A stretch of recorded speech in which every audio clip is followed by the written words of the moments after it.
Welcome. In this section I will show you how to create a cohesive color palette and how to create platformer tiles and background and details by using that color palette. I will also show you how to make platformer character and its animations, as well as our platformer enemy and its animations as well. At the very end I will show you how to make few different traps for our platformer mockup, different types of platform views, and at the end you will receive your own challenge to create a platformer mockup game. I hope you enjoy this. Welcome back. In this lesson I will show you how to create a cohesive color palette. Now what is that? Well, so far I have shown you how to create a simple color palette by picking a mid-tone and then shifting hue, messing around with value and saturation to get shadow tones and lighter mid-tones and highlights. That's completely okay, and you can create entire color palettes. But if you want a cohesive color palette, meaning the darkest shadow and the lightest highlight or the brightest highlight are the same for all the objects on the image or the entire scene in the game. This means that the darkest shadow for, let's say, a tree will be the same of those as the grass, but as well as for the earth or the dirt, etc. Same applies to the lightest highlight. So what do I want to achieve? Well, let me show you how you can create something like that. And creating these types of color palettes is really important because if you want a cohesive look to your game, this is a bulletproof way to make sure that your color palette stays the same throughout the game. Really nice technique. So let's go and create a very nice document with tiles. I'm using pixelated, but you can use whichever you want. The reason is that in the next lesson I will show you how to create tiles by using that color palette. Tile width and height is 16 by 16 pixels. Let's jump into it. So far you have first picked the mid-tone and then created shadows and highlights. Now I'm going to create our shadow tone first and then create mid-tones from that shadow. Now because we need to think about the environment. It's going to be a nice sky, it's going to be bright with very few clouds. This means it's going to be blue, so our atmospheric light is blue. That means that our mid-tones are going to get influenced by the atmosphere and our shadows are going to get tinted just a little bit by the atmosphere light, which is blue. So we want our darkest shadow to be in the blue hue. So let's say something around, hue can be 250 degrees, completely okay. And we want something that is desaturated and really dark.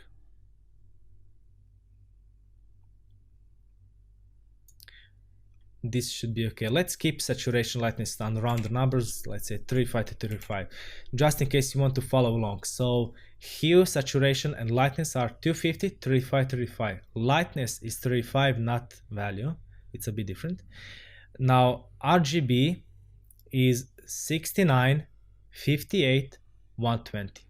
This is our darkest shadow. Now usually when I create a color palette, I create a little square of each color, and when I lighten things up a little bit, I just stack them next to each other, and I'm going to be doing that just now. But I want my darkest shadow to have two places, because on our top row I'm going to create our grass, and our bottom row I'm going to create our earth. So let's go and do just that. Now, if you look here at the hue wheel, we are somewhere in the blue hue. And we want darkest shadow and brightest highlight to be like on two halves of our hue wheel. So our darkest shadow is here. This means our brightest highlight will be somewhere around here. So you can see they each take half of our space on the hue wheel, which is completely okay. In any case, since our grass is green, I will keep this space between our shadow and highlight for the green only, for the grass only, and the rest of this, meaning from this part all the way here to the top and coming back here down, is going to be for our earth. So far you have used hue shifting for like 5 to 10, maybe 15, 20 degrees. Right now I want you to break free from those chains. Now we are going to be using hue shifting by a lot, like I'm talking about 50 to 60 degrees at a time. And let's start creating our color palette. I'm choosing just this shadow color, and I'm going to jump quite a bit. So this is almost 80 degrees to somewhere in our pinkish hue, but I'm not going to pick a pink color for our earth. I'm going to desaturate it quite a bit, and I'm going to increase the lightness.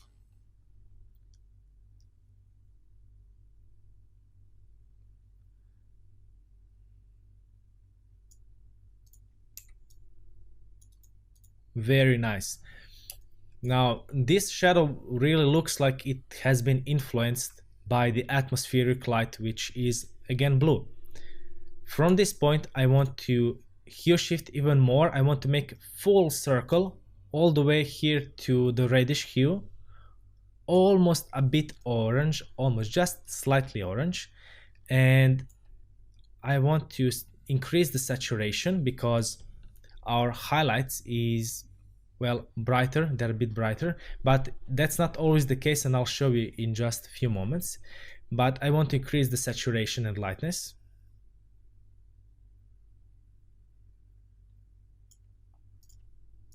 This should be okay. From this point again I want to increase, now I want to hue shift even a bit closer to our brightest highlight. And I do want to be careful right now because once I create this tone, this will be our main color to differentiate the ground from the grass. So do be careful.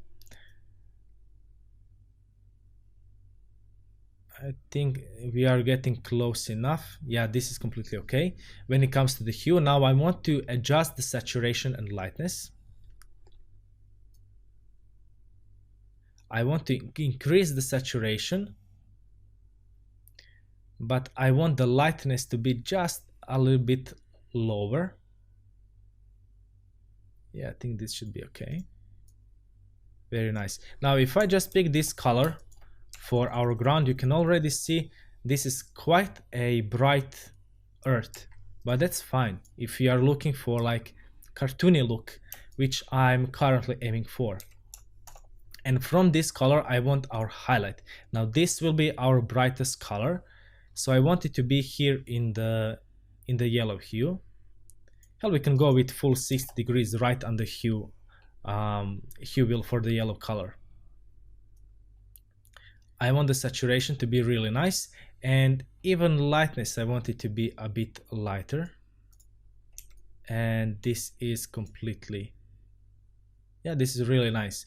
Now bear in mind that now when I go over and pick these colors, you will see that saturation and lightness don't always follow the same curve, because just look, you can look at the hue wheel where we go. So we are always jumping for quite a bit, and we start to slow down once we get to the highlight, because here we want to start share the highlight with our grass, but we'll get to that in just a moment. But look at this middle part over here, meaning the saturation and value or lightness. You can see we jump from left to right, up and down. There's no specific curvature, so you do want to mess around and see what works the best for your case. Now for this highlight I do want to extend it even more, so our grass, which will come here in the middle, shares the shadow and highlight, brightest highlight, with our earth. Again, in the next lesson I will be showing how to create an actual tile sets from this specific color palette. Now, like I said, I want to create a grass, meaning we need to start working our way towards the green color, but we want our shadow to be still in the blue hue. This might sound a bit counterintuitive, but think about it. The atmosphere is blue, so and the green and blue are really close to each other when it comes to the hue wheel. So we want our darkest shadows to be in that like bluish hue. However, the saturation and lightness need to vary a little bit, so we want to increase both of those. This is completely fine. Now, believe it or not, even though this is the color of a sky almost, this is our shadow for our grass. It will be used sparingly, but nonetheless, it's still the shadow tone. Let's go even more. Now I want to go even more closer towards our green, but still not completely. I just want to keep it close to green color, somewhere between teal, meaning light blue, and our green color. This should be okay. And I want to increase the saturation for quite a bit, but I want to decrease the lightness. So we get this. Again, compare the old and the new color. You can already see in comparison, this one looks a lot more like the grass. And this is exactly what I want to achieve. You don't have to look at each of these colors on their own. This is the wrong way to look at it. You need to look at this color and how it looks when you are comparing it to the neighboring ones. And this is something that has to do with how we humans perceive colors. And if you're interested in that psychology, let me know. I'll create a new section about it. It's not yet planned in. But essentially, the way we perceive one color can change depending on the surrounding colors. All right, so we are taking this color again. And now we want a nice green color to make sure we have our foundation for the grass. So we want something in this hue, and again I want something a lot brighter, a lot nicer, so we can have a good foundation for the grass color.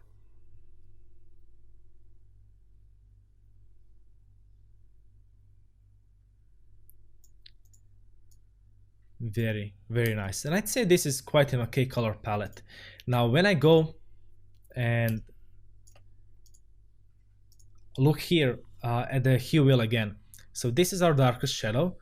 We jump a little bit, we jump quite a lot, then quite a lot, and then we are again by jumping quite a lot on our highlight. But when we are talking about our ground, look this jump.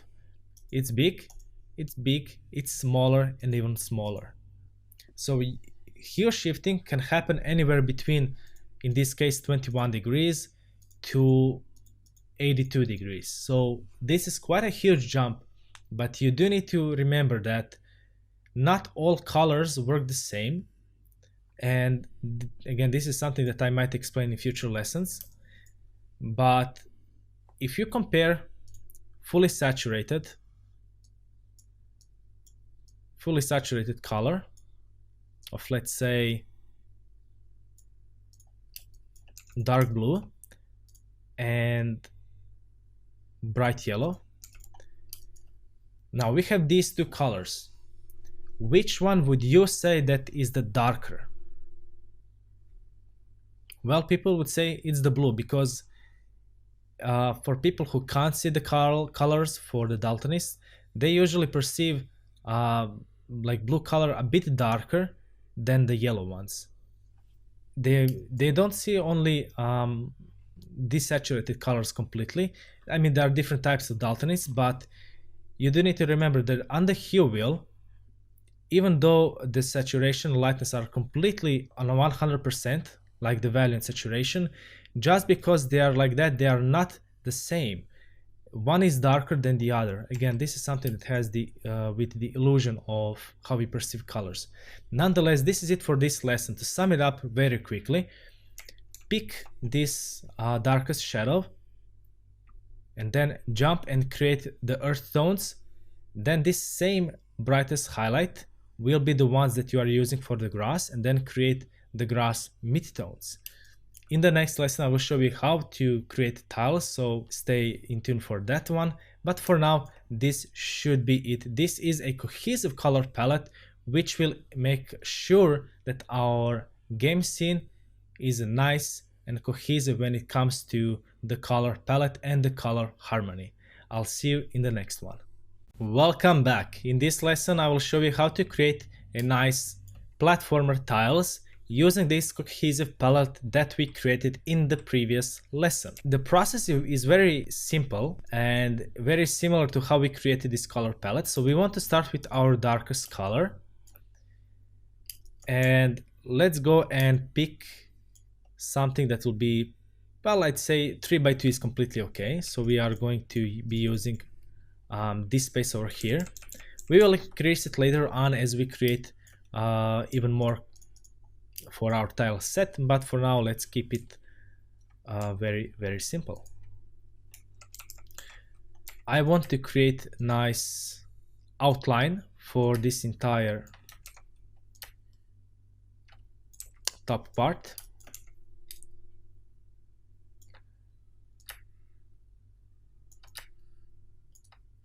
All right. And we are going to be keeping this outline of the darkest shadow on the top, because for the items or the miscellaneous stuff that we are going to be putting on top of our tile, like trees or bushes, they will have this darkest shadow as well, and this will enable us to blend them in very nicely. For this bottom part, I do want like somewhere on the half, I just want to connect them like so. Again, I'm going to be keeping this left part untagged because once I create this part, I'm just going to copy paste, flip them horizontally, and make sure they're on that side as well. Now, one thing I do want to point out, there are many different types of platformers and styles how you can create them. Tile sets, same applies to them. There are so many different types of tile sets that you can create. I would probably spend hours talking about just the types, and it's not really productive. You can always research it, but what people like to do, they like to create one color for this middle part and then just create an outline similar like how we did for the RPG in the beginner section of tile sets, but this would be for the platformer. Now this would be the grass. They would put some, like, I believe like leaves and stuff like that. They would shade it nicely, and it can be, and it can look really nice, don't get me wrong. But this, if you want your character to be able to jump on the walls, meaning wall jump, keep in mind that whatever you make into your game is considered game design, and some things players get subconsciously, and it can be a bad player experience if you mess around with that too much. So when we have a tile like this one, because our entire outline is the same, player will think, oh, okay, I can be over here at the top running around, and this means because this is the same color and the same style, this means I will be also able to jump away from this wall or even slide down. And if you want your game to have that, then go for it. But if you don't want your game to have that, make sure that you don't use the same colors, but rather this bottom part can be our ground completely. So our player really knows right from the start, okay, I can jump over here, but I cannot slide down because it changed the environment. Now again, there are plenty of rules when it comes to game design, but this is just one of those things that you need to be careful of. In any case, let's go back and create our first tiles. This is again our darkest shadow. Now I want to make sure that this bottom part is going to be our, well, our earth, and this top part is going to be our, where our grass will grow. Now I just want to very quickly like outline where our grass is going to be. Something like this should be okay. And then I'm going to use not this blue color, but rather this mid-tone to try to point out where our grass will be. I want it to be a little bit curved. So allow me to create something like this. Again, just messing around a little bit. I will zoom in so you can look here in the preview what happens.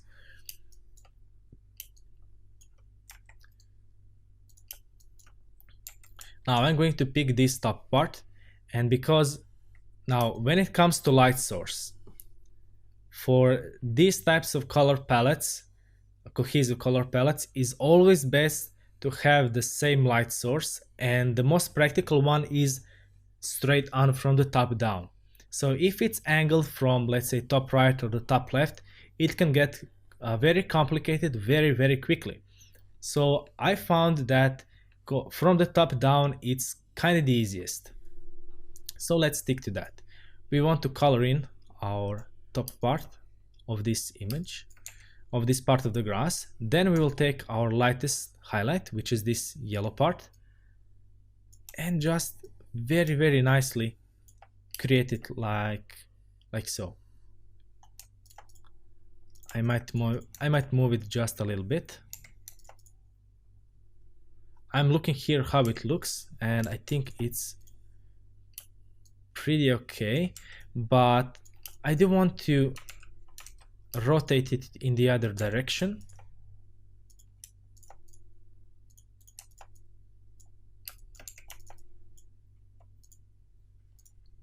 Yeah, I think this looks really nice.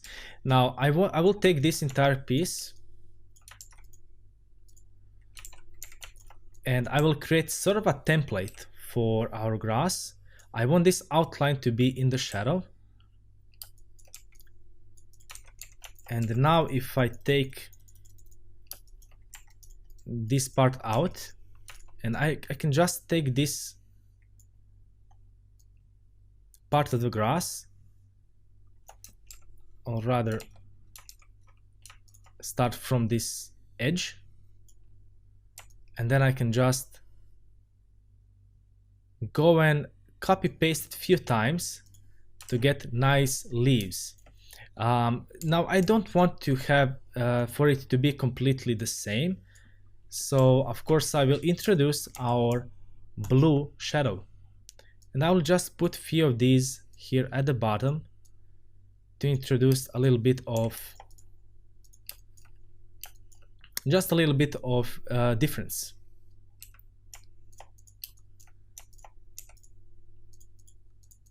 I don't want these to be connected at all,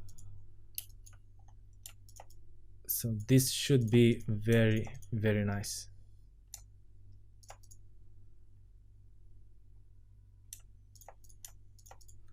All right, I think this for now this looks really good. It's still not finished because I want this bottom part to be connected with our ground. So I will take our shadow like so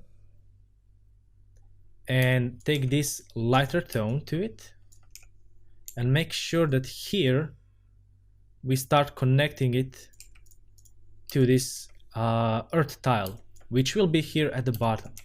I might want to increase our shadows just a little bit. And now if I take this over here at the other side, flip it around, you can already see we are starting to get somewhere, but we are still far from finished. Now this middle part, again, I will start with our grass.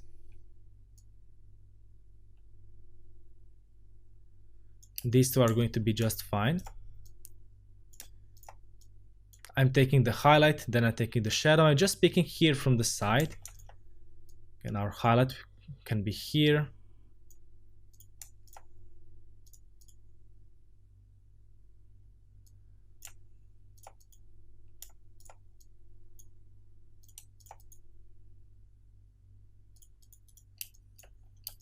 All right, so far so good.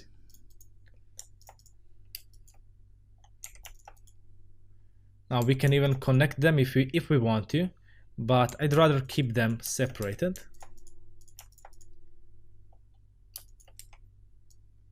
Now I'll take this entire part, copy paste it, flip it around and put it over here.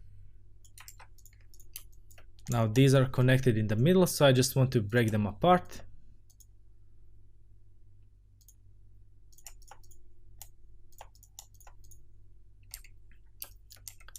Very, very nice.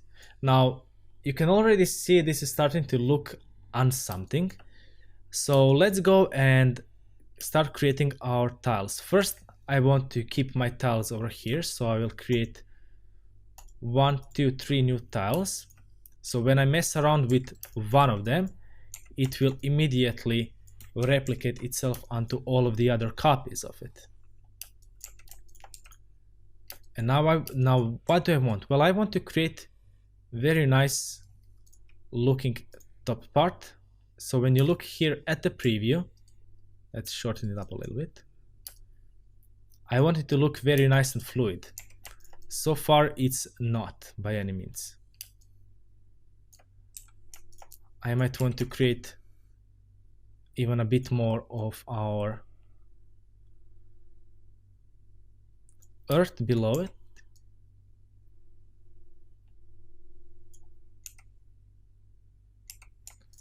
Now this is something that you should, right now you should just mess around a little bit. There are no specific guidelines. You can even see that even I like come back and rework it quite a lot of times, and that's completely okay because you do want to experiment with all of this.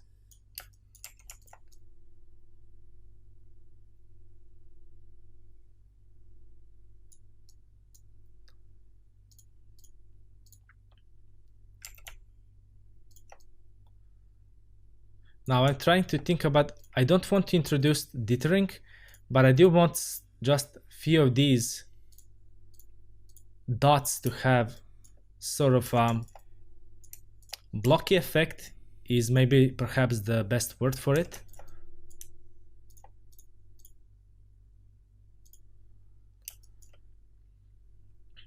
All right. Now this means here at the bottom, now I want again flip this around.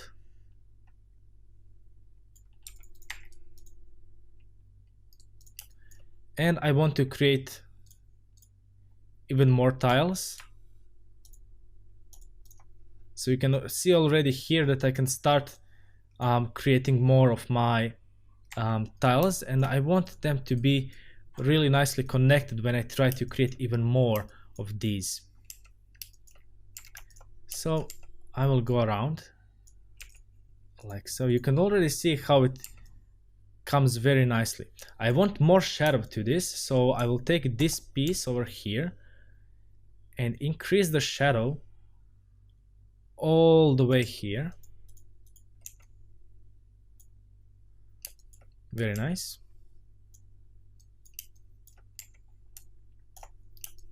So far so good. If I want to lighten things up a little bit, I will take 3 lighter tones, which currently I do want to make. I will take our lightest tone and introduce our highlights on these spots over here, because I will be erasing these.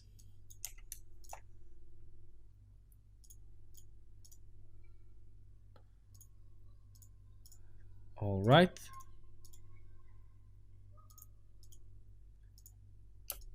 And now I'll take this second one and paint in this entire piece. I'm just going to lighten everything by, let's say, 1 degree of shadow. I will keep my darkest shadow and go over this entire part. So I just lightened up everything a little bit so I have more colors to work with, and basically so I can use all of the colors which I have just shown you. Going all around because I want the darkest shadow and the next lighter tone right next to it completely connected. Okay. Now we can start working on this middle part, or rather our earth. Many different ways how we can go about it. I can go with this blocky view, but since I already went with this part of our grass, let's go and experiment a little bit. Again, you can see that I rework some of the parts, and again, that's completely okay. I encourage everyone to do it. So I'll create kind of a rocks here in the middle.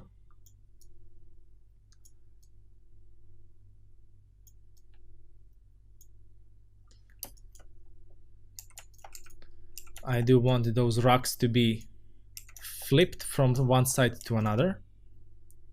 Same thing we did with the grass. Okay.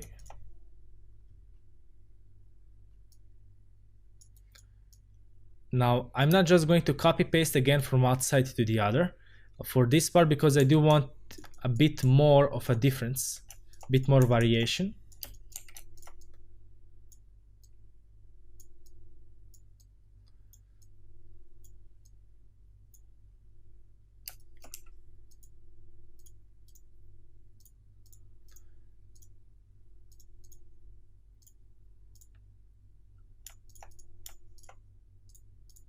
Okay. And now I want our highlights. You can already see how it looks here at the side, and this is really important to follow along.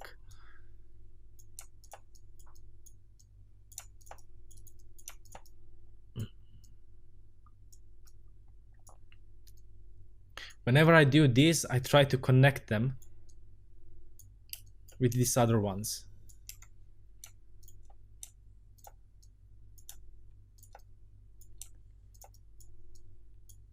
Again, remember our light source is coming from top, so we want to make sure that our highlights match that.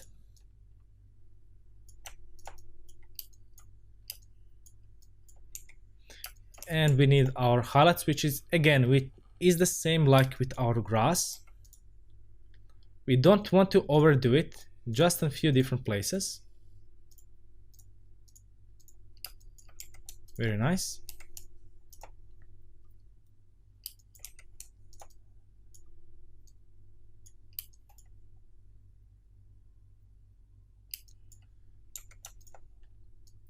We might want to increase our earth a little bit here, not too much.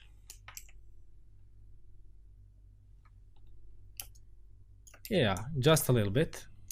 So I'll take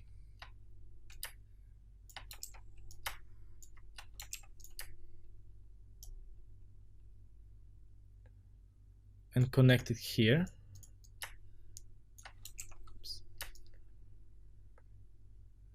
I'm just looking here at the side.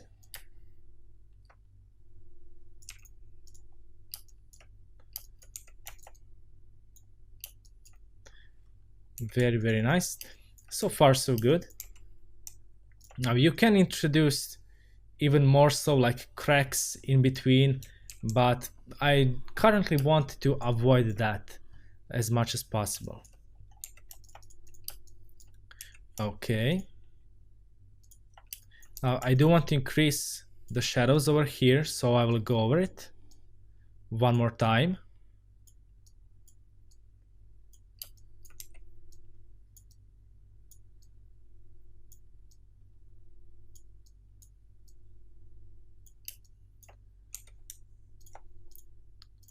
And pick just a few highlights here and there, not too many. Okay. I am quite happy with this. Now I want to extend, if you maybe perhaps want to extend this grass, you can certainly do so. You can even take the tile right next to it and work on it a little bit. Again, I want to take my darkest shadow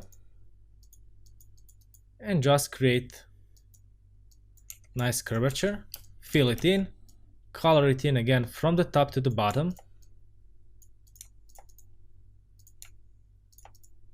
Now, even though this is our shadow and it's darker than our green, this blue color, I don't want to end here because I want it just somewhere in the middle to emphasize a bit more depth to it. I don't want to overtake our shadows completely with it.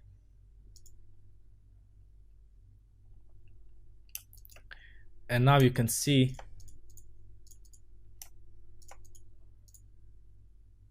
I'll keep it like so.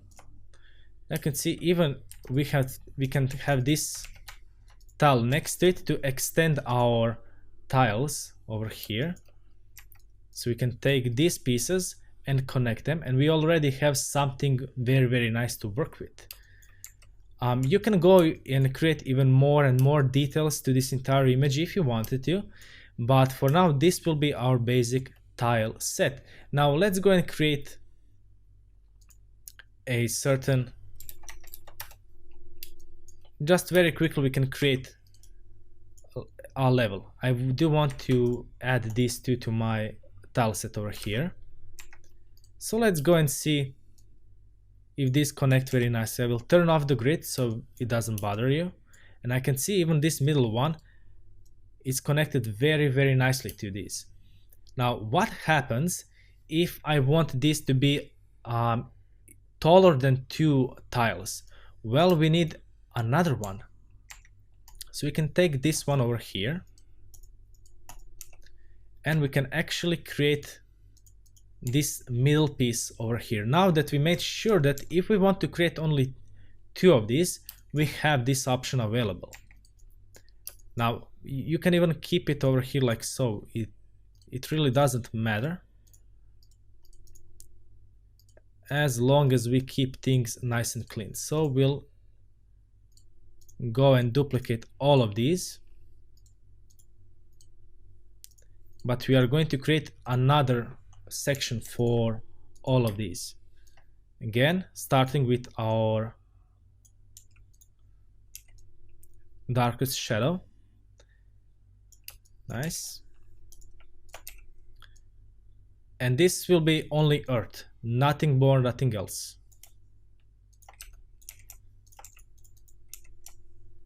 I want my grid to be turned on, and I want to add these 3 tiles. So now if I go over here and add them, I want to make sure that I can see in real time what happens with all of our tiles. Again, you can look here at the preview. I want to keep this style for the earth as simple as possible. Again, you can mess around all day creating different tiles with the same colors, but right now I do want something very simplistic.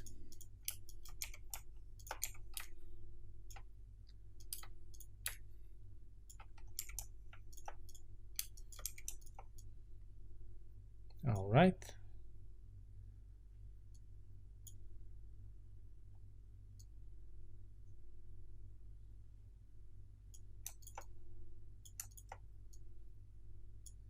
So you can basically take even this entire part and just paste it here, but if you look here, it already has those seams, and we really want to avoid those.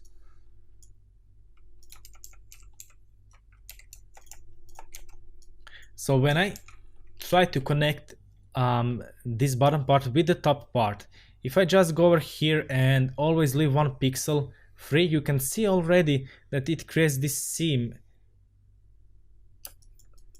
over here in between. And like I said, I want to avoid those, so I always like to connect the shadows whenever possible.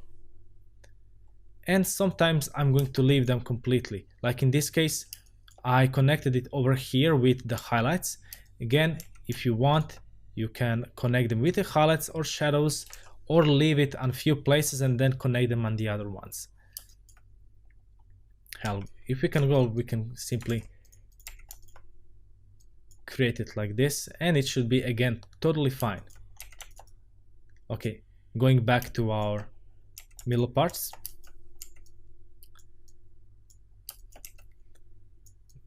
Now I know this might be a bit boring, to look at, but unpurposely I'm not doing this as a speed paint, nor am I going to edit it like that, because I want you to see the whole process. And most people think that professionals get it correctly right from the first go. It's never like that. There's a lot of trial and error to it, and that's actually completely okay, because that's the best way to figure out how things work. And that's also the best way to find what you are looking for.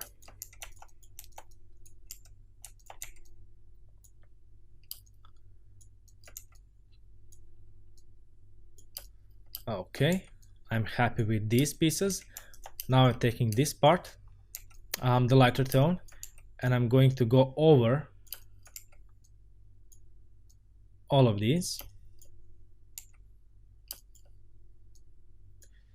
And right in the next few moments, I'll show you something really interesting.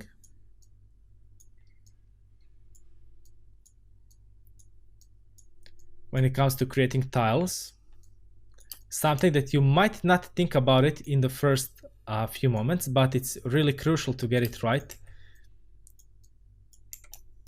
And then I just want highlights all over the place. Again, really sparingly, but I do want them.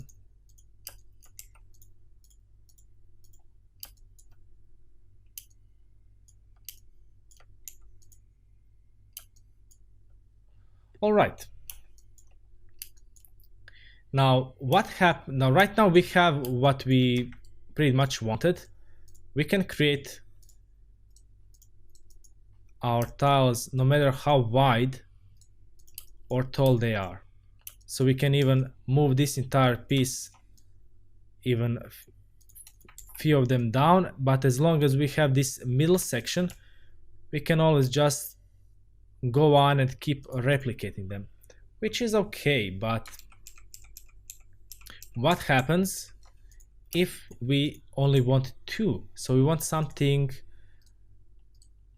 that is connected only here, like this, so something very narrow. Well, you can see that currently our tiles have this seam in the middle. I mean, it's not that visible because I was already somewhat paying attention to it, but you can always fix that by going onto them and just filling in the space in the middle if you wanted to, of course. Well, let's do just that very, very quickly. And here we go. And just like that, we have a very, very nice tile.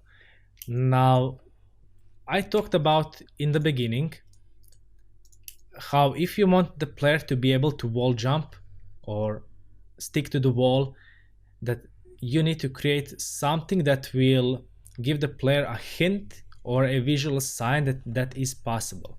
Currently, these types of tiles will not say that, because we have our top part where you can obviously jump, and you have our bottom part where you obviously cannot jump because it's kind of in the shadow. Let's go over all of these and clean this up a little bit more. Again, it's not necessary, but it's always nice to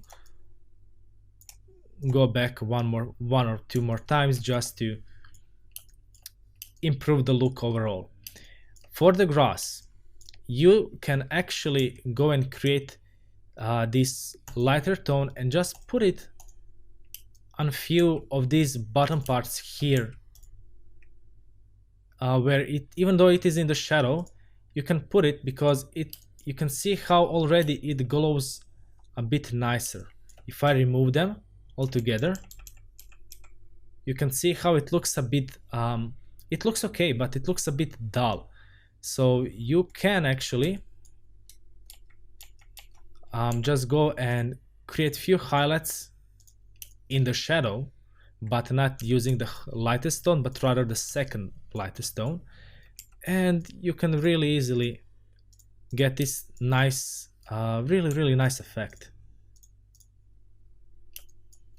You can do the same thing here.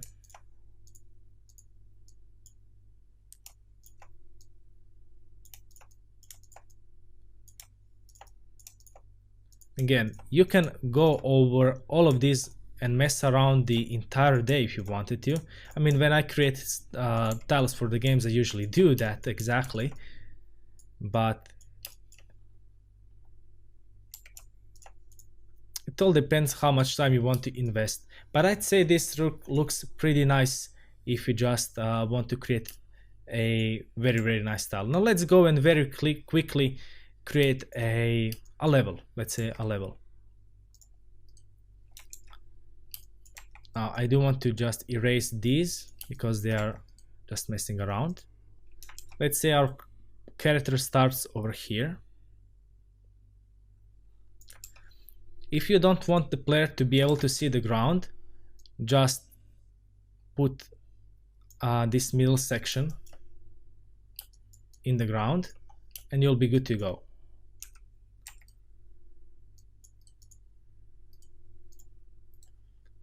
Again, now I'm just creating very quickly. This is without background, without anything. I do want my grid so I can see it.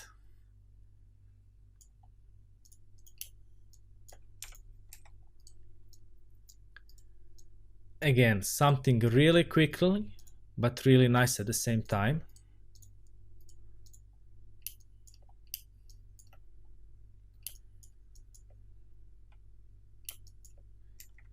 You can see how when you have tiles and you need to create levels very fast, there's nothing better than than using tile sets, because nothing is faster than that.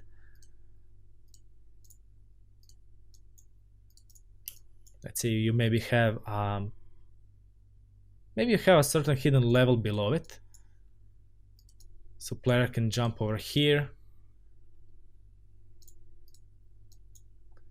and maybe try to see what is there exactly.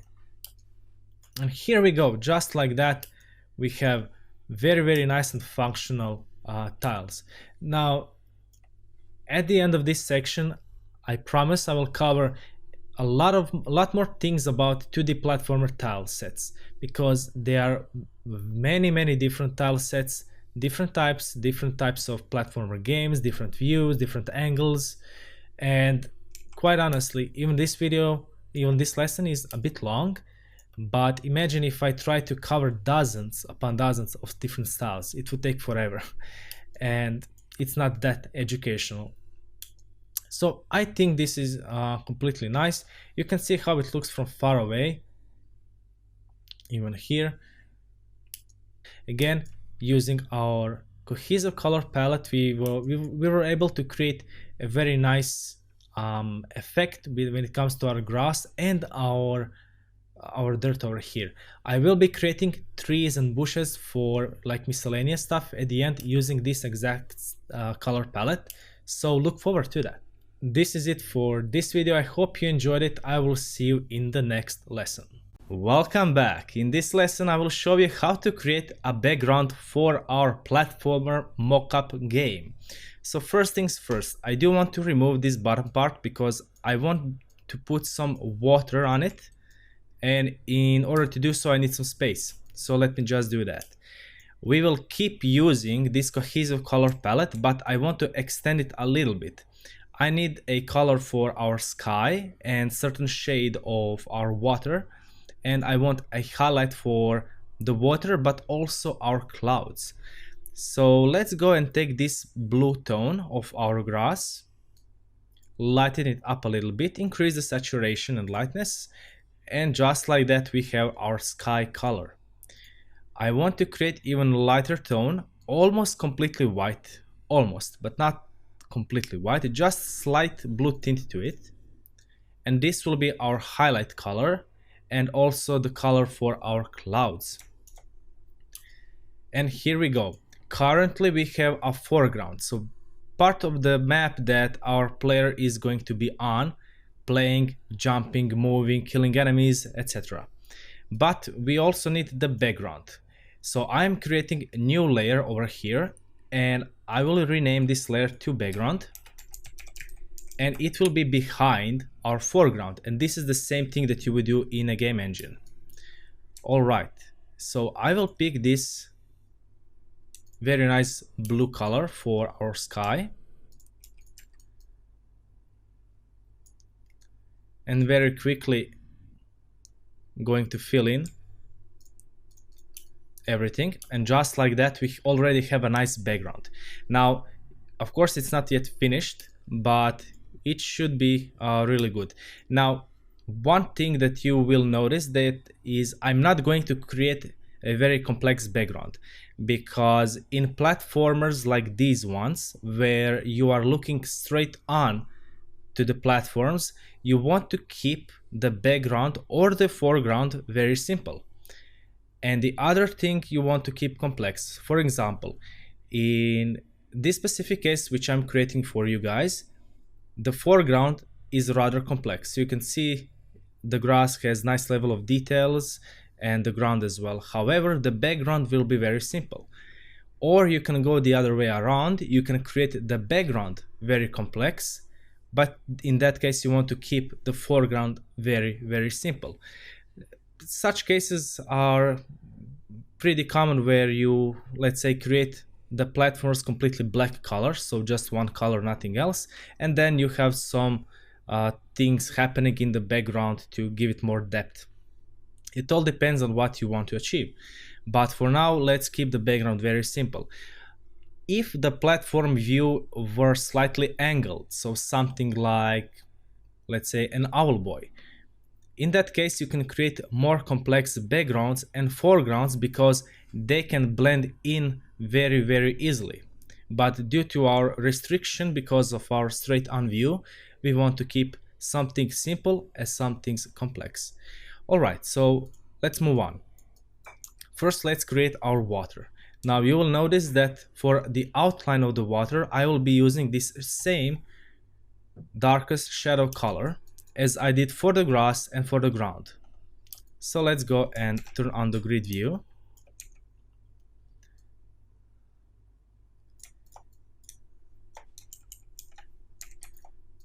And I'll just create one very simple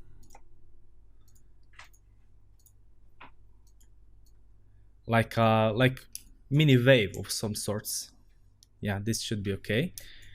And now I want, if you can see this blue color over here, which we used for the grass, we will be using this same color for our water.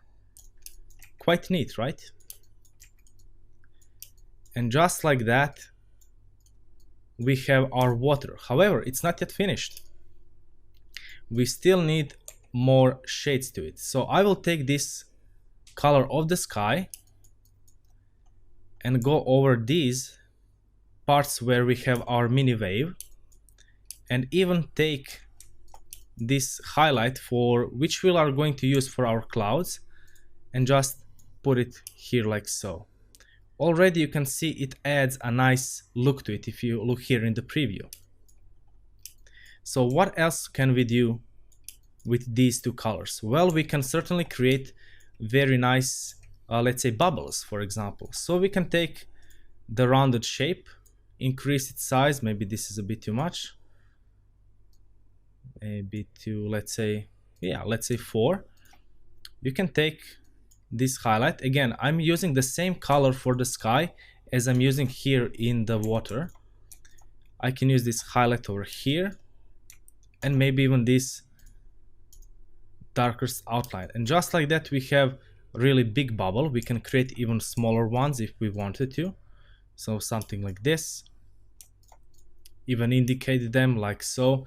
And you can keep building upon that. But let's remove them just for now. But you can certainly do so if you want to. Now we already have something really nice. And because of our same shadow, you can see that our water blends in really nicely with our ground, simply because they share the same shadow tone, or rather the same shadow color. Okay, let's move on. We need just one more thing here in the sky, because currently, even though it looks too empty and we can leave it like that, I just want to add a few clouds. So let's take this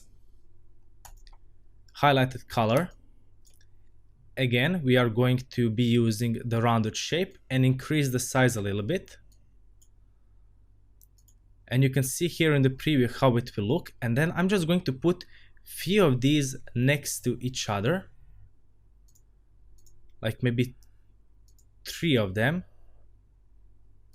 We can even increase the count to, let's say, something like this, and already it's a nice shape, and we can leave it just like that, nothing wrong with it.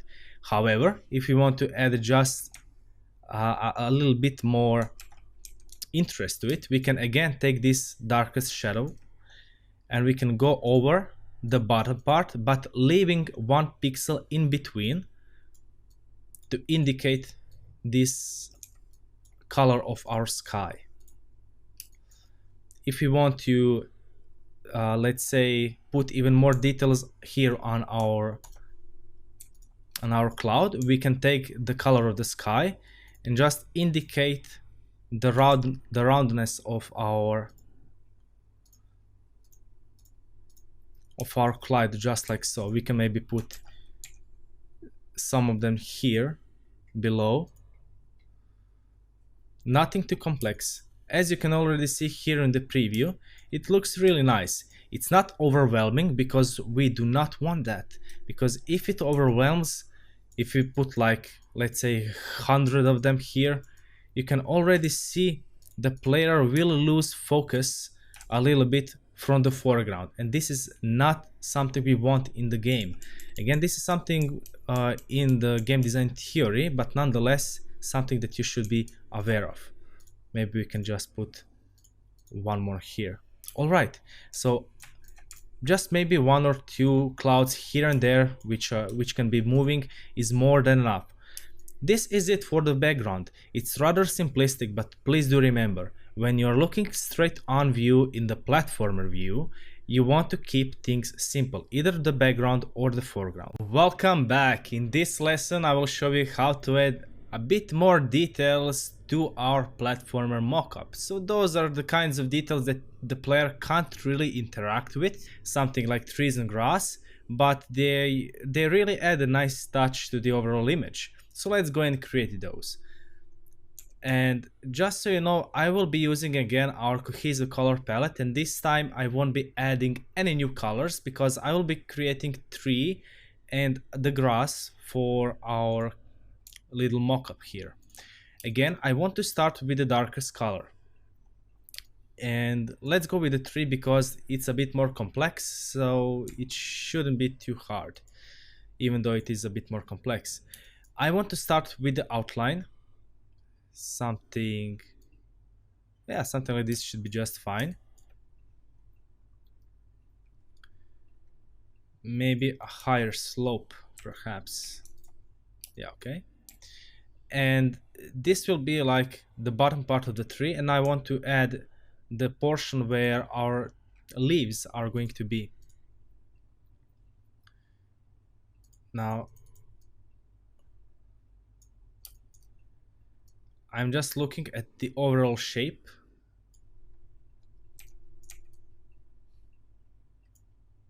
All right, and I'm trying to get sort of like these mini bumps to it, because those are going to be the main shapes for the tree and for the shading.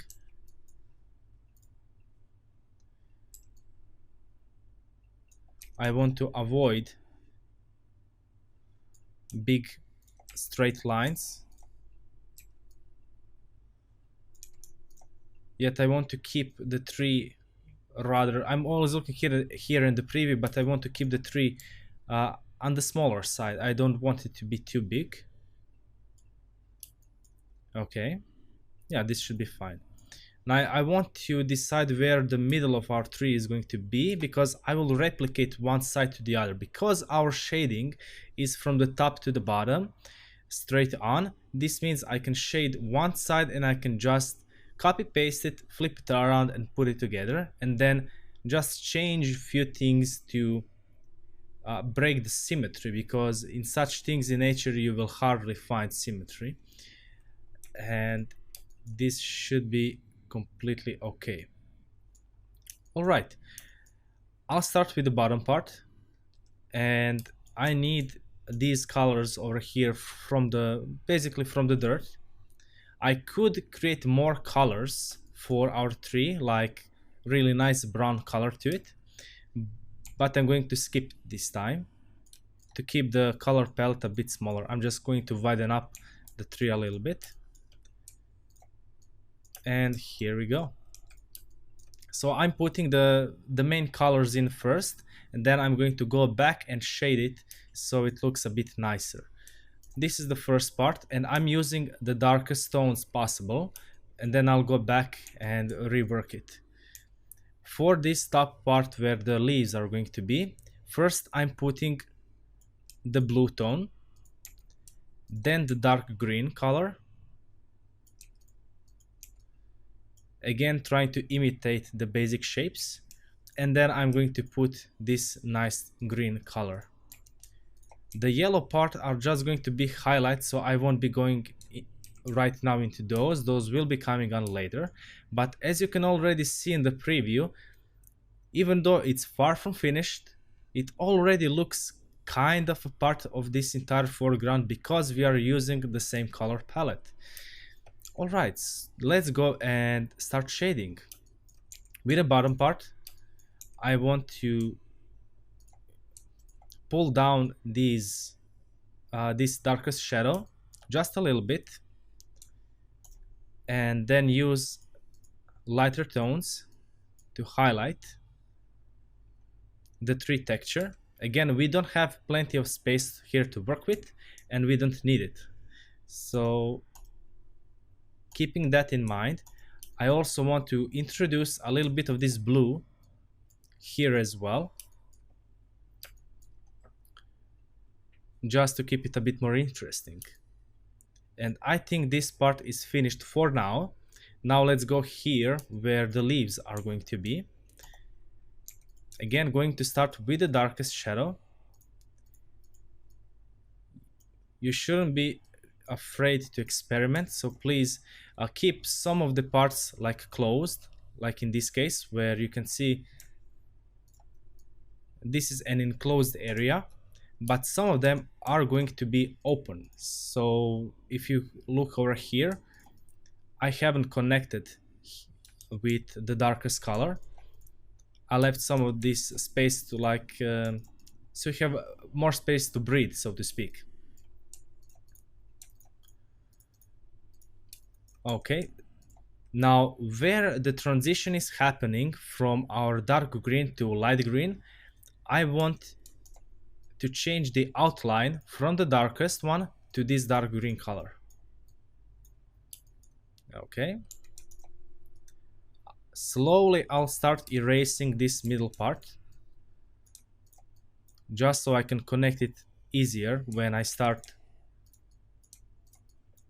copy pasting it to the other side. One nifty trick that I like to use when you have the enclosed areas like these ones, you can actually take one lighter tone, in this case the green one, and just slightly shade it to break the simplistic look to it, and it achieves this really nice effect. This is the same thing we did over here with the grass when we added this lighter tone to emphasize the shadows a little bit. All right, now let's start building up over here. Again, some areas are going to be closed, some areas are going to be open. And the more we go to the top, the less of the darkest colors we are going to have. But we also want to mix the colors. So just because over here we don't have lighter tones, it doesn't mean we can't actually introduce them like this. So something very small in scale, but nonetheless it can achieve really nice effect. We can even extend the blue tones, but be careful when you are using darkest shadows, like the darkest tones. Try not to have too fast of a transition to the lighter tones. So if I put the darkest, let's say I put this blue color over here, and right above it we have this I believe 2 tones lighter, which we want to avoid. So I would put just 1 pixel of this dark green to soften it up. So basically the idea is that the transition between light and shadows should be a bit more gradual. Of course, there are exceptions, but in this case, let's keep it like so. All right, let's start adding a little bit of highlights. Try to keep the shapes as simple as possible, and then maybe just few pixels here and there, again here in the enclosed area.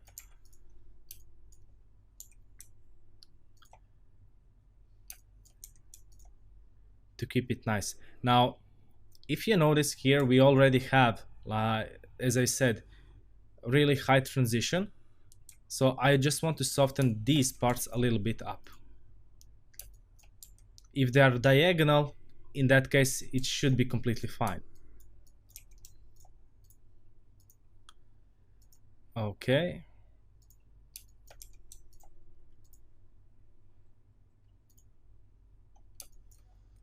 All right, so this is a really nice tree. Now I can take this entire part, as I said, copy paste it, flip it around and put it back together. And if I just put it completely here on the middle, you can see the symmetry is obvious. I just want to put, now you can do this in many different ways, but I like to just pull it 1 or 2 extra pixels in the middle, and already you can see this bottom part has been a bit broken when it comes to symmetry, and this is something that we do want to achieve. Asymmetry in nature is, well, really common thing. It's actually extremely hard to find something that is completely symmetrical. Now let's go over this other part and introduce just few random things to break, again, to break the symmetry. It shouldn't take too long, just mess around here and there. No particular rule, just feel free to experiment.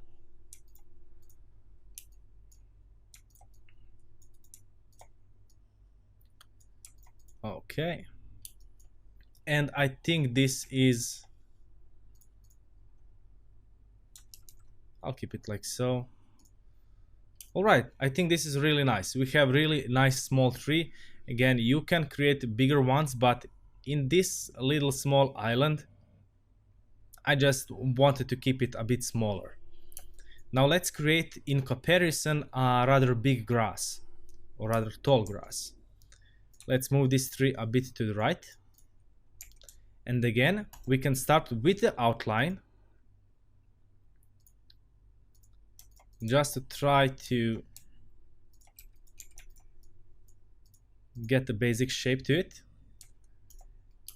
And because I shaded this tree, if you look here at the top, it doesn't use this darkest outline as we are using everywhere else. I'll do this same thing here for the grass. Now, why is that? Well, when you are looking here at the foreground, everything has this dark outline, but our tree doesn't, our cloud doesn't, and our grass, again, won't have. This is something that will subconsciously tell the player that, alright, everything that does have this dark outline, I can interact with. So if he falls here in the water, he will probably die or maybe have to swim, but he can jump on these. However, if he doesn't have this dark outline, he won't be able to jump on the tree or jump on the cloud. Again, it depends how you want to code it, but this is something that will be a visual cue to the player. So do keep this in mind. Moving on back to the grass, I want to lighten this part up, introduce a little bit of yellow and blue here at the bottom. Using this dark green color, I will shade things like so. And just like that, we have really simple grass. Now I can take this and again copy paste it, flip it around, connect them together, maybe put it a bit here lower, and in the middle put maybe something else. And just like that, we have something that is, let's say, resembles a grass If we wanted to, we can introduce new colors. I'm just going to show it as an example, and we can create nice flowers from that very quickly. The point is, you can relax and just have fun, see what works. You can just mess around, but very quickly we have something that blends in very nicely with the foreground because we are using the same color palette. All right, this is it for this lesson. In the next one, I'll create some character for our game.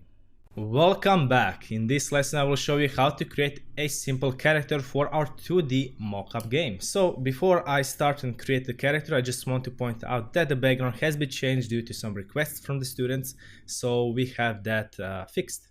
Alright, now before I create our character, I do want to point out that you always need to think about the game design. If you look here at our map, this is a really nice vibrant map, meaning we want to use the color palette for our character with vibrant colors as well.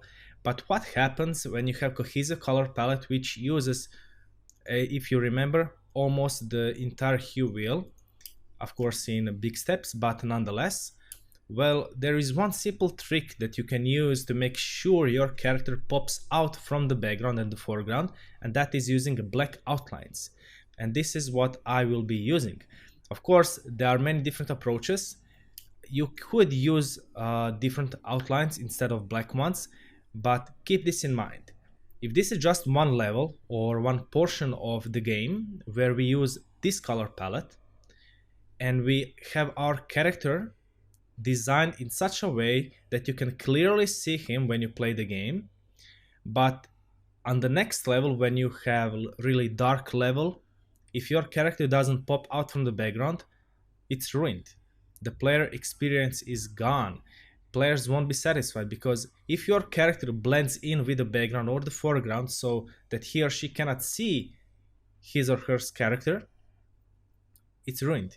The game design has been demolished. So when your player looks at your game and looks at the map or the screen, in the split second, he already must notice exactly where his character is. Imagine if your character is using the same color palette here as our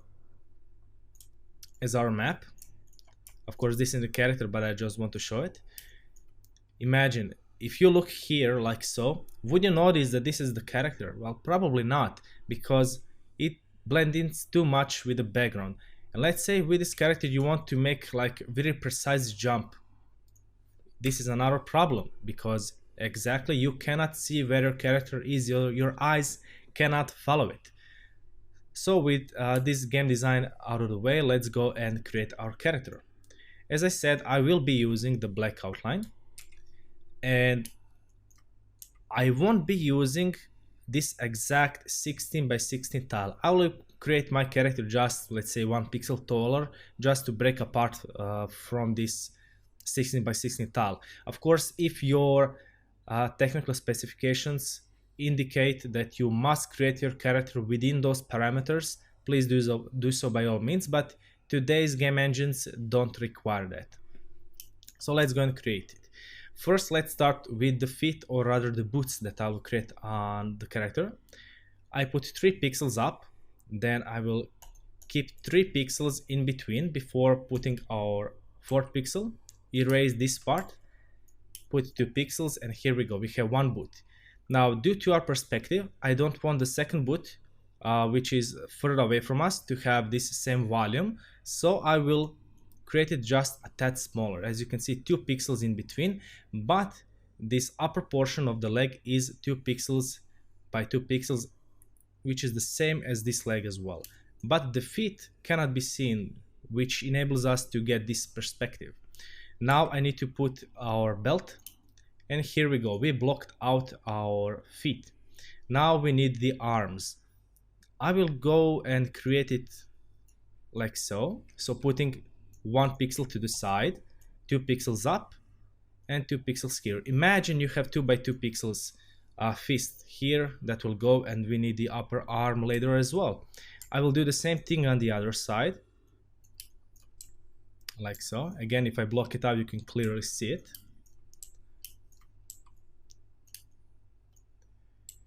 Okay, now we need the upper arm. I will just go and put 2 and 1 like so. This will be the shoulder part, and on this side I want to have 1 pixel extra here, and then taper it down very quickly towards our portion of the body. And I will put extra pixel over here for our neck portion. Now there are many different heads you can create. You can create bigger heads if you want facial expressions like smiles, and maybe when you damage them to have that clinching face. But currently I don't want that, and I will just stop here to indicate what I want with the rest of this body. So if I were to pick, let's say, a skin tone which is usually in the orange hue for me, some people use it in pink, some in blue hue, I like to put it here in the orange. And if I were to block out this part, this will be the body for our character. And of course these are going to be the arms, and these are the legs. So let's go and create a very simple head. So from the right side, our right side, put 1 pixel to the side, then go all the way to the top, maybe just 1 pixel, leave it, and then start tapering it down. From this side we want to do the same thing, but we want to put 2 pixels before we go and connect it here at the top like so. Now we need our eyes. Now you can put, again, many different eyes. They can be big, they can be small. I just want to have 2 pixels for both eyes. So 1 pixel per eye. Maybe just slightly down. Yeah, this looks cuter. Alright. Now let's go and start designing our character. You can take this as a sort of a template, and which is completely okay. But let's go and start filling in our colors. Now I will just keep our skin tone and use it here, as well as here. The reason why I'm not filling in the torso with our skin tone is because I will be putting clothes there. Now let's go and create something in the orange hue, like a leather, and we'll keep the color palette as simple as possible. And I'm already looking here at the preview. If you can see here in the preview, you can already notice our character immediately. If I were to turn on the game, I will immediately notice our character over here and know that I can actually control him. And this is what we do want to achieve.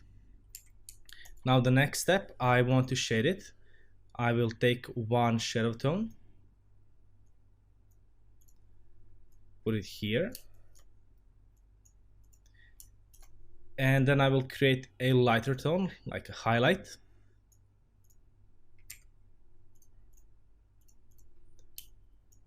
Okay, very nice.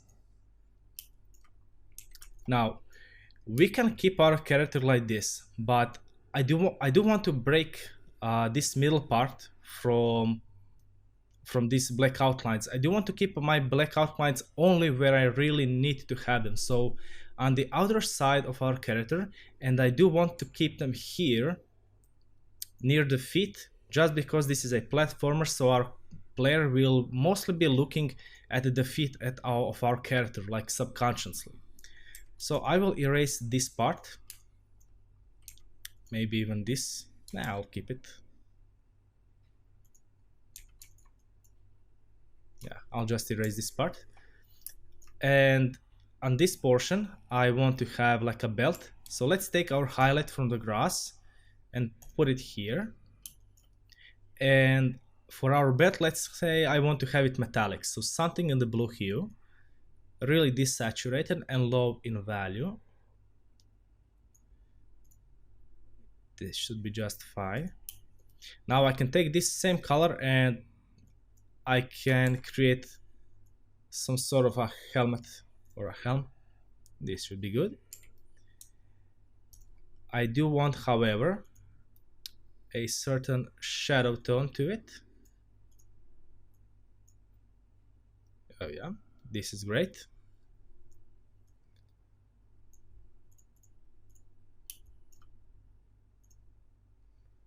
Okay, now I want to, yeah, the hands feel rather empty, so I'll just put like a bracer here.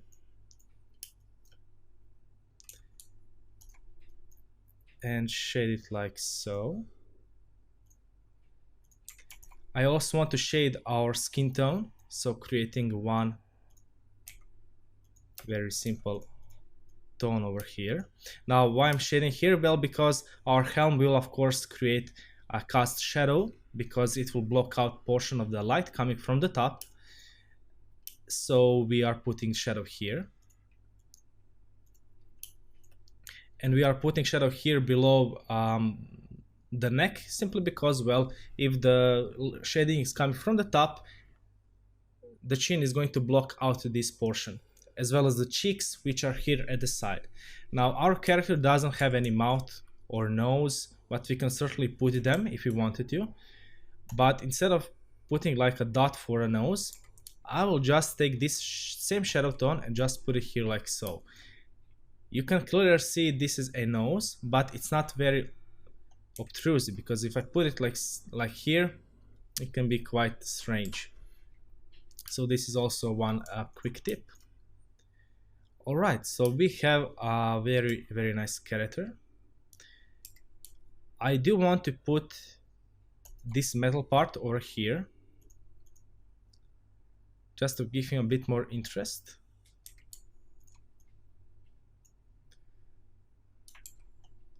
Just checking a few different shading techniques. Yeah, I'll keep it like so. However, I do want to increase the highlight here.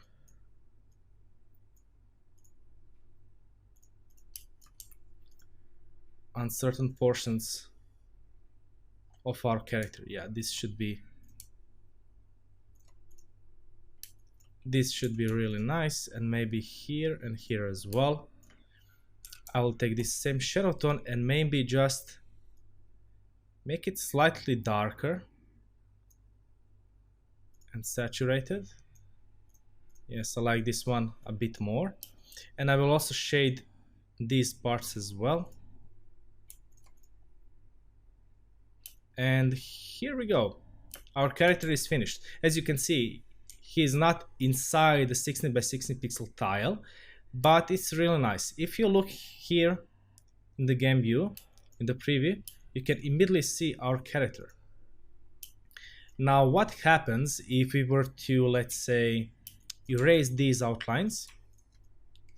Well, let me show you. I will do 3 examples. First one will have the black outlines. The second one will have these purple ones.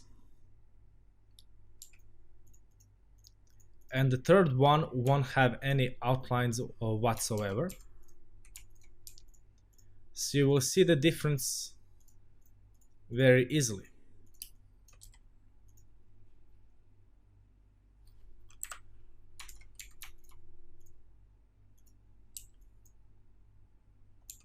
Let's say I can fix him like so. Now, if you were to turn on the game, so let's say you don't see anything and suddenly you can see them. Which one out of these 3 pops out from the background and the foreground the most? Well, if your answer is this most left one, then yes, you are correct. If you are saying the middle one, well, not really. And if you're saying that it's this one, definitely not. Now this is something that you need to train your eyes for, because if you are not aware of this, meaning if you answered any one of these 2, you just need to practice a little bit more on your awareness. So this is very nice character. Now for this character, I will be animating him in the sprite, but we will do that in the next lesson. This lesson right now is finished. We have our nice character for our 2D platformer mockup game. Until next video, see you later. Welcome back. In this lesson I will show you how to create a very simple but yet effective walk cycle for our 2D platformer character game mockup. Alright, so what do we have? Well, beforehand I just created both the idle and walk cycles. However, as you can see, not only did I import my character, but I also imported a portion of my background from Pixel Edit to Aseprite. So just so you know that I didn't do anything special, just export your character as a PNG. Same goes for the background or the part of the background. This is just so you can already see how your character will kinda look in the game engine, though I always encourage you to create prototypes in the game engine of your choice. Alright, so what is the type of this walk cycle? Well, some people call it 3-frame walk cycle, I personally call it 4-frame walk cycle, simply because we have 4 frames. But the reason why some people call it 3-frame walk cycle is because you have 3 different frames and one of those frames repeats 2 times. So essentially you have 3 different frames, but you know, one frame used 2 times and then you have, well, in total 4.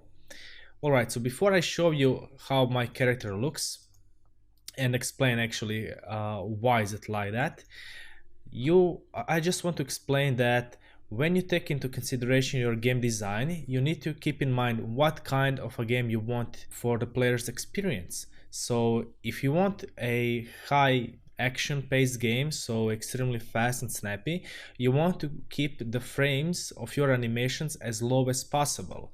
So in this case, the walk cycle is only 4 frames long, and that's perfect. However, if you are playing let's say some sort of a slow-paced game like a puzzle game and something like that, where you really want to put as much details as possible into your character and animations, then you would create, let's say, 8-frame walk cycle or even a bit more. But keeping in mind that our game will have like fighting, and fighting should always be snappy and fast and have tight controls, this is why I'm keeping my walk cycle to only 4 frames. So where did I actually get the inspiration, or where did I learn that I can create such a simple walk cycle which is really nice? Well, it goes all the way back to Mega Man. Yes, now I will show you an example. You probably know this guy, and you can already see 3 frames, 1, 2, 3, but the second and the fourth are completely identical. They're the same.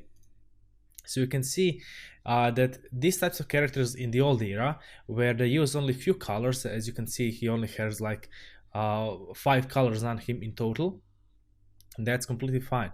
And when it comes to his entire body, well, you have only 2 shades of blue, and that's great. So essentially when he goes into a passing position, you can't even notice. I mean, the frame by itself, does this look strange to you? Well, yeah, it kinda does, but it doesn't matter because it's part of the animation.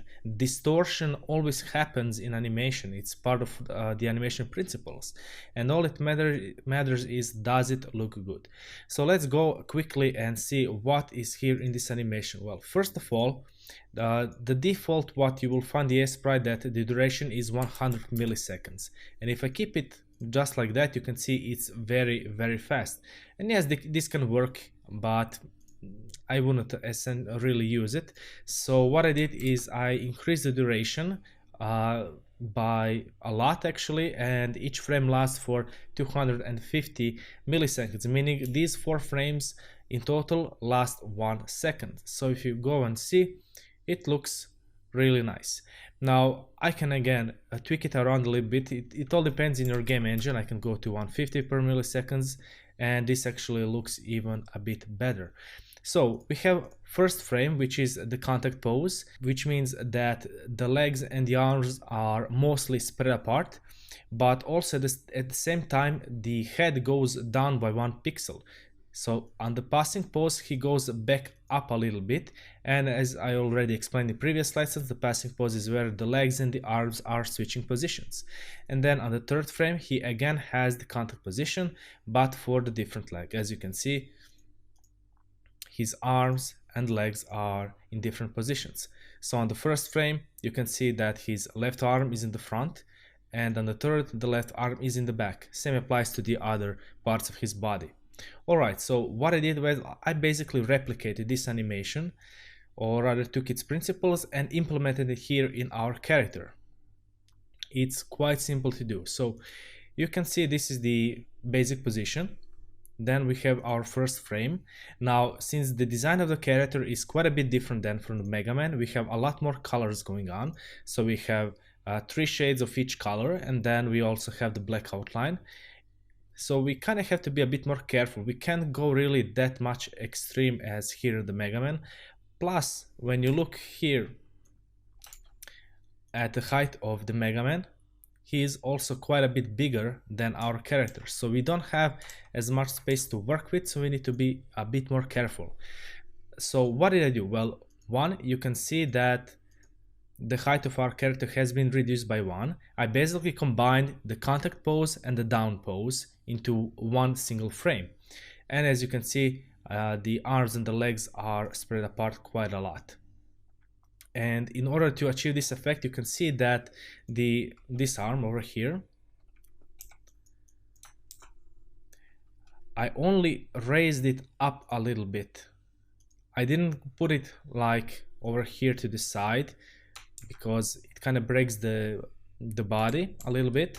So I just kept it near the body but put it up a little bit. Same goes for the other arm, but in this case, since I did want to create this nicer effect, I just replicated this arm, as you can see on the other side, just so it sticks out a little bit outside from the body, because this perspective from this side allows it, but not on this one.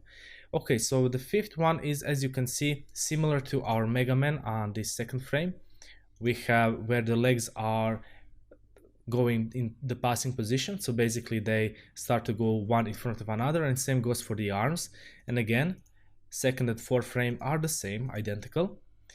And then we have our second contact position where our left arm is hidden behind our body and the right arm is now, as you can see, a bit here in the front. So basically this creates really nice effect.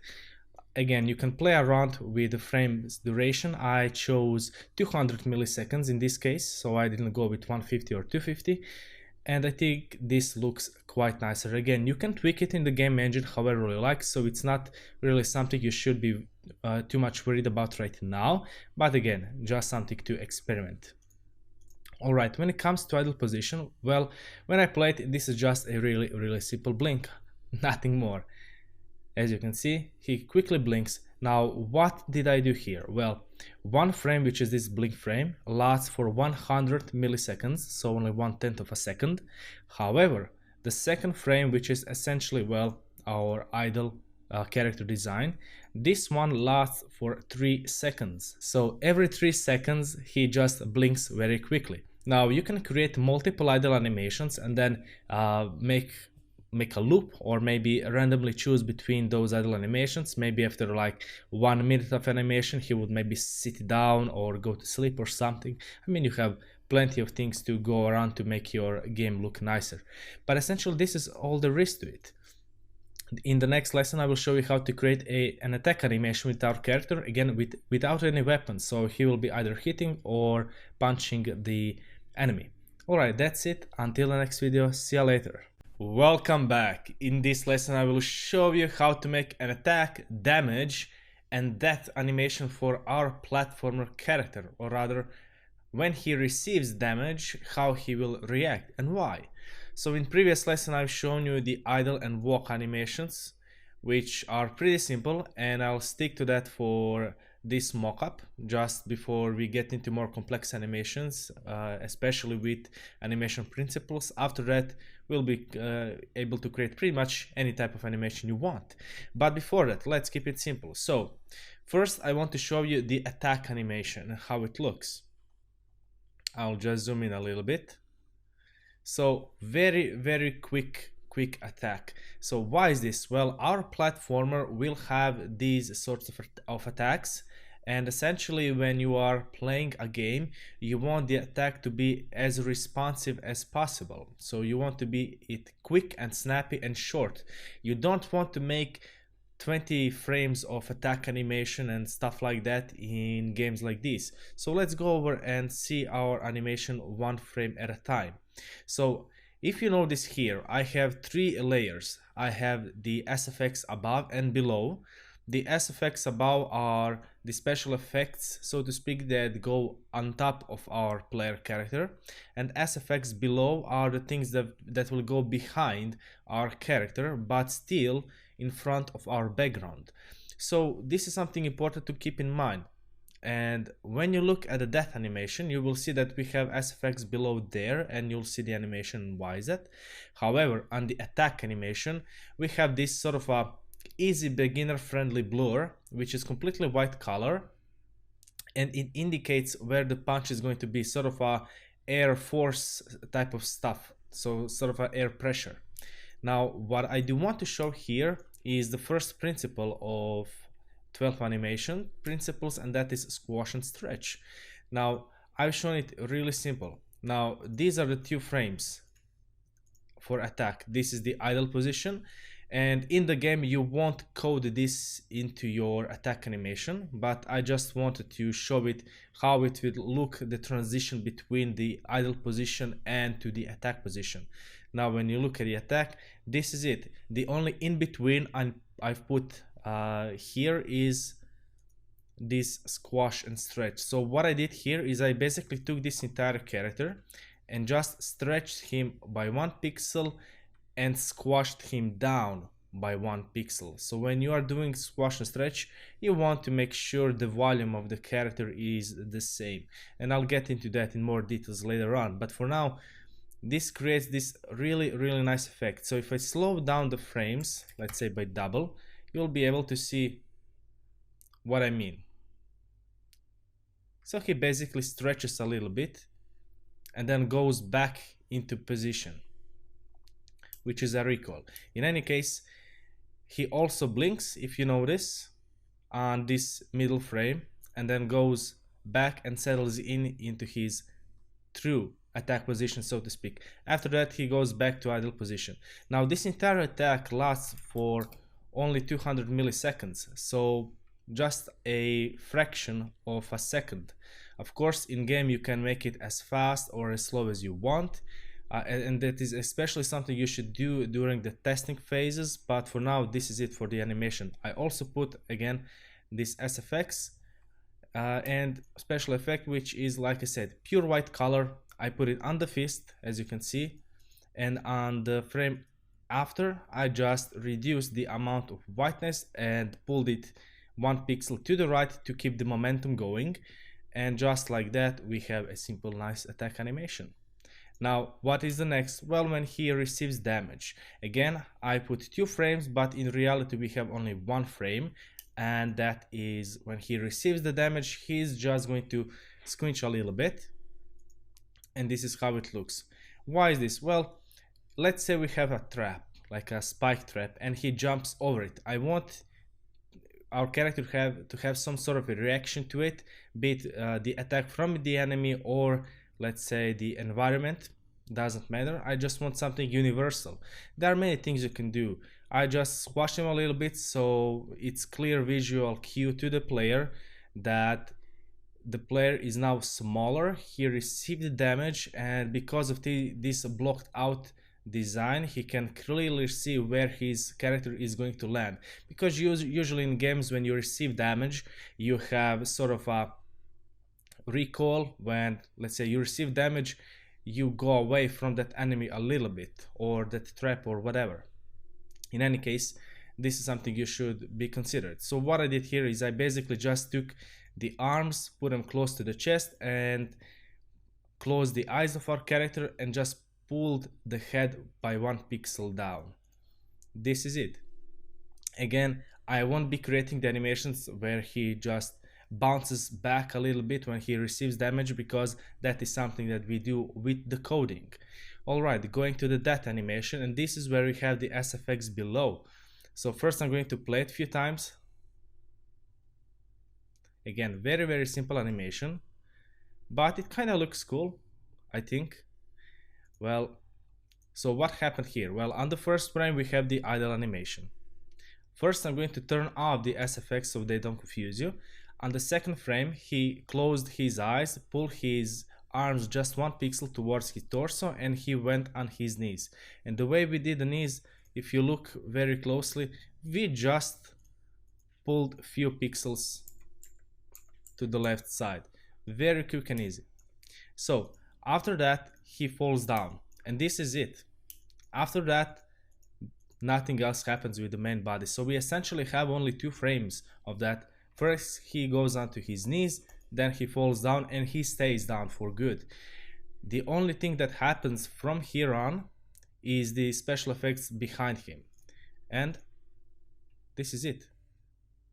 This by itself is more than enough for your game if you wanted to. However, I decided I want more oomph to it, and also to explain one more principle, or rather one extra tip with animation, and that is using these special effects. So if I turn off, you can see this is all there is to it, but when I combine them, you get this nice effect, sort of his soul leaving his body and going away. Now if you look 1 frame at a time, you can see that when he falls down on the ground, only then do I start the animation. So right now the first 2 frames of this animation, or let's say of this ghost or soul, and essentially what I did, I just replaced the black color with the white color, so you can see the outlines aren't black but rather white. Same goes for the eyes, and I lightened up all of these colors. And this is somewhere you can do in 2 ways. You can either pick colors which are when you look at here and the hue saturation value, increase the value, or lightness, you just increase the lightness of all colors. Or you can even go and cheat a little bit if you want to. You can go into Photoshop, use mask tool, and just paint over it or increase the lightness. However you want to do it, it's completely fine for these kinds of stuff right now.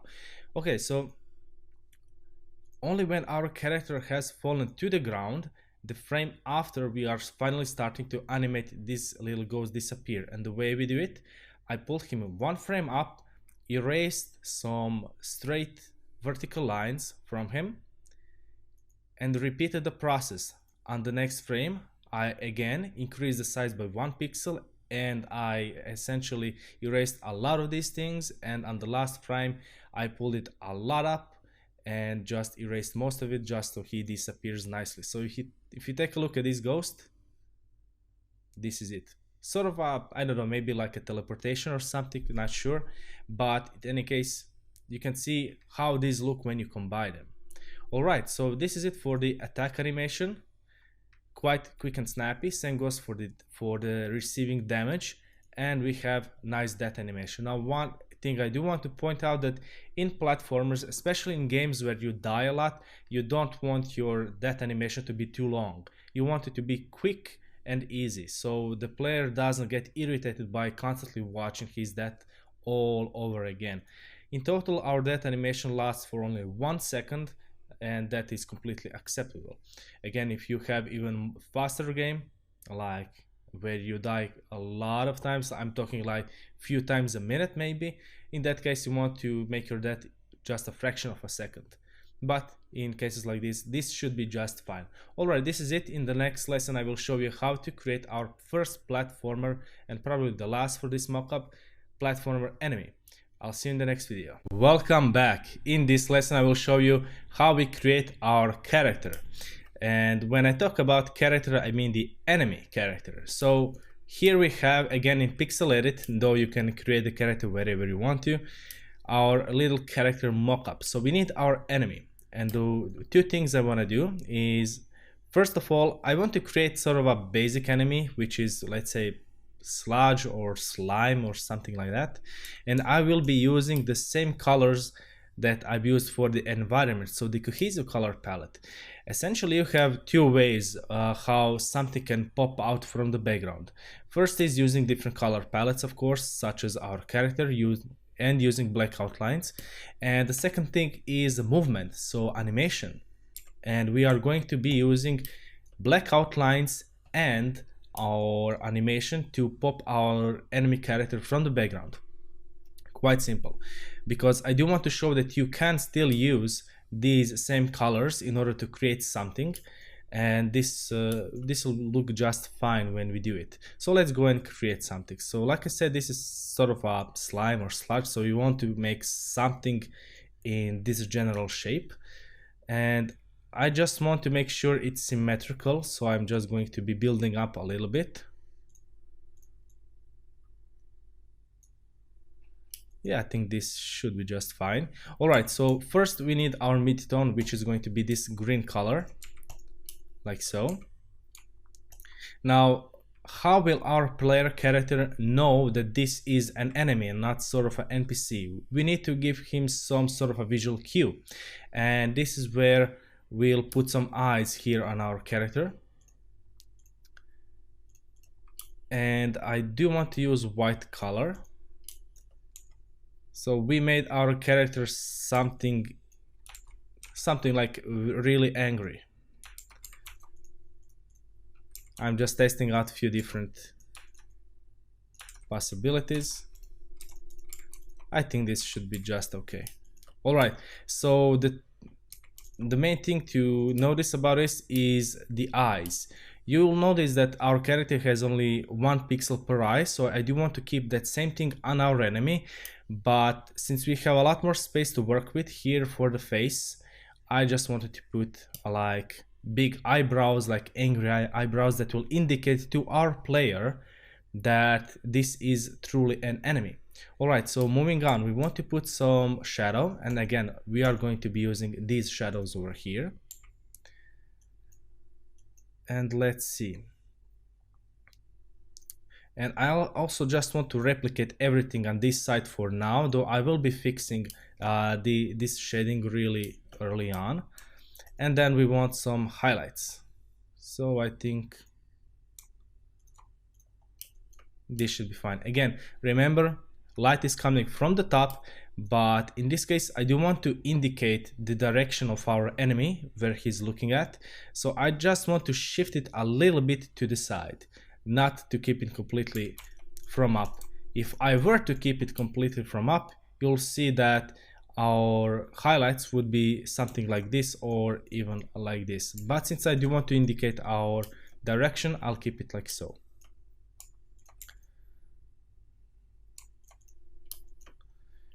And again, I do want to put some indication down here. Now, why am I putting something over here on the bottom? Well, if I put everything in the shadow like this, you'll notice that our character loses volume. And if I keep just a few portions of these in the light, he sort of gets those layers in between, which are quite useful to give him some more dimension. Okay, so moving on, I actually want to start fixing shading. I want to reduce the shading on this side, and I might increase it on this one. Excellent. I think our character looks really nice. So what I want to do now is I'll be jumping into a sprite, and I'm just gonna copy and paste our attack animation, just 1 frame. Again, it's distorted because of copy paste stuff, but nonetheless, I just want to make sure that when our player character hits, his fist actually reaches our enemy. So basically, since our enemy is smaller than our character, we want to make sure the fist will still reach our enemy. And I think this should be just fine. If I were to make our sludge here or our slime even smaller, then it could be a little bit problematic. Now, this design is finished. You can still layer more things on top of it if you want to. So let's say you want to add more shadows, you can certainly do so by using this blue color. Then we can go into the purple color. You can make different facial expressions. You can keep layering on top of it if you wanted to. However, I do not. I just want to keep the design extremely simple. I might even change this design just like so. Yeah, I think this right now, yeah, this looks perfect like now, in my opinion. So this is something that you should keep in mind. Even by using these colors, right now, if you look at the background and you see our player character, you will notice this enemy character, but a little bit harder. He does use the black outlines, so it should make things a lot easier for our player to see. But when we add movement to our slime, then it's going to be pretty obvious that this is truly something to interact with, and in this case the enemy. So I just want to also show you really quickly what happens if we don't use black outline, but we rather again use this purple one. You can see that one character stands out a lot, which is this one with the black outlines, and then this one without the black outlines but rather these purple ones. He kind of more blends in. Again, something to keep in mind. All right, this is it for our player enemy character design. In the next lesson I will animate him, so look forward to it. I'll see you in the next video. Welcome back. In this lesson I will show you how to create few simple animations and explain the design decisions behind them.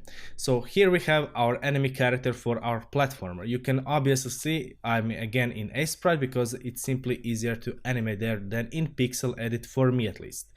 Now I have few different animations: movement, attack, receiving damage, and death. I will go over all of these. They are quite simple, but the design decisions behind them are quite important, so I want you to pay attention. Now the first one is the movement. Here we have 4 frames, and second and fourth frame are the idle position, the idle design position. Quite simple. However, the first and third frame are different. The first frame is where when our character actually moves, our enemy character moves in the direction in which he is looking at. You can see I just basically squashed and stretched him a little bit, and then on our third frame he goes into resting and also anticipation position for the next movement. So you can see that he goes back a little bit, prepares to gather energy for the next step, and then goes again to stretch onto the next step. Now there are many different types of sludges and slimes. They can be of thick liquid, thin liquid, they can be jumpy, they can be really slow and sloppy like this one. It all depends on what you want to achieve. The reason why I made the movement like this is because this will be our first enemy in our platformer mockup, and the only enemy actually. But if this were again, this would be our first enemy. And the reason why I want to make him slow is to empower our players. So when our player plays the game with the main character, I want him to feel, or her to feel, powerful enough that he can actually defeat this enemy. Quite simple. Alright, so let's go to the attack, and this one is quite important. As you can see this squashing position before he actually goes to attack. This is a visual cue to our player that this little slime or sludge will actually attack. You can make it as announced as you can, or you can make it more pronounced, less pronounced. It all depends on what you want to achieve. But you can clearly see this anticipation frame before he attacks. And then he attacks really quickly. He basically just extends his body and then settles in that position and goes back to his idle movement or whatever it is. Now, if you remember our main player character, he doesn't have this anticipation frame when he attacks. He doesn't. He immediately attacks with his fist, and that's all there is to it. And why is that? Well, you need to think about what is anticipation and what is the purpose of anticipation frame. When you are playing the character, you know full well what will happen if you press the button for attacking. You know when you press the attack button, you will attack. So there is no need for anticipation frame on your character. Really no need whatsoever, because you know what will happen. The purpose of anticipation frame is to give people a visual cue of what will happen next. When you are in the full control of the character, you do not need anticipation frames. However, on the enemies you definitely want those, because if you're just trying to kill the enemy and suddenly he attacks you and you receive damage and you have no idea what happened, that's your fault as a game designer. You need to make sure you put good anticipation frames so players can actually see what will happen in a split second or in a second or two after. They need to be able to predict what will happen next based upon your anticipation frames.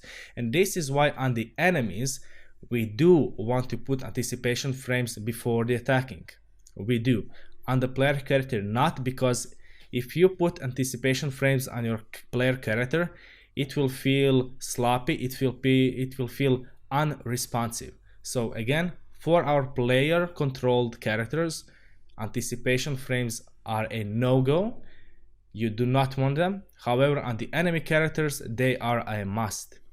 Alright, so after this we have the damage or receiving damage. You can see he just goes back a little bit and closes his eyes. Here is how it looks. Again, for this type of fast action paced platformers, so I want to keep everything really fast, be it the attacking that lasts only for 2 frames, be it receiving damage.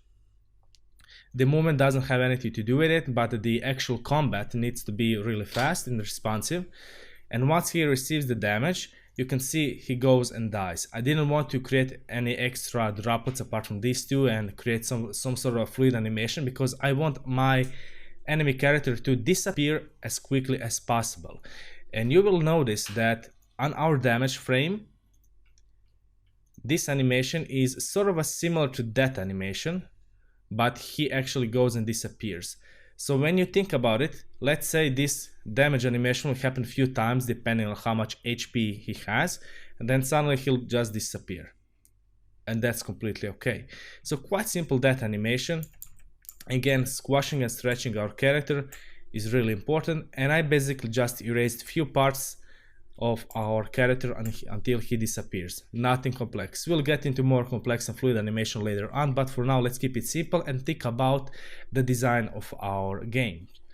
And this is pretty much it. So we have the movement, attack, receiving damage, and dying. You don't need anything else for basic platformer enemy. Again, you can make whatever you want to, or however complex you want it, but generally you want to make the AI of our enemies in the beginning of the platformer as simple as possible, so their movement is predictable, their behavior is predictable, and especially their attacks. This is it for this lesson. I will see you in the next one. Welcome back. In this lesson I will show you how to create few simple environment traps for our player to respond to. Now I have a separate layer here called traps, and I want to create just a few different ones so I can show you the design decisions behind them. I will show you one that is barely visible and one that is highly visible. So first I want to create some sort of spikes. Now when you are designing spikes, you need to think about how high can your character jump, because this will influence how big or tall you want your spikes to be. Right now we know our character will be able to jump at least this high because he needs to get to the next platform. So I want to keep my spikes a lot less than that actually. I usually like to keep them sort of a half of the height of our character. So something along like this tall, just to keep it a bit more interesting. Again, you can increase the height, decrease the height however you want to, but you know, for me this is completely good enough. First of all, you don't want spikes to be coming out of the ground right away. So let's say I have a spikes, and right away you can see them like so. And that's completely okay. Of course, these aren't spikes just yet, but if he were to go and suddenly they just come out without any visual cue. So if our traps would be behind our tiles, so if our spikes were behind our platform like this and suddenly they just came out, that's bad design. Again, just as we did the anticipation frame with our enemy, we need to give our player some sort of a visual cue that the trap is there. The easiest way to do that is either to leave some sort of a mark on the ground. In this case, we can create something like in really light stone. So if we have something on the ground like this, that's kind of obvious what will happen. This is a good thing. We want this. I actually want it to be slightly above the ground, just because of our perspective, not to break it too much. This will be just okay. First, I want to design two things. One, I want my trap to be completely unactivated, and then one which is activated. And for that we need two designs. First of all, let's go with the open one.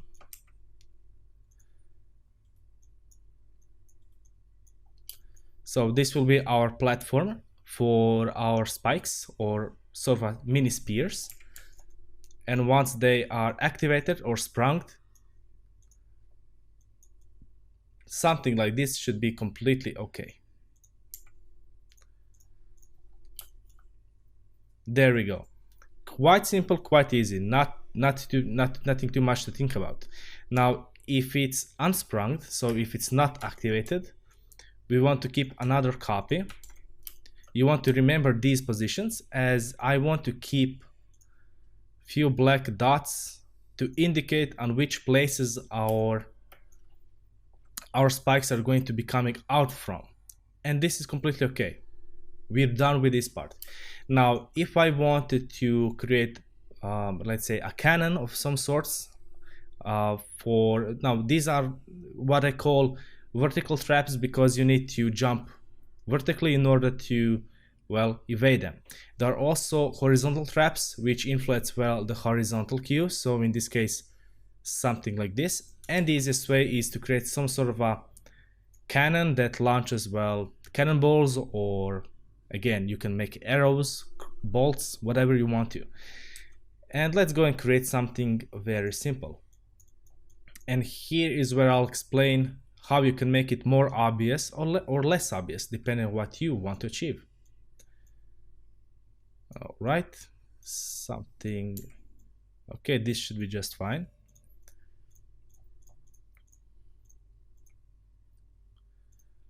All right, and again, we need purely black color because this is sort of a cannon. And here we go. Now this by itself is kind of hidden, and player will, well, it's kind of obvious, but at the same time it's kind of hidden, so we need to be careful. You can, especially if you shade it with the environment like so, it's going to be hard to notice. But because of this black color as a high contrast, people will still notice it to some degree. If we wanted to make it more obvious, we can do two things. We can give highlights to our cannon, and I mean something really, really light. So something like this should be completely okay. You can obviously see it more clearly now. Now, if you want to make it even more visible, just put the black outline on the entire thing altogether, and suddenly you have clearly visible cannon trap. Again, you can make it however you want it to. And this is it. Quite simple, quite easy to do. What you do need to keep in mind again is how high can your character jump, how fast can your character move, because he needs to be fast enough to be able to dodge any trap whatsoever if you are making a platformer. Again, if you really want to make the player character receive damage on purpose to learn something, that's completely okay, though speedrunners really don't like that. Just to keep in mind. Alright, this is it for this lesson. In the next one, I'll actually go and create this entire mockup as a single image. I'll see you in the next lesson. Welcome back. In this lesson, I will show you how to create a simple platformer mockup using the assets you have created so far.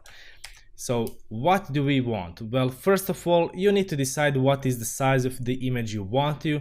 It can be small, it can be big, it doesn't really matter, as long as you can put everything you want into that mockup.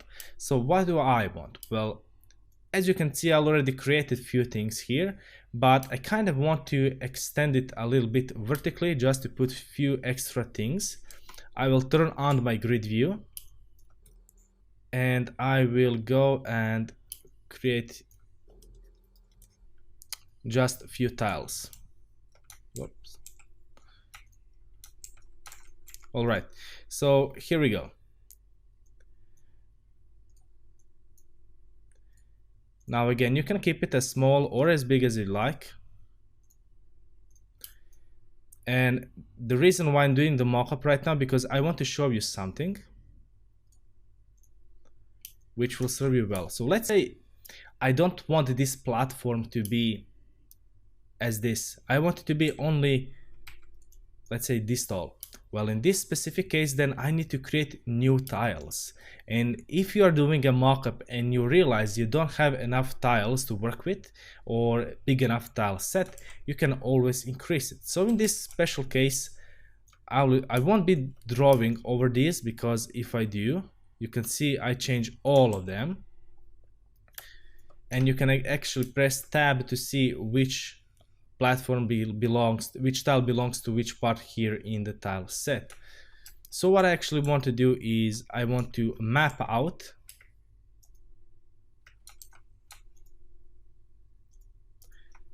new tiles by holding Control and just left clicking. And right now you can see I added our new tiles over here. And if I were to draw over these, you can see it's not influencing these ones because I created new ones. All right, and I want to keep this again really simple, so I'll just increase this bottom part like so, and just slightly fix the edges like this. I want to keep all of this, almost all of it, in the shadows, and just create a thin layer like so. And this is it. Just like that, we created really quickly a thinner platform for us to work with. Now we can move this around as much as we wanted to. Now if you are doing a tile-based system and you are trying to implement it into Unity or any other software, if you are sticking to the grid, this won't be possible, because you can see that our tiles right now skip between tiles or between two grids. You want to make sure, if you are doing this for prototyping purposes, that you always keep everything where it's supposed to be. Again, you can tweak it wherever you like, but I highly recommend to keep everything like this, and during gameplay sessions or during testing phases, that you tweak your character's capabilities instead of the environments once you finish it. All right, so what else can we make? Well, I want to have our little grass over here, so I will need to grab it, duplicate it in a few different places. I can even swap it around, create a few different ones just to keep things more interesting. If you recall that I can actually go and create some sort of a flower over here. Again, adding little details like these is always nice during mock-up phases, because mock-up is nothing more than sort of a concept art, so to speak. It's not the concept art, but it's kind of similar to it in a sense that you want to see how your game would look. And I really enjoy doing these. So, you know, you can take your time, you can do whatever you want to.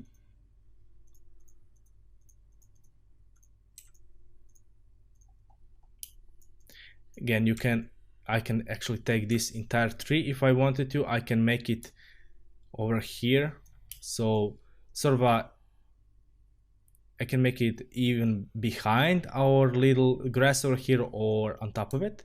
You can increase the size of our tree if you wanted to, but if you do this, please make sure to fix that everything looks as one pixel. You don't want pixels to be in different sizes. You really don't want to do that in the game. So keep everything at the same size. But if you do want to resize things, please do so. But again, fix them in that case. Let's say our character has an option to go somewhere above it, like so, and we don't know, well, if this is a one let's say platform from which our character can actually jump over it. So let's say basically one-way platform. So right now our character here is kind of hitting it because we designed it that he actually has 1 pixel extra, which is completely fine.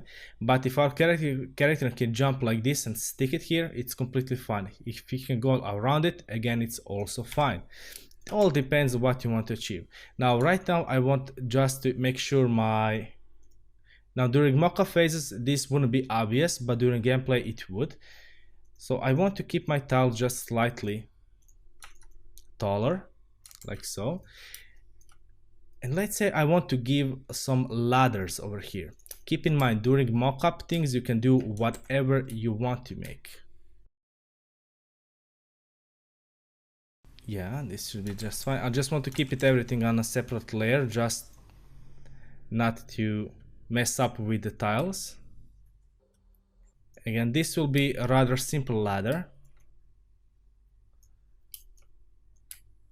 But adding details during this phase is kind of crucial because you are making a mock-up. So whatever you make here might end up in the final game. So you want to make sure you have everything in the place. However, whatever you do put in mock-up, you want to make sure that it's applicable in the game. Again, you can change it later on, but you need to keep in mind, for example, if we have ladders over here, that means our player character will be able to climb them, right? So this is something to keep in mind during game design. I can actually use these same ladders over here, like so, if I wanted to keep it more towards the design of our environment. And I actually do want to keep it like so. So I'll work on top of that.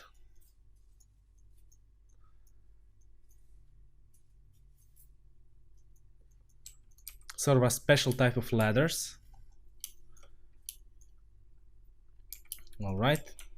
And now I can even take this highlight and just go over a few different spots.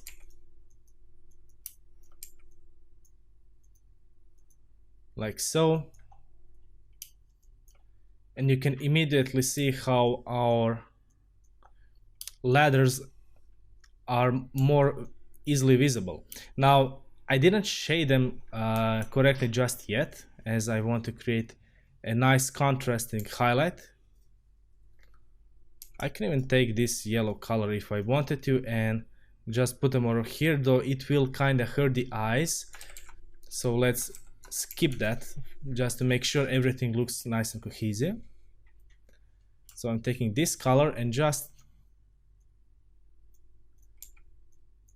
shading it here on top. And this should be just okay. Now you can make more enemies, of course. You don't have to keep only one. You can only show a portion of them. You can show them in the either direction. You can even take the animations of movement. So let's say the movement frame and put it here as a sort of a view. You can create more of these. Well, I just noticed I have an extra tile over here. All right. So we can take this cannon. We can create more of them if we wanted to. We can even go as far as go to this side. We can make them on different heights if we wanted to. And here we go. Just like that, we have a very quick and nice and simple mockup game. Now, you need to think about what will people see from our mockup game. Well, when they take a look at this little map, they will see, okay, we have our character, we have some enemies, we have some traps, different traps, we have nicely the environment, we have some water, we even have a ladder to climb, obviously. So you can put a lot more things into it if you wanted to. It's all up to you. Have fun with it. I mean, it's a mock-up game. It's sort of a, like I said, sort of a concept art, so you can do whatever you want to. And this is pretty much it. You don't need to overcomplicate things. You can put coins if you want sort of a side objectives or even main objectives. It's all up to you. So this is it for this lesson. I hope you enjoyed it. I will see you in the next video where I'll explain a few different types of platform perspectives. I'll see you in the next one. Welcome back. In this lesson I will show you how different perspectives in platformer work. So first one on the list we have our Super Mario, and the view here is straight on. It's quite simple to do. The only way you indicate the shapes is with shading. So you can look here at these tubes. They are cylinders, which you can obviously see from the shading. However, if these were, let's say, slightly angled from the top, you would be able to see the roundness on the top portion. Same applies to the bottom part. So you will be able to see something like this. However, because it's a straight on view, you can only see it like so, which is this portion over here, right? Same thing applies to these bottom parts, which are actually cubes. However, you can only see rectangles because you are looking at them straight on. It's quite easy to do. This is the most simple perspective in platformer games, and if you are making your first game, this is what I highly recommend. The next one is quite similar, and again, this is Super Mario, but the shading is a bit different. You can see these boxes have more shading, which enables you to get more rounded cubes to get a slightly different effect. But again, everything is still straight on. The character, you look at him, it's straight on. The enemy is straight on. This is straight on. Again, you can see this back portion is straight, but this bullet is actually rounded. So if you were to look at it from behind, you would see the circle. Quite easy, right? Alright, the next one is Slain. This is a modern game. It uses modern techniques such as glow effect here on the sword, or here, but essentially the view is still the same. Even though the art is more complex, you can see the bottom part where he will run is still straight on. This crosser here, straight on. This gargoyle, even though it is quite higher, you can see it, it's straight on. Same goes for this building, for this tree, everything. It's the easiest way to make a platformer by using straight on view. The amount of details you want to put in, or the visual effects you want to put it, it's all up to you. But the perspective is something else. And this is what you generally want to be looking out for. Now let's go into something that creates a bit more three-dimensionality, because when you look here at the Super Mario, you have the foreground, which are the platforms and the enemies on them. You have the elements which are kinda in the background, but they still blend in with the foreground, and then you have the background like the sky. It's okay, it creates a nice effect. However, here at this line you can see multiple layers. You can see the foreground, then the background elements, that even background more, then even more, then even more, right? So you have few layers on top of them to create more three-dimensionality.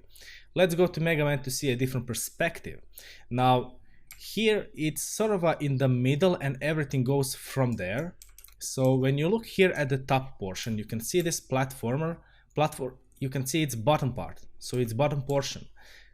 So this generally means you are looking at it slightly from the bottom, but when you look here at the platform on which the Mega Man is standing, you can see this portion over here, and this means we are looking at this portion from the top to down, whereas it's opposite for this platform. So we are kinda in the middle here, so we can see things that are on top, we can see them from the bottom, and things that are below us, we can see them from the top, right? This perspective is a bit trickier to pull off, but nonetheless it's here. But notice that we still look at our characters straight on, they are not angled. So if our character, let's say, jumps over here, we will still see him in the same perspective. His perspective won't distort, because if we look at him from slightly angled, like this road over here, we would see more of his helm. If he jumps here, we would see more of his bottom of his feet, but we won't, because the design and animations of the character is still straight on. So in platformer games, you design your character and your enemies with straight on view. You achieve three-dimensionality with different perspectives, depending on what you want to achieve. Moving on, Here we have Blasphemous, also one of the newer games. You can see its platform is also slightly angled, as you can see right here, wherever you look at it. It also has a lot of layers when it comes to foreground and background elements. So you have the foreground, you have first layer of the background, you have the second, you have like the third, and we have like 4 or 5 different elements of background stacked on top of each other to create this nice 3D effect. However, the perspective, you can see it's slightly angled from the top. So this is why we can see these portions where he's going to be running on. Even when he runs, you can see his feet are still in the same line. Okay, so again, he's going to be running on the middle here, but because we put some more dimension to our tiles, we get this nicer effect of three-dimensionality. When you look at the edges, you can see they are angled from one side here, somewhere they're slightly angled here. They're kinda all over the place, but they're not, because we are again slightly angled from the top. If this were 1-point perspective, you won't be noticing. I'll get into that later, but for now, this is completely okay. And I think this art style is really awesome, so this is why I included it. But again, perspective is what matters. Let's move to, let's say, the older game, like Prince of Persia. You can see that, again, you can see this top bottom portion to create, again, three-dimensionality, but they stuck with only one angle. So you can see these platforms have one angle, these have one angle. Even the walls here, they have only one angle, one angle, one angle, one angle, etc. And that's also completely fine. However, when you look here, they use one angle, then different one, then even slightly different one, etc. So you can do whatever you want to. Let's go on the last one. Again, even in Prince of Persia, again, you can see the enemy, it's straight on view. The character, straight on view. Always straight on view. Owl Boy, same thing, straight on view, etc. But the background elements are not necessarily in straight on view, just like it was in Super Mario. Here you can see all sorts of beautiful pixel art in Owl Boy. You can see the bottom portion. At the same time, you can see this top portion. You can see its side portions, and you can see even the bottom portion. So this is a quite interesting perspective, and it has a lot of details. And I highly suggest you to take a look at the Owl Boy if you want like sort of a high-level pixel art, because it's really beautiful. But the perspective again is what's important. And basically you can see that from the simple ones, be it style like this one or the Slain, straight on perspective is quite easy. In comparison to these other ones. Again, you have like the Blasphemous, which uses more angles than one. You have like Prince of Persia that uses always only one.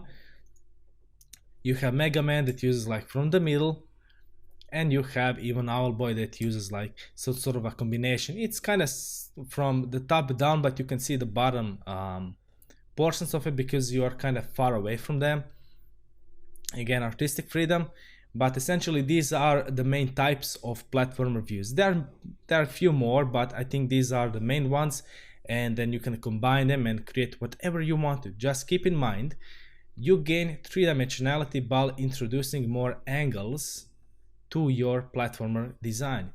So if you are to use straight on platformer like Super Mario, if you want more three-dimensionality, use more layers like Slain did. Maybe introduce the foreground elements that will block out the character when he passes through it, right? But again, keep it fun. Do keep in mind also that styles like Owl Boy that have a lot of details obviously will take a lot more time to make than, let's say, Super Mario. But nonetheless, decide which style you want to, depending on what type of game you wish to make. Now, if you want to make an exploration game, which is the main hook of your game, exploration, you want three-dimensionality as much as possible to create a nicer effect. However, again, it's not necessary. You can create nice exploration games completely with straight on view, don't get me wrong. It all depends what you want to achieve with your game. Just to keep a few things in mind, I mentioned all of these things. This is it for this video, and with this we will conclude our platformer section. In the next lesson, I'll give you the challenge. I'll see you in the next one. Welcome back. In this challenge, I want you to create a platformer mock-up game. So basically, you just want to create a concept art of some sorts where you will actually provide with a simple image of your platformer mockup. So please be sure to use at least one character and one enemy, as well as few different tiles, and then you can add as many details as you want.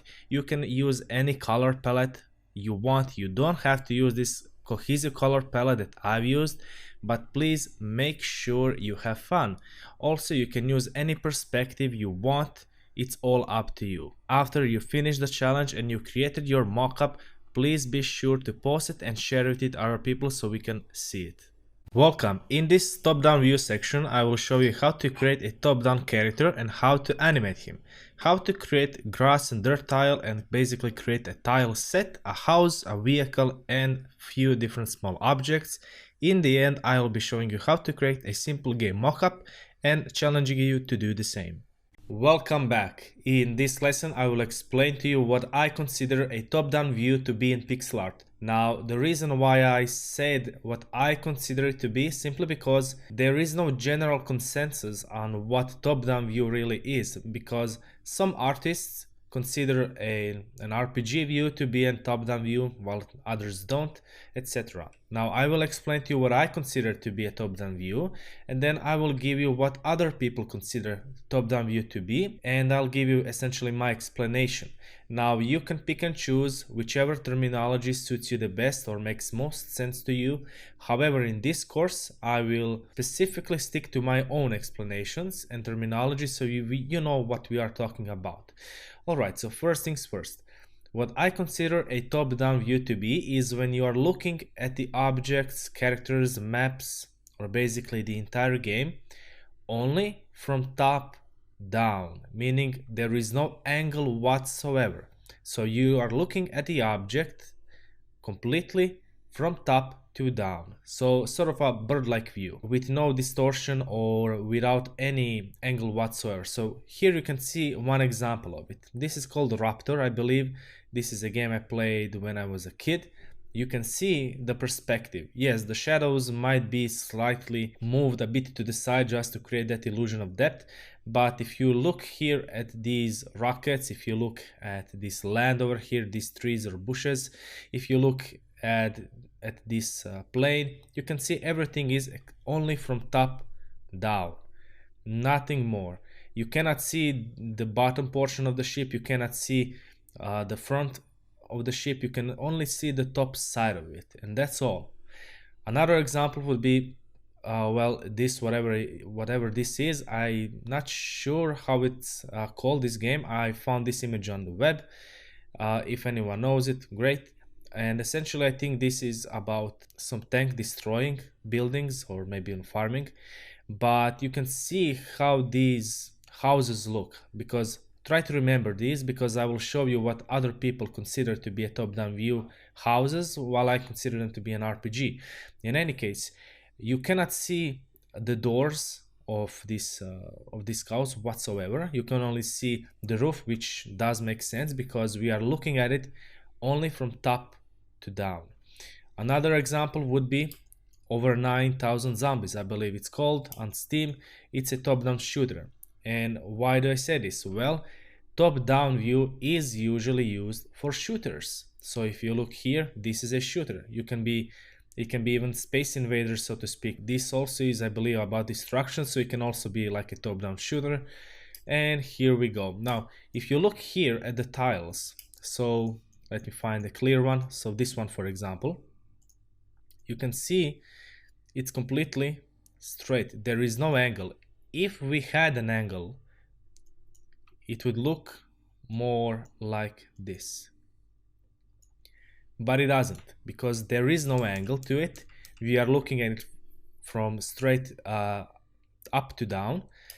You can even see how the characters look. though I'll explain the characters in the next lesson.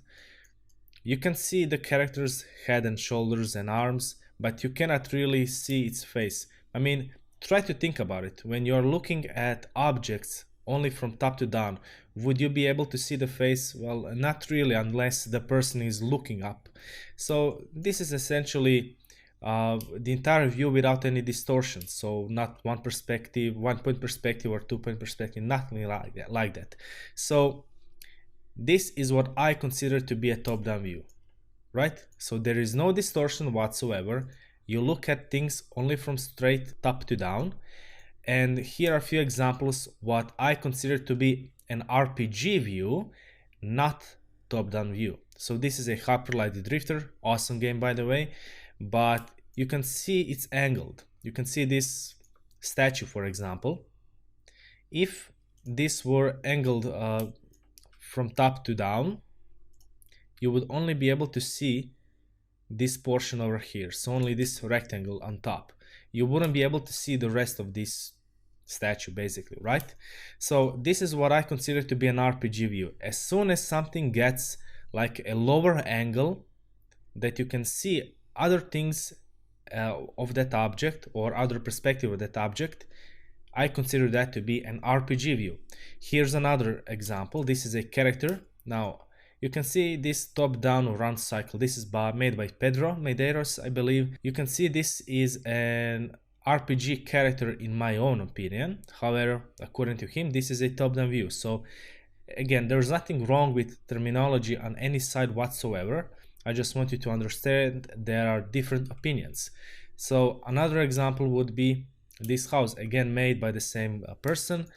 You can see how the houses look. You can see the doors, you can see the windows. However, you can see how the houses look from top-down view. Now this is what I consider to be top-down view, and I consider this to be an RPG view as soon as it's angled.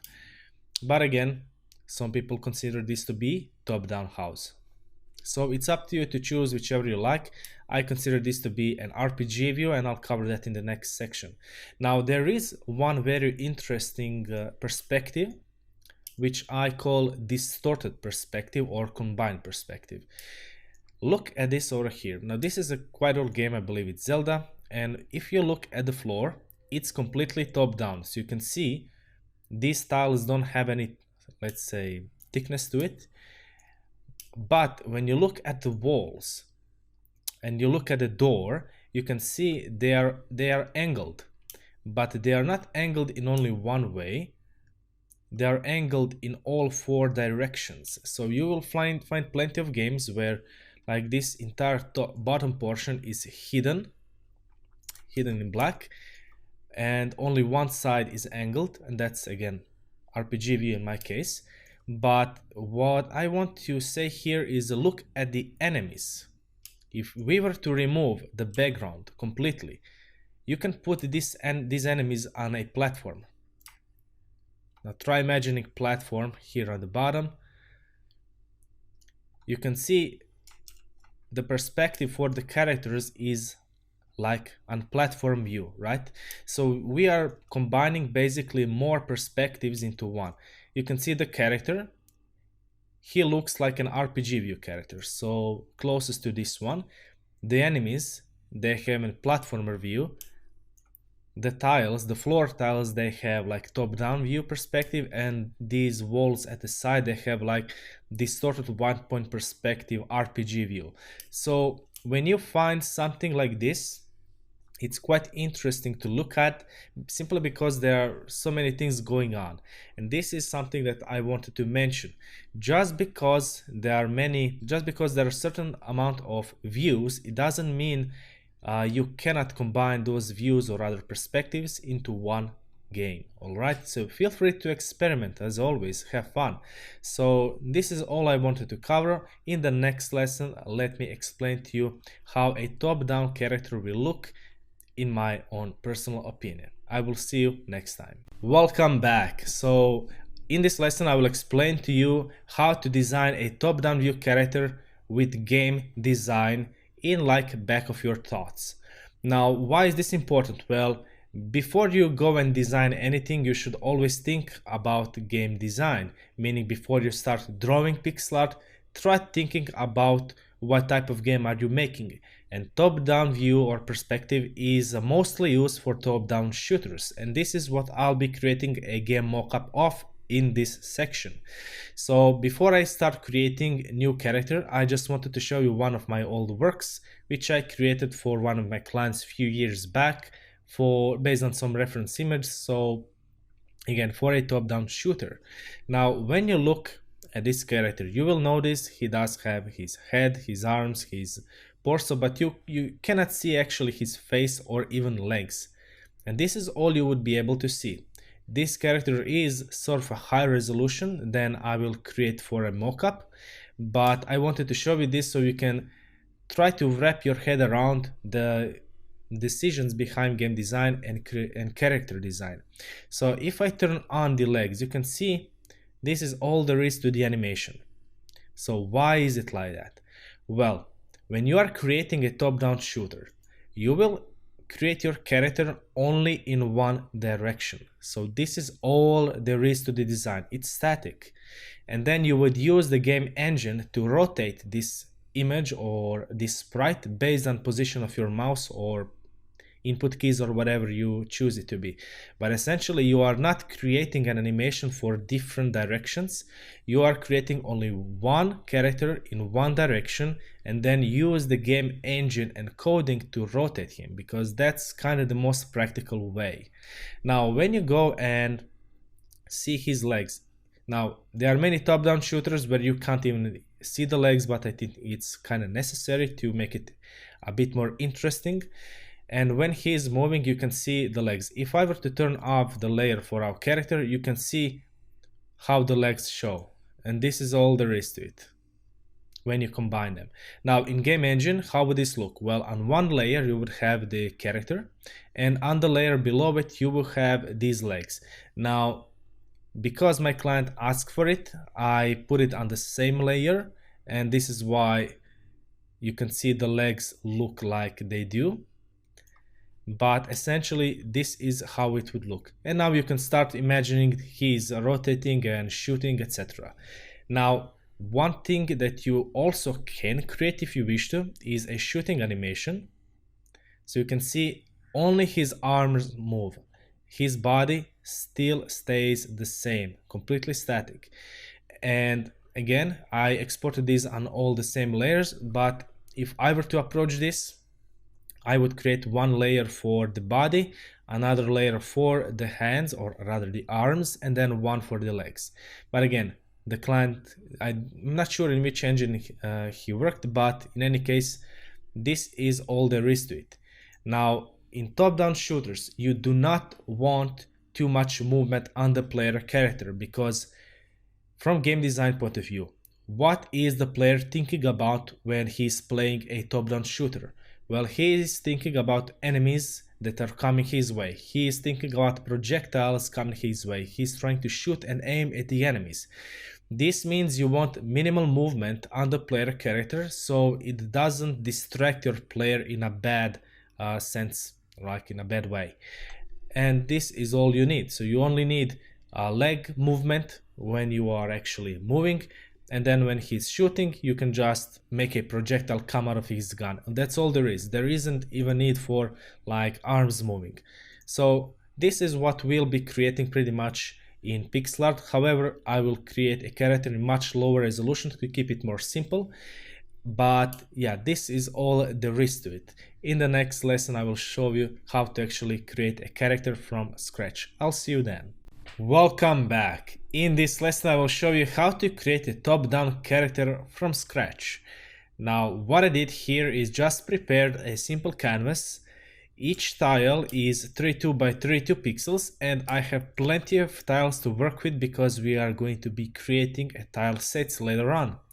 So the background is in one simple color. It's like sort of in the middle when it comes to grayish color palettes. So when you look here, it's just completely desaturated gray color, somewhere in the middle regarding lightness or value, however you want to put it.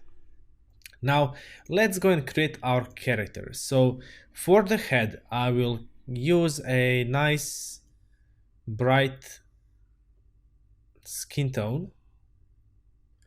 And the reason why I'm using the background in such a dark color is because it's in the middle section of values. So no matter what I decide later on to create my tiles with, maybe it's a vibrant color, maybe it's highly desaturated, I'm kind of making sure that my design uh, regarding color palettes with the character sits somewhere in the middle. So even if I have to rework it, it won't require that much fiddling around.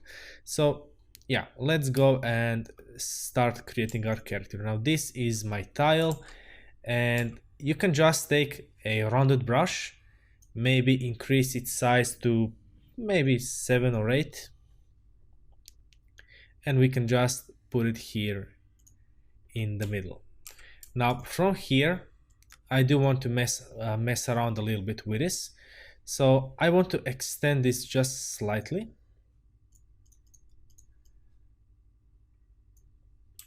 And I want to replicate it on the other side. All right, I think this looks really, really nice. Yeah, maybe just by one more pixel down. Yeah, this looks great. So essentially it's 5 pixels on each side, then we are well, essentially connecting. Now when it comes to human heads, if you want to keep the proportions like realistic, in that case the head would be slightly longer than it's wider, so something like this. But you know, I don't think there's any need to complicate things, so I'll try to keep it as simple as possible. Now that I have my human head, I want to create some shoulders, and I'll use nice kind of bright blue color, well, desaturated blue color, but for metal this would be quite bright in any case. Maybe desaturate it slightly.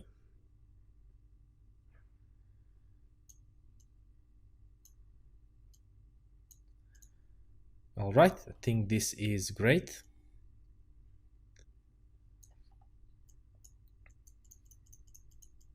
And now I'm just gonna extend this a little bit. And these are going to be our shoulders. Now I'll create just one side and then I will replicate it on the other side as well. So basically just copy pasting it. Now I will need a shadow tone,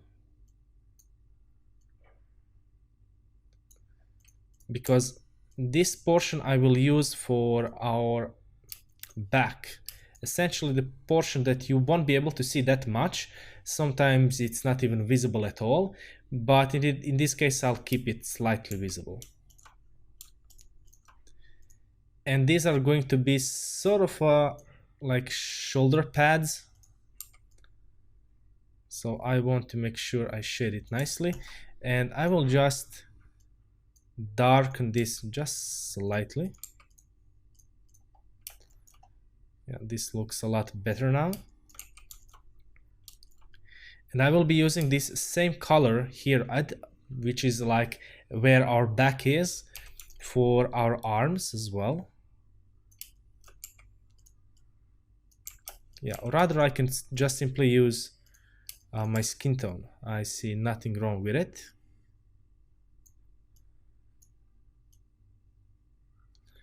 And I'm just trying to aim for the middle. Now I need something to represent a weapon. I'll just keep it very highly saturated green color. Yeah, who knows how long it's going to be. So I'll just design a simple shape of our weapon.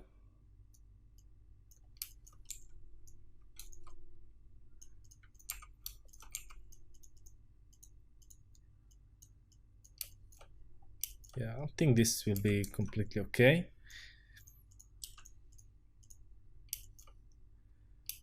All right, now we have sort of a base for our character.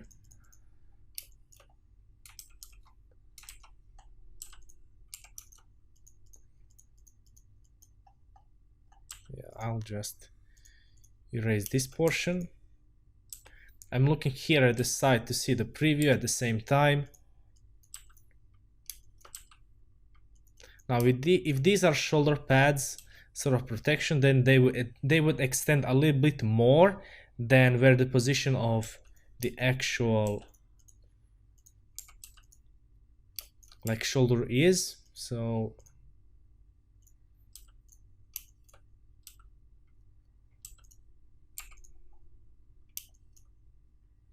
yeah, I think I'm pretty happy with this. Now I will just, yeah, let's say I want to create a hair, and I'm just gonna mess around with a strange concept here. So let's go with maybe like a blonde.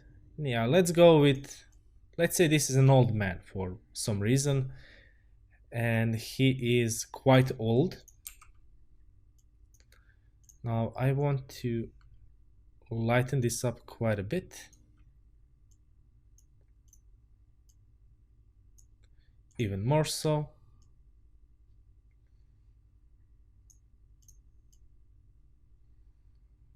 Yeah, this is a nice color. So I'll just go and shade where, well, actually put where his hair would be. And let's say he's like half bald for some reason. Yeah, this is fine. Now I'll take like a half portion of it, flip it around.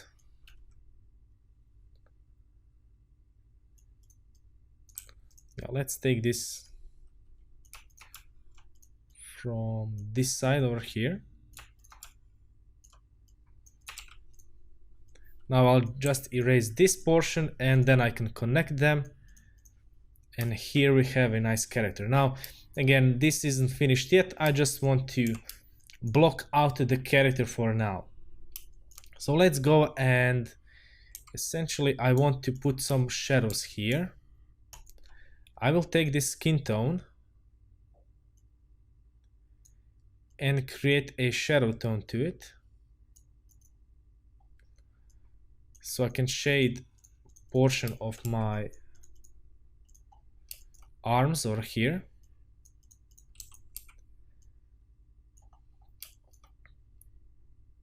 All right, now let's say I want some sort of a gauntlets here for some reason. Again, I'm just messing around with a lot of different concepts here because I just want you to feel relaxed, because at the end of the day, you can create whatever you want to, right? Now let's go and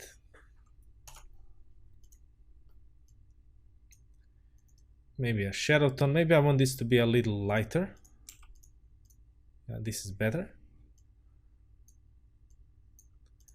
Then I'll need a nice highlight.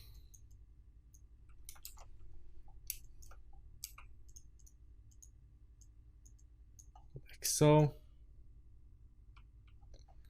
Maybe this can be even in the opposite direction. This can maybe be a darker color. Yeah, I think this one looks even better.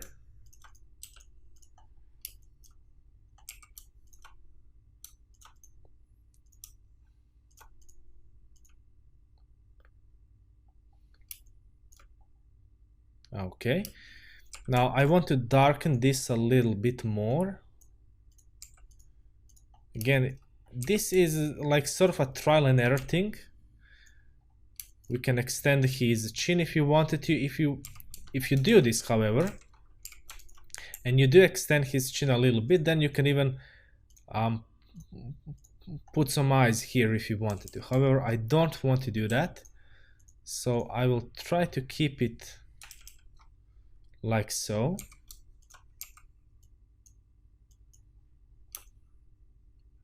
Yeah, I like this quite a bit. Now let's go over here and create some sort of a gun. Now, since this entire character is all sort of a mix of different things, I want to keep the consistency of this strange design and just mess around with this a little bit. So let's go and maybe create something in purplish tone. Again, I have no idea what kind of material this would be, but yeah, it doesn't matter really. So let's go and create a nice shadow tone. Actually, maybe slightly darker. And this would be great. Now let's create a lighter tone.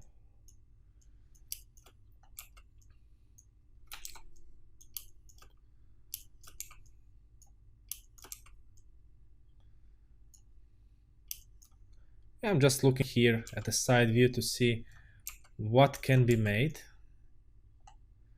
All right, maybe, just maybe it's a bit too dark in comparison to our character. So what I will do now is create an outline completely black around our character.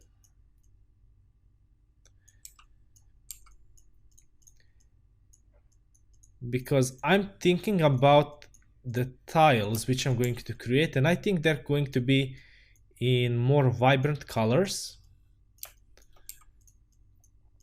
So I want my character to fit in, but since this is a top-down shooter, it's completely fine to add some black outlines. Now let's create a background with a green tone to it and see how our character looks. If I were to remove the black outlines, you can see the design in itself, it's kind of weak. If I added some shadows via game engine or whatever, it would look a little bit better. However, for now, I want to keep it like so. And from here on out, now you can choose where you want to put your outlines. If you wanted to, you can even put them here to emphasize the head of the character. You can put them here as well. You can fill in this middle space. You can leave it out. Now it all depends what you want to achieve and what you want to emphasize. Now I'm slightly worried about this gun of a sorts, so I'll just rework the colors a little bit.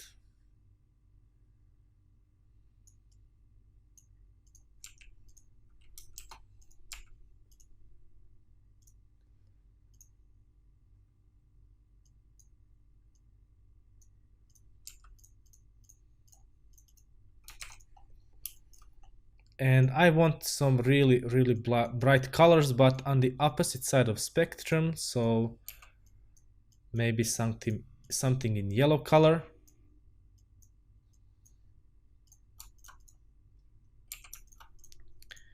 And maybe I want to outline this gun as well. And here we go.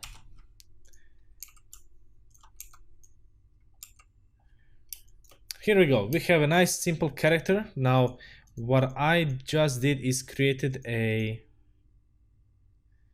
outline on a wrong layer, so I'm just gonna fix that really quickly.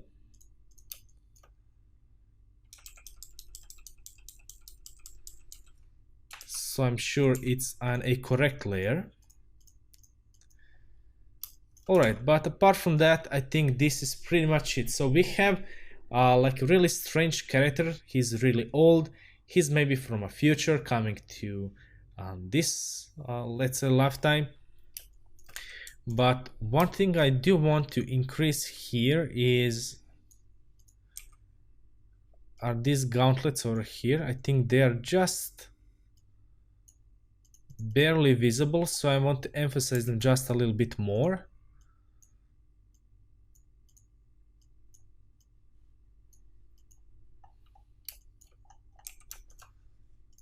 And maybe some highlight color as well.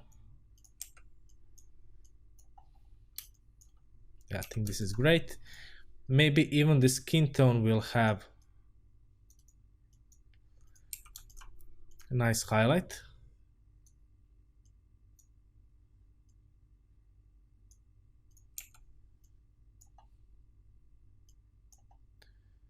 Not too much, however.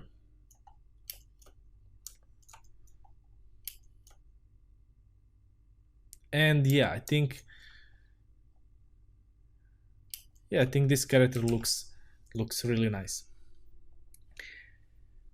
Maybe I want to increase this yellow color even a bit more so it's more saturated. Yeah, I think this is great. And I'll just remove these highlights from the skin tone. Yeah, I'll keep them.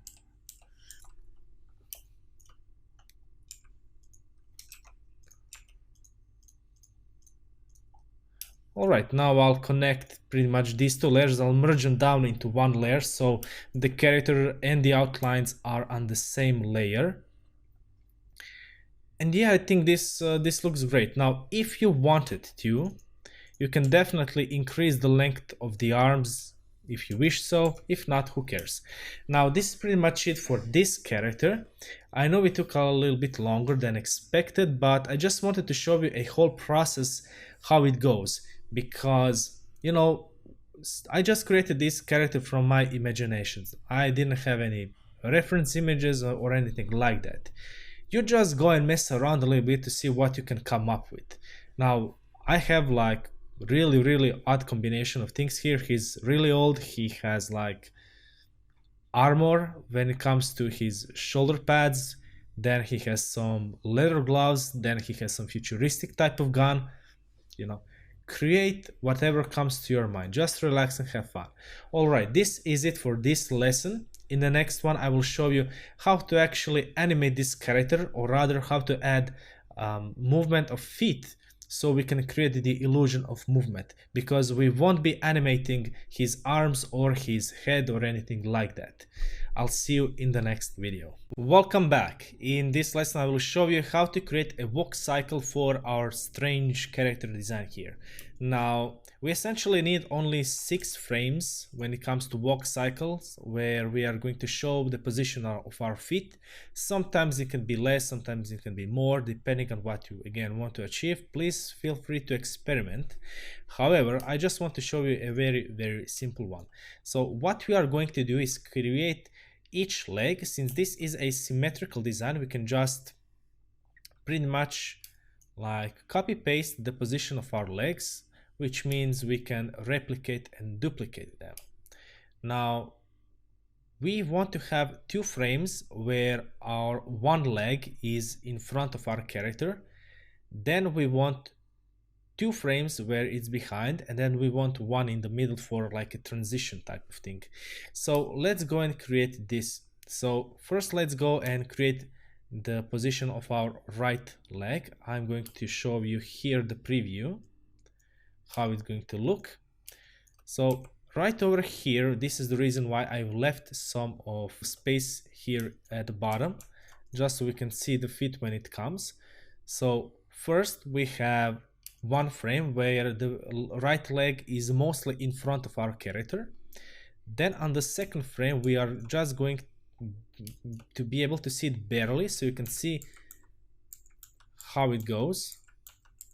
Then on the third frame, the leg is pretty much here, sort of in the middle of our character, so this would be the passing position. And then when it comes to going back, then we are going to, on the fourth frame, we are going to reveal our leg here at the back. Again, not too much of it. This is more than enough. And then on the fifth frame, we are going to reveal even less of it. So just to make sure.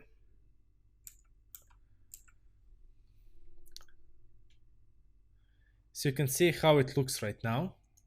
Maybe when it's up here like so, we can indicate. And here we go. Just like that, we have one simple leg. Now, if I were to replicate this on the other side, I need to make sure that the frames don't overlap, rather they are reversed as well. So on the first frame, when our leg is basically here in the front, the left leg would be here behind. So we can just pretty much take this thing, copy paste it, and on the first frame we can just put it over here, and then on the next frame we can again take this position over here, and then on the second frame we can just place it over here. On the third frame the legs are in the passing position, as well as on the sixth frame, so this is why on these two frames we don't have anything. And then again on the fourth and fifth position is basically where our left leg is going to be here at the front. Right, so I just missed it for one frame, like so. And then on the fifth frame it's like this. This is pretty much it. So here we have a nice character walking, a simple walk animation. It doesn't need to be complicated. Don't overcomplicate things, especially for top-down shooters. We have a nice character, he's old, you know, when he's moving you can have like these position of the legs animating, and basically when he's shooting you can just spawn projectiles from his gun or rifle or whatever this is. Alright, this is it for this lesson. I hope you enjoyed it. I will see you in the next one. Welcome back. In this lesson I will show you how to create simple tiles for our top-down shooter. Now when it comes to creating tile sets and tile maps, this is something which is project based. This means that if you have a need for huge tile sets with big amount of customization, go for it. If you don't have, reduce your time needed to create the game and just keep the tile set small. Now when it comes to top-down shooters, I usually find that small tile sets are usually the best ones, so I will create these ones in this specific section. Now when it comes to RPGs, however, I like to have a higher amount of customization, which is why in the next section, RPG view, I will show you how to create bigger tile sets and how to make sure they blend in with each other seamlessly and with good amount of details. But for now, let's try to keep it as simple as possible.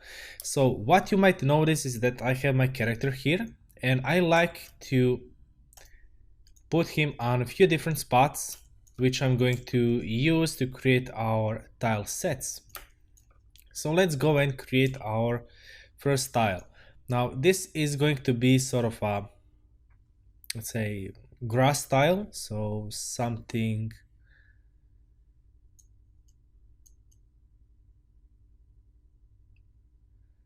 perhaps something like this.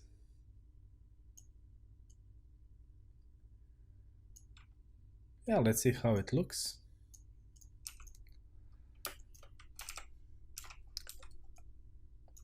Oh, now I put this on the wrong layer, so I want to make sure that I only cover what is behind.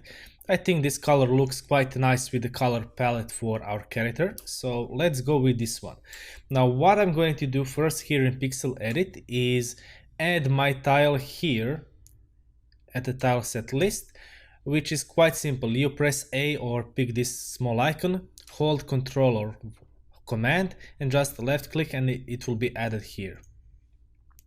So just like that, I have added it, and now I can choose this tile and I can just paint it here, and whatever I change on one of these is automatically replicated on the rest of these. Now let's go and start shading. For this portion I want to hide my character, open up my grid view so I can see what's happening. Now some people like to see these grids, some people don't. It's all up to you. Now if this were an RPG view, I would go and start creating different shapes like these ones, which indicate the grass. But as you might have noticed, these shapes are clearly visible, like they have nice thickness to it because like they are some sort of a leaves, and I don't want that in my top-down shooter. So I'm just gonna back up and create a very nice and simple indication that this is a grass tile, which can be made just by creating nice vertical lines in varying lengths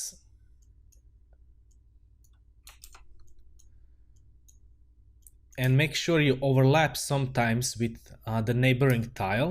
Of course, if it's just 1 pixel wide, you cannot really overlap unless you put at least 2 pixels, but I don't want it. So essentially, I have 1 shadow tone, which I put here, and then I'll create another but highlight tone.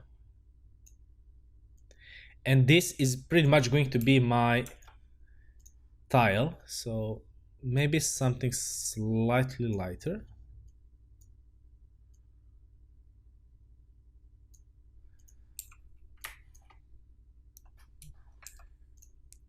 Slightly darker. Yeah, this should be great. Now, why am I doing this? Well, I don't want to have a big amount of contrast when it comes to my tile. So I'm very careful when it comes to my positioning. Make sure that none of these spaces has like too huge of a gap between. And when I put my character here, you can see how this tile looks already.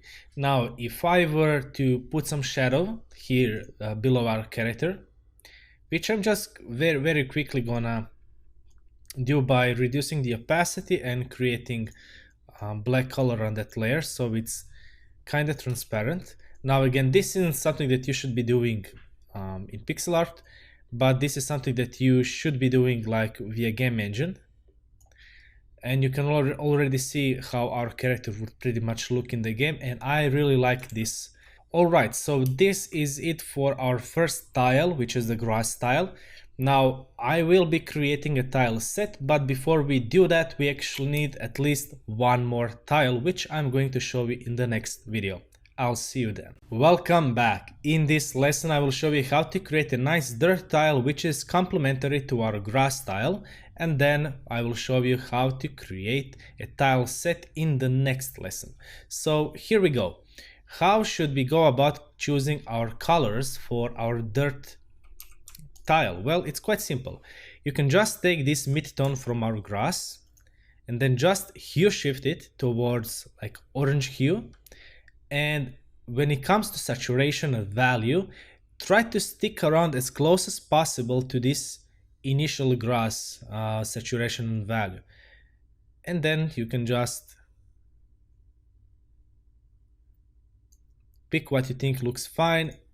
And here we go. We have a nice color when it comes to our dirt. Now you can see how it looks in comparison to our character, and to be honest, it looks really nice. Now I will go and choose this color, and I will add this tile to our tile set over here at the side, paste it on all positions, hide our character as we did with our grass tile, and then keep the style minimalistic just as we did when it comes to grass. So we just want to indicate texture, nothing else. This is a top-down view. You can't really see the angles. You wouldn't be able to see such huge bumps from, let's say, rocks and stuff like that in this particular view. So you want to keep the details to the minimum. Alright, so let's go and create a shadow. And if I were to create something big, like some sort of a texture like this one. Now, some people might like that, some people might not like that. Personally, I'm not a fan of this type of thing, so I'm just gonna go back and start creating, as I've said, minimalistic type of thing. Now you can go and create just small little bumps like these ones, which might indicate the shadow of certain rocks or little bumps in the earth, and then just adding some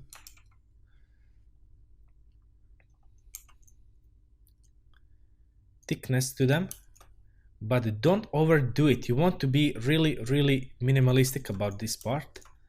So just add one or two maybe on the entire tile.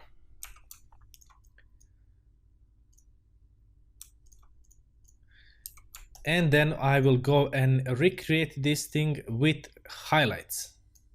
So basically repeat the process. You are essentially creating some sort of a noise, so to speak, on the texture.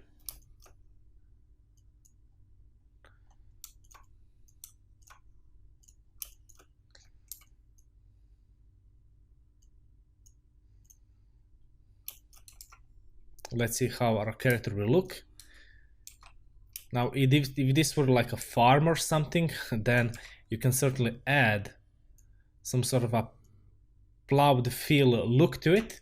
But, you know, as I said, try to keep it simplistic. Now, you can see how this looks again. If I create a layer with reduced opacity and I just paint in some of the shadows, you can see how the character would pretty much look. And I think again this is quite nice. So this is it when it comes to creating our first two tiles. Now we are going to combine these two tiles into tile sets and essentially one tile map. And this is what is coming in the next lesson. I'll see you then. Welcome back. So in this lesson I will show you how to create a tile set, or rather tile map, out of these two different tiles, how you can combine them using few simple tips to make sure they blend in with each other seamlessly. So let's go and start creating it. So what is the first step? Well, first step is picking these two tiles, and then you essentially need to surround a specific tile with the opposite one. So in this case it would be like this one. So basically the dirt tile is surrounded by the grass and vice versa. Now if we added like a third tile here, so let's say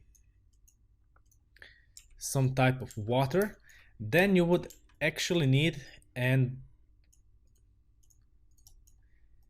you would pick both of these and then you would combine them with each other. So essentially each tile would need to be combined with the other ones. And this is essentially something that you should think about. So just adding another element into your game increases the workload by a huge amount. So just to keep it simple for this section, I'll keep it to just these two. All right, so what is the next step? Well, I like to turn on my grid view, and essentially I want to create some sort of a ring around all of these. But if you notice right now, because essentially all of these are this style, if I paint over it, the program, or rather the software, will automatically rework this one as well. So what I want to do is, once I've put this one here, I want to add it as a new tile over here. So like so, right? So now it's here. And if I paint over it and change it, these won't change because I have a new tile over here, which is really useful, right? Okay, so let's go and recreate it. So I like usually to take this entire tile, which is 32 pixels, find the middle portion. So find the middle, which is on 16 pixels. So this is one of it, and this is the second portion of it. Then I can just take and divide it in half, and essentially this portion is going to be in the grass and this one is going to be on the dirt, and I'm gonna overlap them in just a few moments. But why is this so important? Well, if this weren't divided in half, so let's say this were divided asymmetrically, so something like this. Well, once I explain to you the trick behind why I am dividing it in half, you'll see why it wouldn't work when it comes to combining with this specific one. So let's go and actually start creating. So I want just a little bit of texture to this. Again, grass texture, not too much. And then I want to take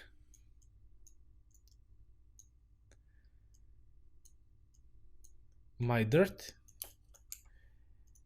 and just extend it and combine it with the grass a little bit. Then I can take the grass and just shade it here near the ends, and I can do the same thing with the dirt. Again, don't overdo it. We are trying to keep it simplistic, so keep that in mind. Now you can already see I had just a little bit too much of the shadows, so I'll just erase them, some of them at least. I might keep the others, and then I might even go and take the dirt and create like small pockets of dirt inside as well. All right, and just like that we have a nice tile. Now what is essential here? Well, we can basically take this tile and replicate it on the other side, but be sure to mark it as a new tile so it registers here as a new tile. Then you can flip it around and we essentially have two tiles that blend in nicely. Now the reason why you want to do that is to make sure they blend in with each other nicely. But what you can do is you can then actually take this portion and you can just change these middle ones, or rather this middle portion, just slightly, but make sure you leave this portion the same, because this portion where the grass connects to the dirt is what is going to determine if our tiles are going to be nice and blend, if they're going to blend in nice and seamlessly or not. So let's go, and now we can take this same tile, we can take it here, and now please watch this. If once I register it, of course, as a new tile, if I just rotate it like so, you will notice that the grass pattern is no longer vertical, it goes horizontal. And this is something that you definitely want to fix if it happens. And it's going to happen if you are using the same technique when it comes to texturing the grass. And this is okay now. Again, just change these slightly. Now I can take this tile again, I can mark it here as a new one, I can just flip it around, and now I already have half of my tiles done. Now we need to connect these two.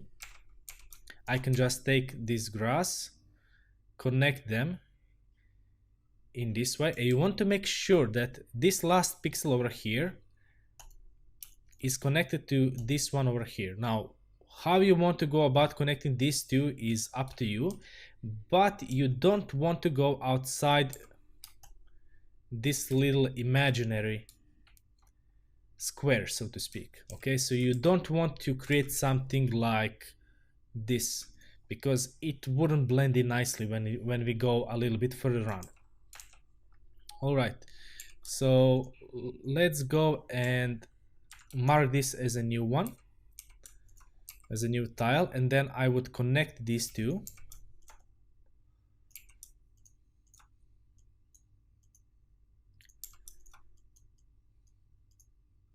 Again, I'm keeping inside of this little imaginary square.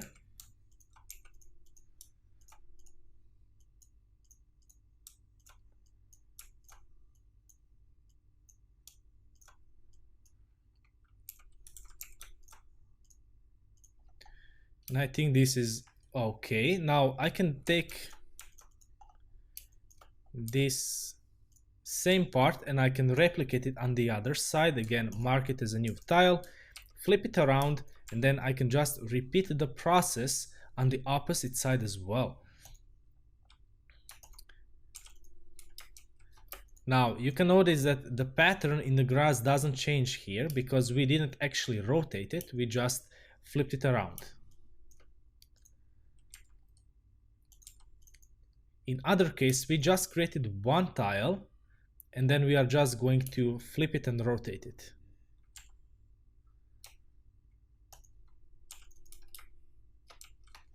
And here we go.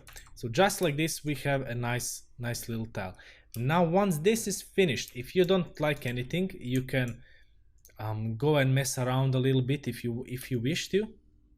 It's all up to you. You can extend certain things, you can connect them, you can add a little bit more of the grass texture, you can do whatever you want to basically at this point. So now how do these two connect? Well, let's go and try to create a nice small little map, and I'll show you where the problem begins.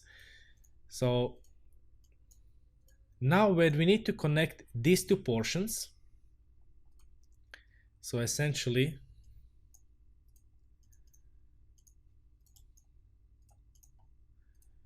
we have something like this. Now if we were to connect these two, we don't actually have a tile which connects them. So you can see that we are missing something, and you can see it's not here. And this is why it's important that it's in half. When I mentioned this, why you should keep this in half, this is the reason why. Because now we are going to create our second tile set. Now this is the first tile set. Once we create the second tile set, we will have a tile map. So let's go and create this. Now, nice little nifty trick that you can do here is you can take these ones and just put them on the opposite side. So right here, this combination of the grass and dirt is on the right side. Here you want to put it to the left side. Okay, so you essentially want to make sure that these two blend in nicely. Now I'm just gonna mark this as a new tile. So if I were to, let's say, put this tile over here, or rather this tile over here and this tile next to it, you can see how they look next to each other. You see they blend in extremely well. So you can essentially have a bigger amount of tiles that blend in nicely, and it's quite easier. Now you don't have to keep it on half, because if we didn't keep it on half, you can see that the equilibrium would be gone. So if just one of these were, let's say, over here, you can see how they wouldn't blend in nicely. So even if this one were like this, you can see you wouldn't have that many options, because the reason why it's like that is also you have to combine them with these edges as well. So right now I just want to, as I said previously, just take these portions and put them on the opposite side. And I want to mark them as new ones, as new tiles.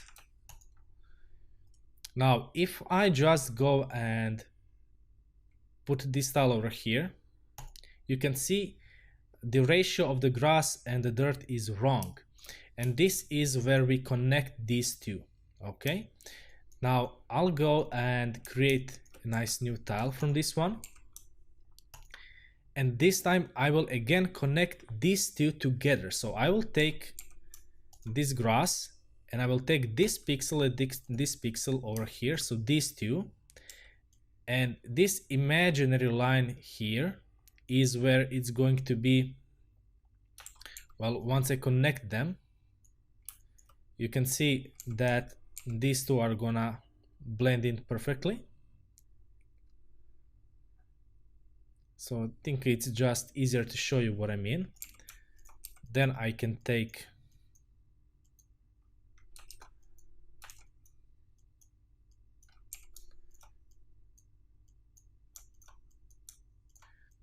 this grass texture, then I just quickly apply it. Then I can take the dirt texture and just slowly combine them. And here we go. So now we have this over here. If I were to take this one over here, again, it's the same story. You just replicate it, create a new tile from it to make sure it doesn't work like this so it doesn't happen. So you want to make sure you register the new tile if you are working with pixel edit, and then just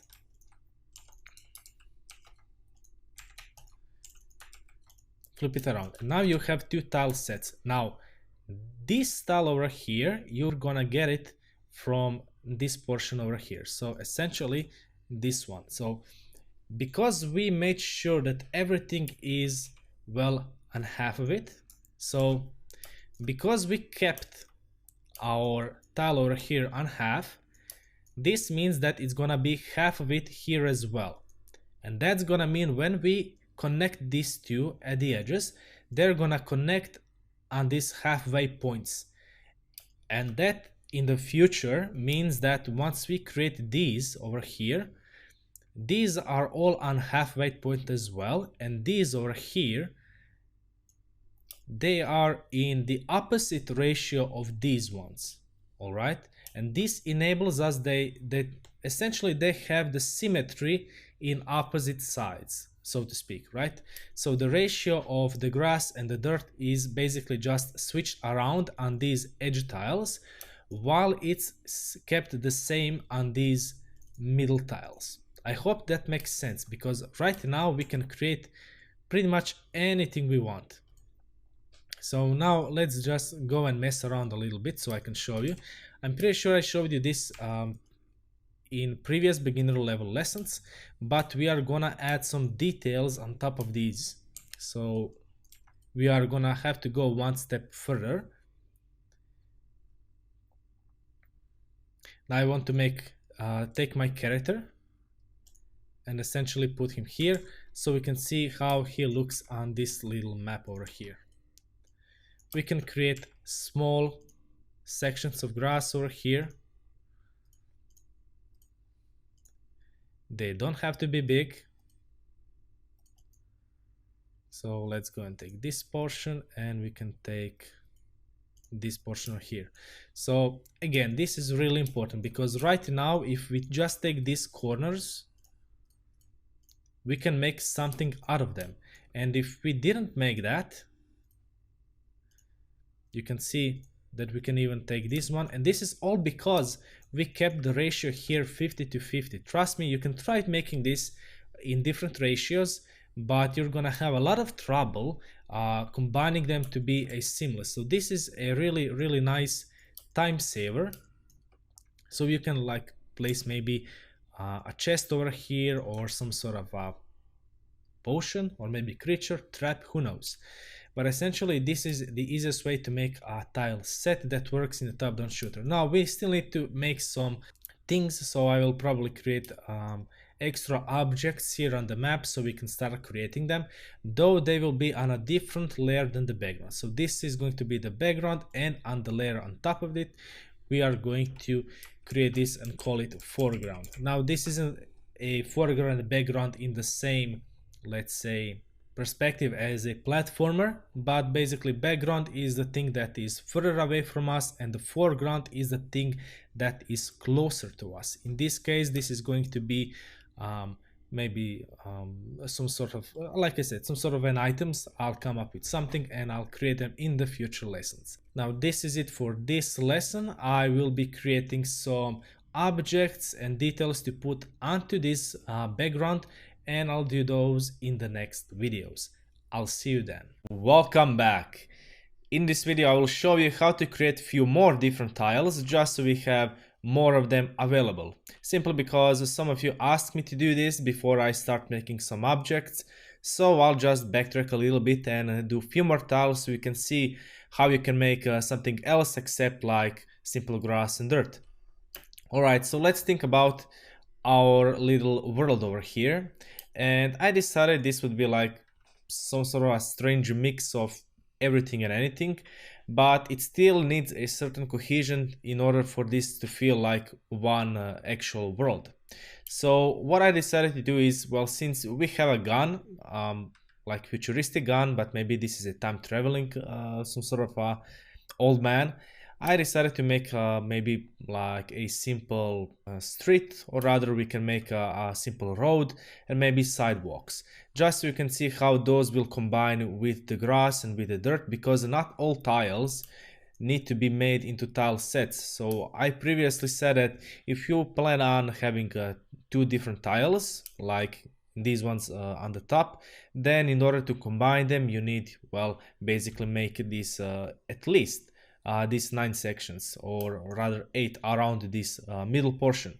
And essentially, if you want to make another tile, you would need to combine it with the other two, and then you would have to combine these first two with the third one, and then if you add more, means more combinations as well. But what I didn't mention is that if you decide to keep a specific tile for only one purpose, you can get away with a lot of, let's say, time-saving tricks, simply because if you know those, let's say, two tiles will never touch each other, you know full well that in that case you really don't need to make this. So let's go and have some fun creating more tiles, and I'll start with the road, and then I'll just simply add maybe a sidewalk. All right, so first things first, we need some sort of a road. So I'm gonna pick some color, and essentially I'm taking this mid-tone for the dirt. I'm going to go in the blue hue, and then maybe desaturate it quite a bit and darken it quite a bit. I mean, because if this is an asphalt, then it will be quite dark, and yeah, it can be even darker than this, but I think like that completely black or very close to it, you have very little difference. So I like to keep things slightly lighter for this specific reason. I already told you that if you want to keep the colors like cohesive, you can keep the saturation like similar.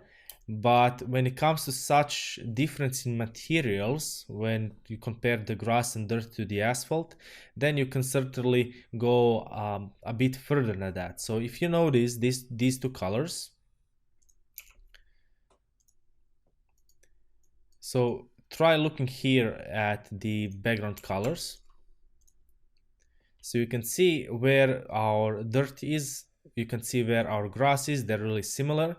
But then you can see the asphalt is way over here, because if I kept it here in the similar saturation, you can see even though it might not look that different, when you compare these two, you can clearly see that this one, if I perhaps just around them, you can see how quite different they actually look.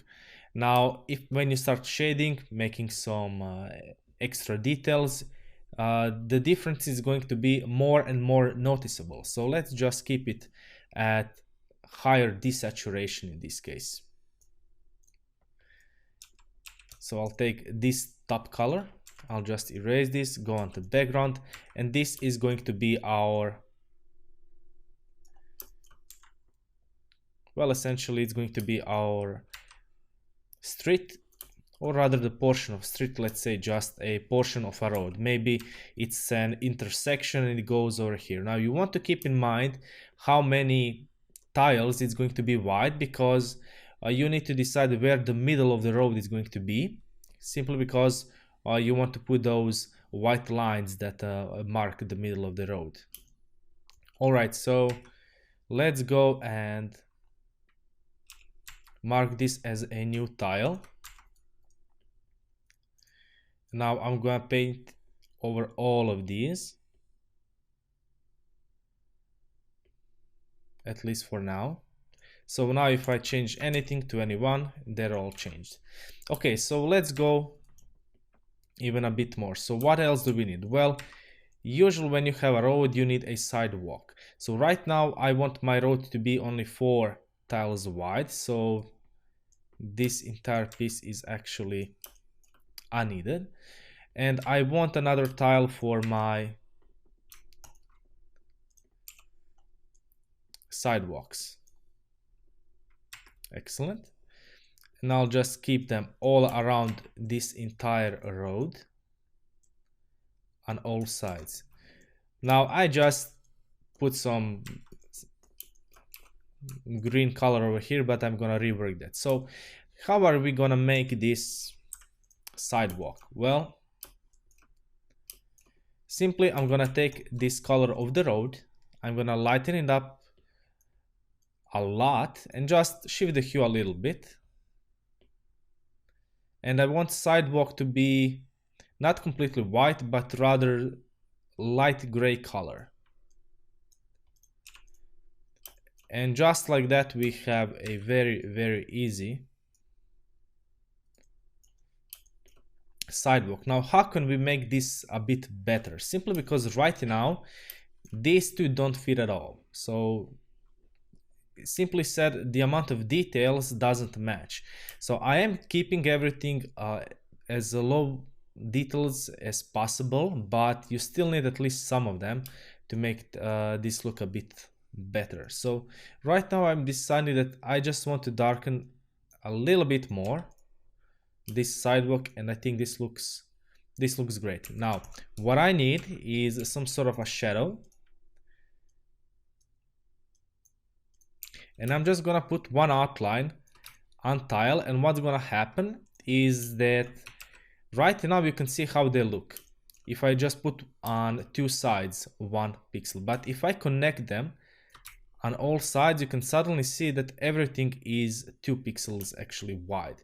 So there are many ways how you can go about this. You can, for example,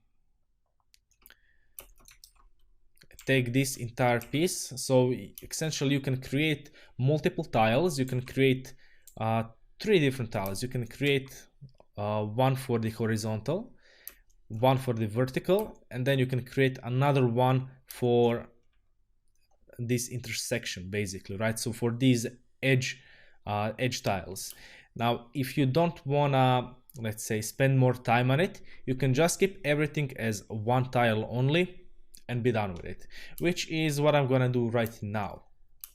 So let's go and create some streaks here on our road. Again, not completely white, because due to wear and tear, it's, you know, it loses some of its color, plus it can have some scratches, but I generally don't like using complete white color in pixel art, but rather always slightly desaturated. So you want to find the middle, like here, the middle portions, and you want to add 2 new tiles, and the top one is going to have 1 simple streak over here, and the bottom one is going to have 1 over here. So now if I take these tiles, you can see that once I combine them, they will result in this nice little streak. So if you want, now you can simply take these ones over here and again mark them as a new tile, and then you can just rotate them. Now in the game engines, depending on which one you use, you might not have to do this manually, but rather you can just simply take the values of the tile and then just swap them around. But if you don't, you know, this is certainly a option. Now if you want to go even more than this, you can create different like patterns over here in the middle on the cross section. I'll just keep it like so. Now how are these going to, let's say, combine with these other tiles? Well, if I go and take, for example, this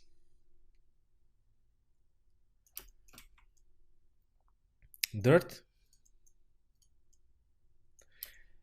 you can already see it looks quite okay. It's not there yet, but what we want to do is take again new tile, and we want to take this shadow tone and just make 1 or 2 pixels of it just to create some shadow.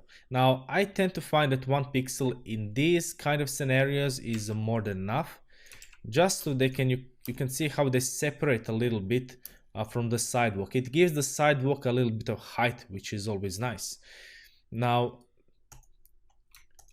you'd have to repeat again this process for all of these tiles, and again for the edge tile you will need a new one, and essentially it's going to be like so. And this is just very quick and easy tip. Now let's go and say you have like a lawn over here.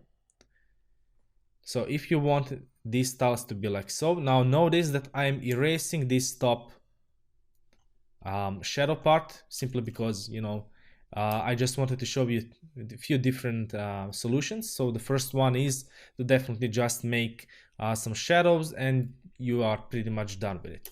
You can also make this if you know that these tiles are always going to be next to the dirt and only next to the dirt. You can even make and keep these all the same, but then on the tiles themselves you would create the shadow tone like so. Though in this case you would need to move this top portion and you get the same result, but you keep the number of tiles less when it comes to combinations of these two, because when you look at the side, then you will need, again, as I've said, vertical, horizontal, and then one for the edges. So it all depends how you decide to approach this. It's all up to you, but I'll just keep it for now without these shadows, and let's see how, if I combine them with only grass, how they will look. You can see, and the process will be pretty much the same. You can just take the shadow tone of the grass, and then you can just add it over here, and this again also enables it to be a bit better. Then you can just erase these ones and you can see how they look. I mean, this is pretty really minimalistic type of thing, but you know, if this is something you were aiming for, you need to be aware of that there are few different combinations and how you can achieve the same thing. And it's always a good idea to just experiment on a few different things to see how they will look. You can see that I have created my character over here on the right side, and I've just erased the black outlines so you can see how the character looks without them. And if I put them over here or even over here, you can see how the character blends in, or rather stands out from this entire environment. Now, if I were to make this for a game jam or something like that where I don't have a lot of time, then I would keep it like this. So even without shadows, and then I would use these transitions between the dirt and the grass to be that same transition over here, because we can just replicate what we need to, like so. Again, it depends on how someone is taking care of their lawn. So, you know, now if you want to add more variety, you can take maybe one of these, maybe make a few cracks.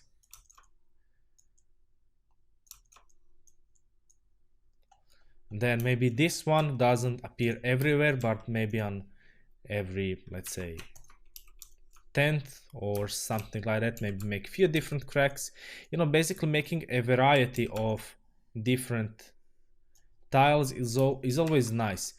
You can either make different tiles and then randomize them between, just so they can give a bit more texture to this entire world, or you can just make the tile and then on the separate layer you will create only this crack, and then you can put it as a separate object on top of the tiles. Again, these are all solutions for your game, however you wish to call it. So this is also nice. If you decide to keep it like this, then maybe you can create another tile which maybe has like a few different grasses going over it, like so. Maybe it also happens on few of those, maybe it happens on few of them. You know, it is all up to you at the end of the day. So this is it. For this lesson, I'm showing you how to create a simple road and simple sidewalk and how to connect them with these two existing tile sets. It all, again, as I said, there are a few different ways. You can pick and choose whichever you like the most and then go with it. If you are really short on time, so for game jams and stuff like that, try to keep the tile set as small as possible and as simple as possible, and try to see how you can combine them in such a way that they look okay, they look good, but at the same time you minimize the amount of work you need to get done. If, however, you are working on a big project, which you're working on it for months or even few years, in that case you can make as big a tile set as you want. But remember, tile sets are basically here to make our life a lot easier and to make the game a lot quicker. So the whole point of tile sets is making the game a lot faster. So this is something you need to keep in mind. So you don't want to overdo it, but if you have more time, feel free to add more tile sets. All right, this is it for this video. I will see you in the next one. Welcome back. In this lesson, I'll be showing you how to create a top-down house. Now, this is a technique that's really useful when it comes to creating top-down houses. And, it's something that you can make quite easily and quite quickly, with even more iterations that are possible with just a little bit of extra work. So I'll be showing you how to create a small house, or rather a small roof, and then how you can expand on it. So let's create a new layer and rename it to house. Awesome. Now I'll be using 4 tiles to make my roof. So let's go and do that. I will be using black outline in the beginning.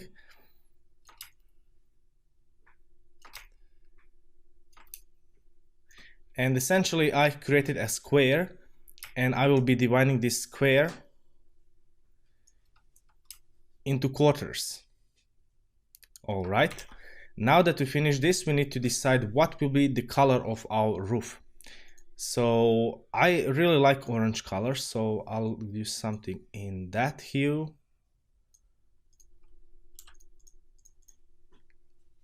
Awesome. Now I've used for the character directly from top to down light source, and if I were to do this with the house, it would look, well, something like this. The light, or rather the highlights, would be near the top, or rather near the middle of this roof, since the roof tiles are pointing to the top, meaning this is the closest to us, this middle portion, and this would be the portions that are further away from us. So essentially I would shade this entire roof tile in such a way, but I won't be using such a technique. Obviously these are just scribbly lines, it's not finished, but this would be the positions of lights, or rather the highlights and the shadows. But in my experience, and for my style that I really like, is that I usually take an angle for houses, at least an angled light source, basically top left light source, or top right, however you wish to, and I'll be choosing a top left light source, meaning our entire top left portions of our house will be in light, and bottom and right portions will be in shadows. This is a really easy way for you to decide where the shadows are going to be. So we are taking this mid-tone and we are going to create a shadow tone, and this is going to be in the shadow. And very easily these quarters are quite useful for deciding, again, where the light will be and where the shadows will be. So we have two essential tones, and now we can combine them into one.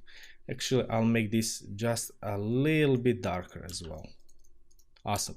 So I'll take this lighter tone, and I will be using this lighter tone to texture the roof tiles in the shadow. And how do I do that? Well, first of all, we'll leave 1 pixel of empty space. So we don't use these pixels and we don't use these pixels. So 1 pixel should be empty near the black outline. And let's go and start from this. And this is going to be our roof tiles. So we have, this is essentially square 4 by 4 pixels with top edges removed. This is quite an easy roof tile to make, and then all we have to do is replicate this roof tile on these entire quarters. Once you get near the edge, of course, you probably won't have the space to make an entire roof tile, so you can just make sure it's in the same height if possible. If not, just like this left one, it's just going to be 1 pixel, and that's completely okay. And there we go, we have an entire row of roof tiles ready. Now once you make a new roof tile, again leaving 1 pixel of space in between, you want to offset them a little bit. For just 1 pixel is enough. If you stack them just directly on top of one another, it tends to look a bit strange, so to speak. And now we just repeat the process. So again, you can even make one tile a bit different, and then just break it off into another tile. Again, that's completely okay.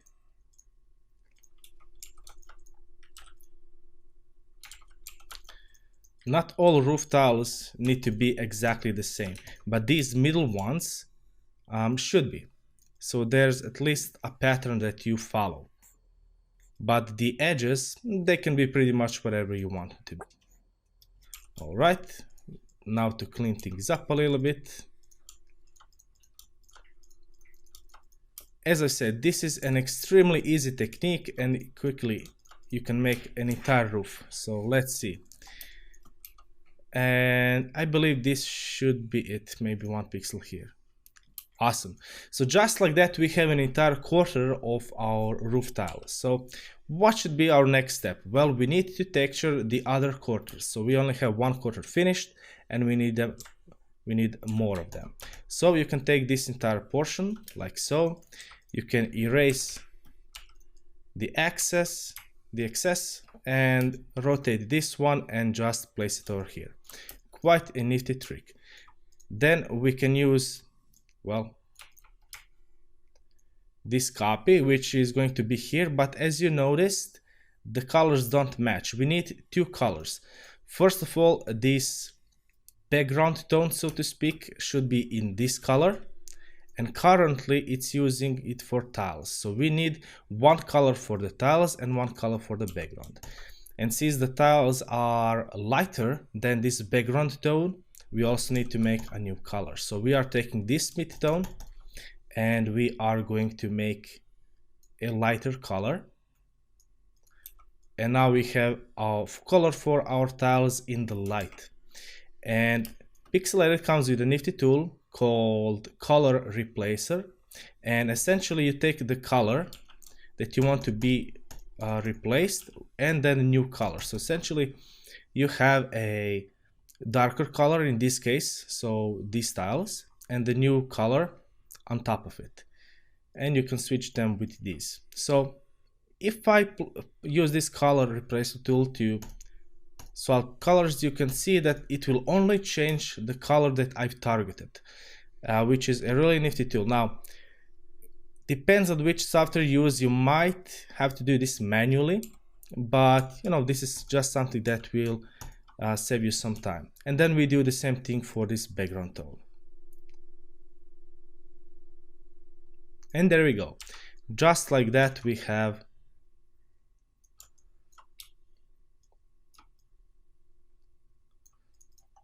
we have an entire roof tile. Now if you want to leave black outlines, you can certainly do so. I will be removing them in just a few moments, but this is essentially what you are going for. You want to make sure that your entire roof house is at least a little bit textured. So what is the next step? Well, we need to add highlights. So we are going to again take this tone from these tiles in the light and just put some highlights on these roof tiles in the shadows. Not on all of them, just on some of them. And then you repeat the process. This is also the opportunity for you to introduce some variations, so you don't have to replicate them. You can just go with whatever feels the best to you. Now you could put highlights on all of this, but you know, I think it tends to look a little bit better if you don't overdo it. And then we do the same thing for the lighter ones, and again we need an even lighter tone. Maybe one over here.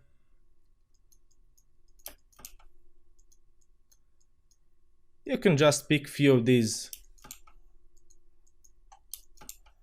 random ones, and then you can use the highlights in different ways also. So you notice that on some of these I use this like that Tetris style and on some of these I use different ones. Sometimes I'll just use 1 pixel. You know, it all depends on what you feel is the best at the moment. And once I put just few of these highlights, we are almost finished with this basic house. All right, that's pretty much it. Awesome. And just like that, we have a very simple house. Now we need to use shadows. So this time we will be using this shadow tone, the beginning one, the background tone, and we are going to use it on the top left corner and here in the middle to achieve this gradient. Since, you know, as I said in the beginning, from the middle to the outer edge, it's basically an angled rooftop. So the further away we go to the bottom, it should be darker. So I like to emphasize this by just putting one shadow tone over here. Now, what else can we do? Well, we also have these black outlines, but if I just put this shadow like so, you will see that it looks a bit strange. So we need an even darker tone of shadow.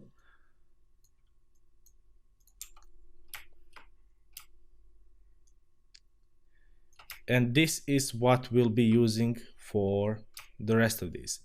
Now, this gradient over here, you can pick and choose whichever you like the most. You can either choose this lighter shadow, like so, or you can use this darker shadow, like so. Personally, I like using this darker one a little bit more. And just like that, we are finally finished with the smaller house. Now, how can you use this template to create bigger houses? Well, since these are divided into tiles, we can essentially take these corners and extend the house a little bit, and then we need to make these middle tiles, and then you can essentially create however long houses you want. And let's go and just make these middle tiles. So we need to connect these, and again, this top tile is going to be in the light and the bottom one is going to be in the shadow. Okay, so from this point on, you just go and fill in the tiles, and they probably won't connect perfectly, which is completely okay. In which case, you want to make sure that you finish the neighboring tile completely, like so, and then you can just put one strange tile here in the middle if you want to save some time. Again, doing the same thing for these portions. Then I'm just going to offset this a little bit and make this strange tile here like so. And then we just repeat the process. Now this time I might want to put this over here just so we have a little bit of difference.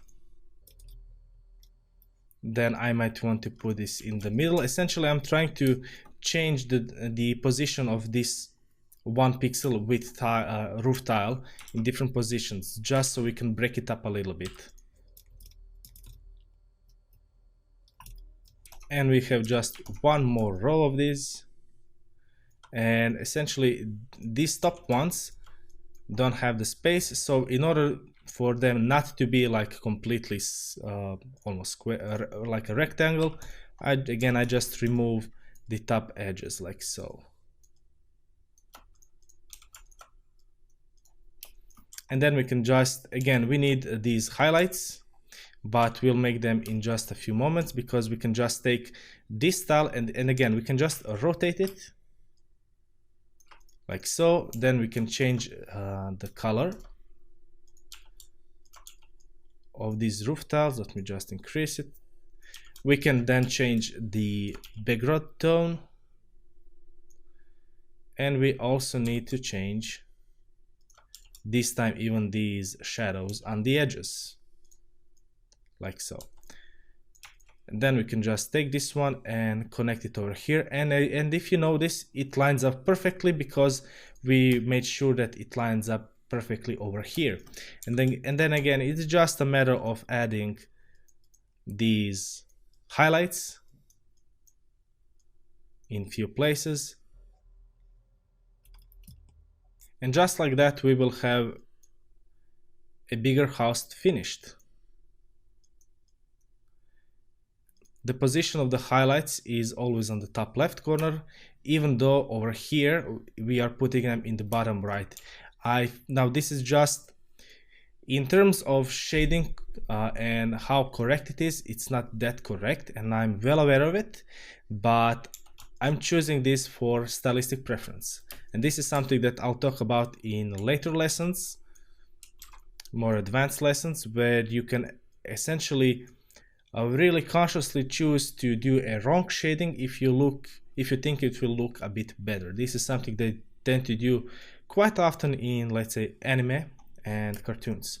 All right, so there we go.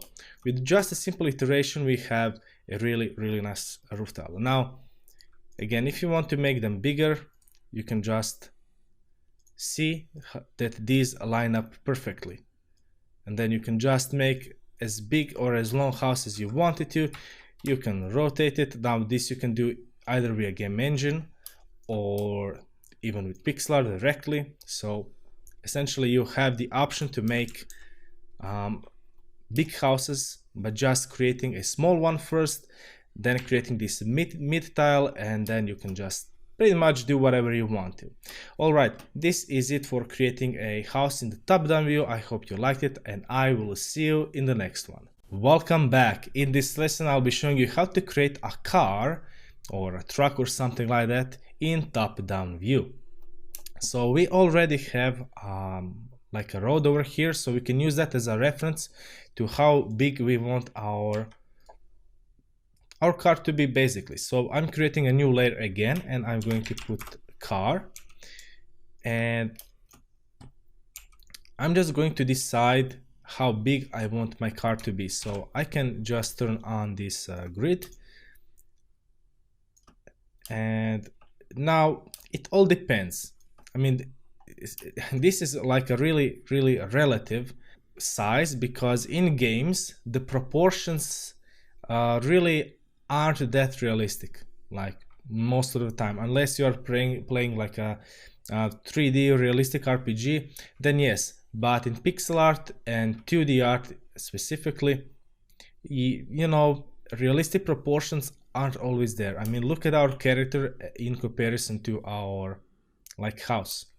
If you want to make a realistic truck, it would be probably like this big, pretty much, more or less.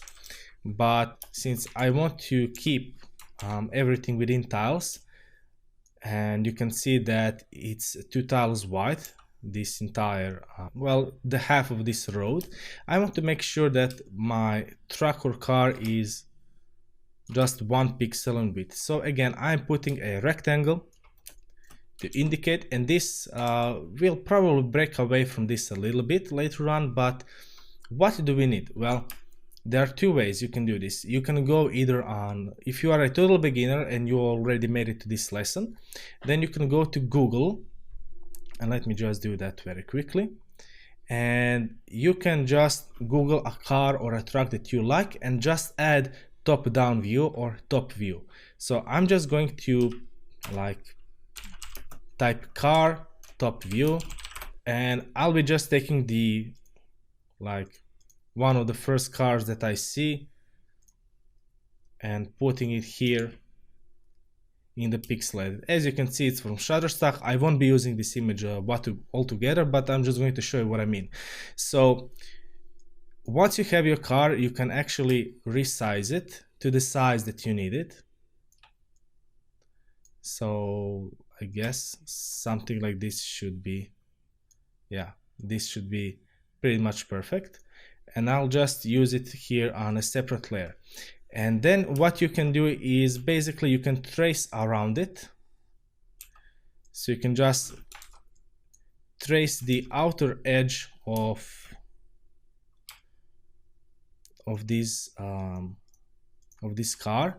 And then once you finish tracing, I won't be doing this entirely, but essentially once you do the tracing of the car shape, and let's say the position of the window, maybe the position of the lights in the back, or maybe the glass windows over here, then you can use this like as a template for you to continue making a car. Obviously, you want to make a specific car, then you can just trace over it to, you know, save time. But I always encourage you to practice your eyes to see what they're drawing, and essentially use this as a reference instead of just tracing it. However, as I've said, if you are a total beginner by this point, this is just a nifty trick for you to speed up your workflow. Okay, so this is just something that you can do as a practice. Please don't do this if you are trying to really improve as an artist, because it will be a bit detrimental. But again, this is just a nifty trick that you can use, especially even later on if you are a freelancer and a client asks you to make a specific car. Then in order for you to meet the deadlines and be quick enough, you can just trace it and then just adapt it to the resolution that you need, taking care of the details that you need. All right, so let's go back to our car or a truck, let's say vehicle, and let's go and start making it. So I decided this will be like some sort of a strange truck. So this back portion will be like where the stuff, where we can essentially put some stuff if we want to. And this top portion obviously is going to be where the lights are, where the glass are, where the driver's seat is, etc. So first I want to, let's say, I want to round this up a little bit. Again, now this is something that you can pretty much go nuts, how they say, and just have fun with it, because we essentially took a rectangle and now right now we are just going to block out the most important portions of a car. So we need some lights. So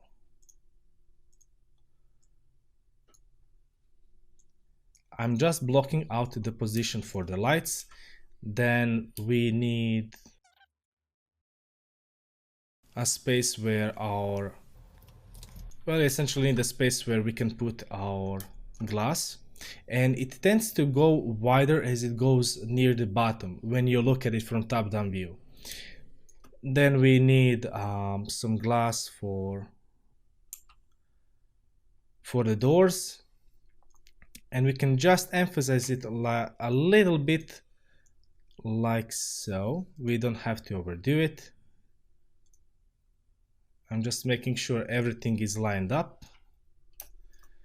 And then we need a portion that will indicate the height of our vehicle. And also I can put here like some sort of a space where he can just go through the roof of the car, or rather the truck. And this is really nice. Then I can just put some places for our tires. And again, this is something that I'm well aware of, that I'm going outside of these two tiles, and that's completely fine. You don't have to limit yourself. However, if you do wish to limit yourself, you can just pull it in a little bit, and then just perhaps you can try leaving it like so. But you know, for vehicles and stuff like that, it's okay to leave it a little bit more, because if we are to dry this, you can see it fits really nicely on half of the road. Again, if you look at this from realistic perspective, as you can see, like the proportions are all off, but that's completely okay for games, especially 2D and pixel art. Okay, so I believe we can start shading very soon, and I just want to put this a little bit more so he has more space to work with. In the back, I mean. Alright, so now we can just shade this, or rather color this. Since I picked orange color for the house, I can go with a blue color for our truck. And I will use a dark blue color for shadows. So for these portions, maybe not as saturated. Awesome. And then just to speed things up, yeah, I need to pick it again, like so, and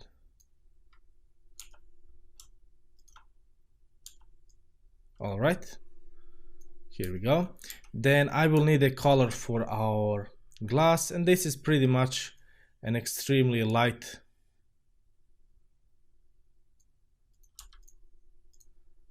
white color, like so. You can put even some highlights if you wish to. This can be completely white, like so. This portion over here needs to be completely black.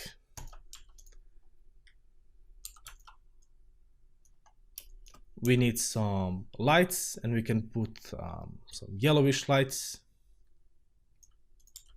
over here. Now I'm just blocking things out. We will need the tires to be completely black, so I need to redo these.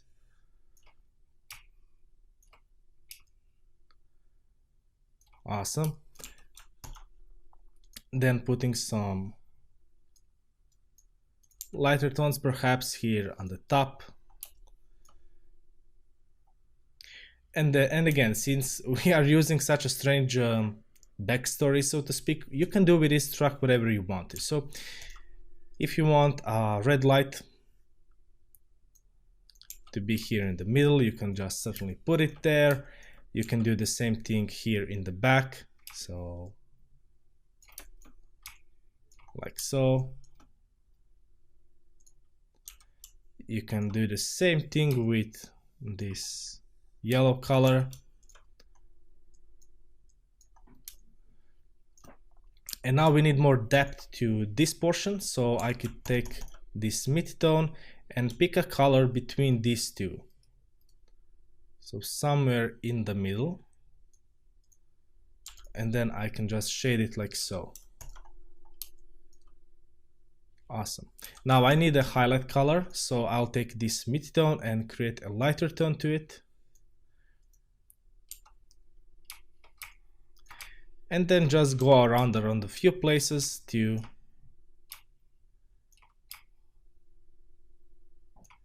indicate its shape.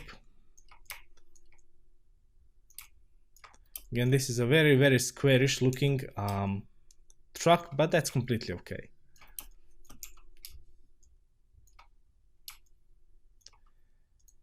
Perhaps over here as well.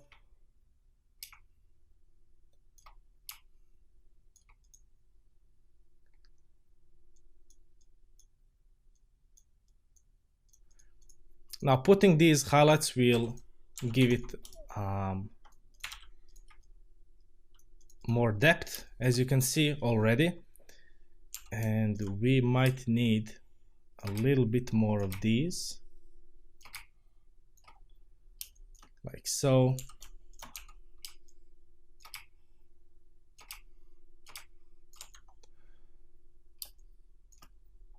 Actually, I might make this even darker.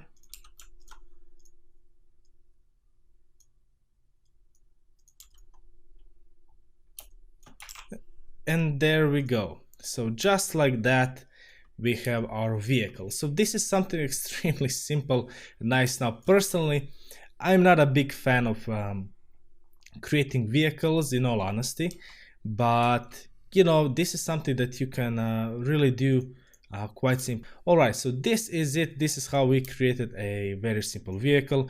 Well, in the beginning, I thought it might be a car, but this is obviously some kind of a strange truck. And yes, this is all there is to it. I hope you enjoyed this lesson. I will see you in the next one where I'll be creating just a few simple objects from the top-down perspective. I'll see you then.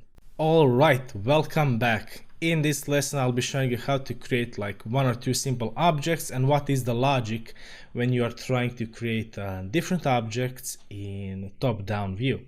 So here we have like our car and our character. So I'll create a new layer and let's call these objects. And I'll create this specifically here in the truck since I already made space for it. And what can we go with? Well, let's go with a vase. So we need something in the brown hue. And now you need to visualize how the object will be looking when you are looking at it directly from top to down. So let's take an example. We have a cone or a cylinder even. You know how the cylinder looks. It's rounded and elegant basically. But its top and bottom are rounded. So even if this is a cylinder, now obviously I'm just making an example here. So if this were a cylinder like so, when you're looking at it directly from top to down, you would only be able to see this top portion, which is a circle. So similarly goes for the cone, even though it's pointed from at the top, because when you look at it directly, the cone would basically appear as a circle. And again, this is something just to think about every time when you are trying to draw from top-down view. All right, so we need a vase. So I can make a big or a small vase. It all depends. Let's make it really big. There we go. Now this is obviously a really big vase. And now what do we need? Well, first of all, I need another smaller circle here in the middle. And I can just color this in completely black. Now from this point, again, if the lighting is going directly from top to down, then you can just take this tone and just gradually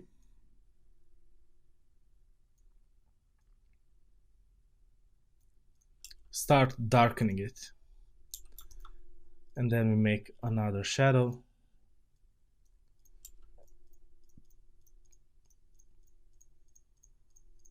Like so. And there we go. Now this is a rather really simple vase, and you know, it's quite easy to do. It's basically just two circles and colors in between. And if you want to shade it even a bit more, then you can just place midtones over here. Now this all depends on how much details you want it to be in your style. And there we go. So just like that, we have a very simple vase. Now again, what you want to do in your game, it's all up to you. So you need to think about objects that you wish to create. So right now we went with a vase. If you wanted to have handles, you can certainly just extend this a little bit. Now remember, if you were to looking at this vase directly, the handles might be something like this, connected to the body of the vase, right? But since we are looking at it from straight from the top down view directly, we essentially only see that tiny portion of it.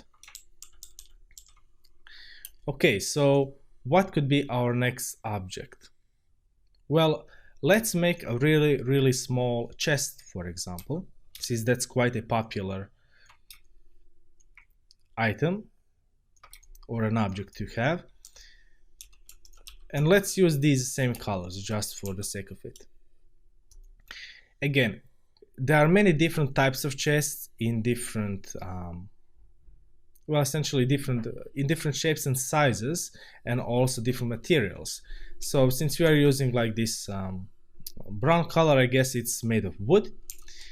And now when it comes to chests, again, specifically because of their types, sometimes you will be able to see the lock of this chest. So if we have a lock, it might be visible over here. If it's not angled, so if the doors aren't rounded and angled, you wouldn't be able to see this at all.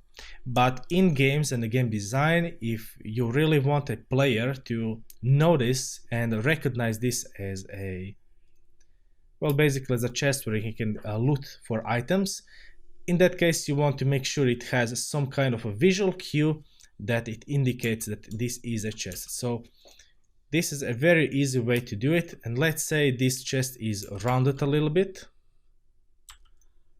so we can do it like so, and it even has rounded edges. Now we need obviously more shadow tones, so I'll be using even more of these. In this case, I will swap the positions.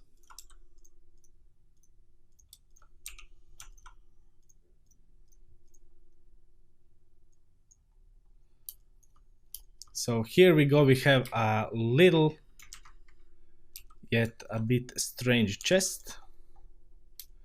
And this is, you know, usually enough to indicate something. Obviously, this is a really small chest, so, you know, it all depends on what you're trying to do. If you want to mess around with it a little bit more, again, this chest is angled, so this is the top, and then it's basically angled towards the bottom, and this is what we are essentially trying to emphasize with these lighter tones,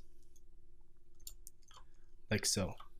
And then I usually like to emphasize this a little bit, so this is how I usually leave it. And you might even extend it a bit more, like so. Maybe put some highlights. And there we go. We have a really simple chest. Now, how would things look from top down? Well, you can see the house. Even though it is angled, you achieve that angle with shading. But when you look at it from straight down, it's essentially a square or a rectangle. And this is a really simple mindset that you have to get into. I mean, our car is basically a rectangle with like rounded edges here and protruded tires. But top-down view is really simple because you just need to think about how it would look directly from top to down. So that's all you need to worry about. If you are not sure how the object looks, you can basically just Google it and type top-down view and see how it looks. All right, this is it for this lesson. I will see you in the next one where I will create a really quick mock-up of this game. I'll see you then. Welcome back. In this lesson, I'll be showing you how to create a simple mock-up game from the tiles and objects that we already have. So I will be focusing over here on this portion. So I want to extend this like so. We need 1, 2, 3, 4 tiles at the very least for our road. So we want to make sure we remember that. And we have 2 tiles in between these white streaks.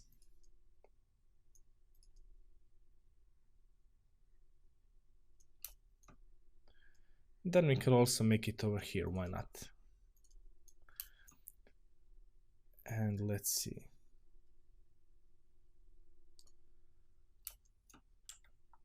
So here we go. We can essentially take these ones.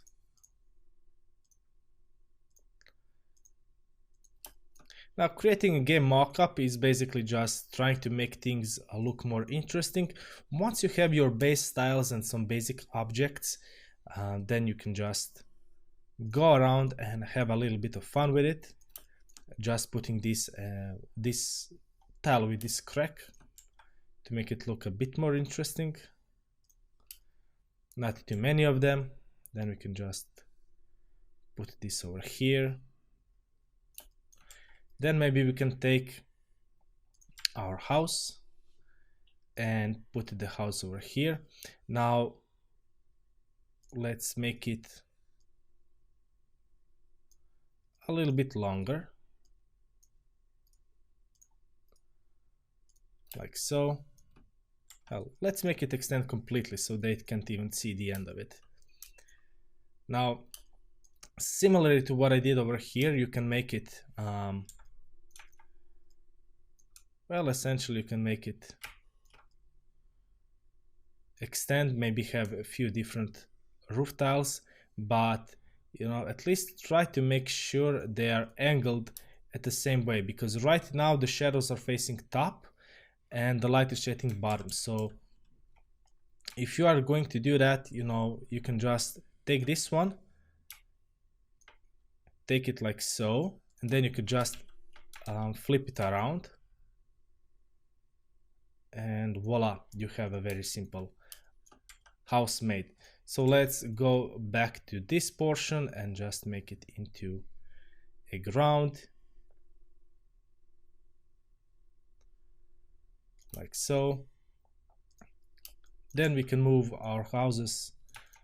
Let's say these are like small, I'm not sure how you call them, pavilions, I guess, like few small of these. Maybe you have the barbecue beneath it or something like that. Oh, I need to fix these, like so.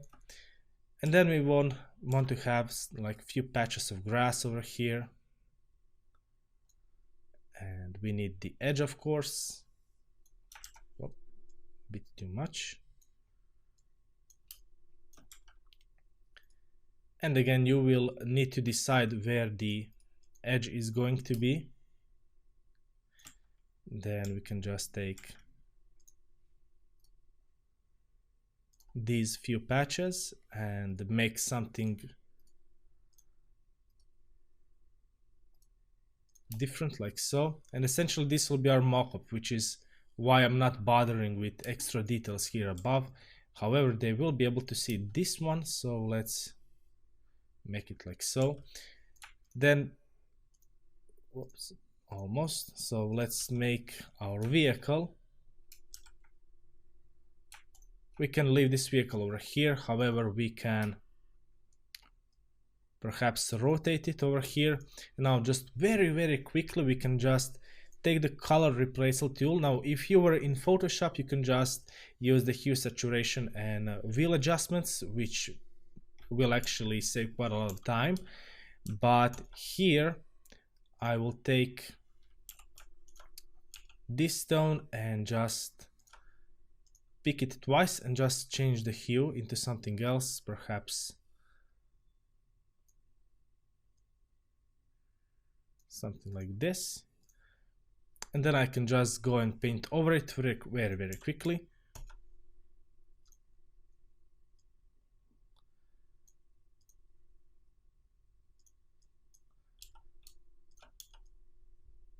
And essentially, the point is, when you have the mock-up, you basically just want to make iterations, as many iterations as possible. Again, in Photoshop, this is something that's done like extremely quickly, but we can't always choose everything.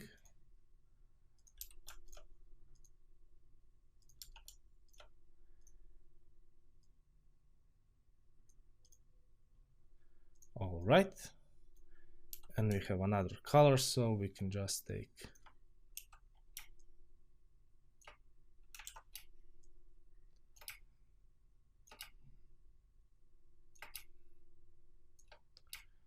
this color like so. And essentially we already have two different tracks. Again, you can do this for many different tracks, etc., but for now I think this will do just fine.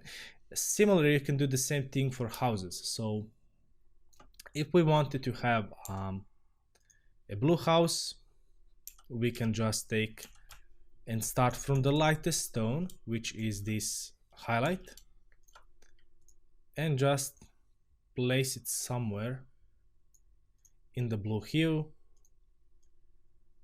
and we need to pick the house over here and then just go from there.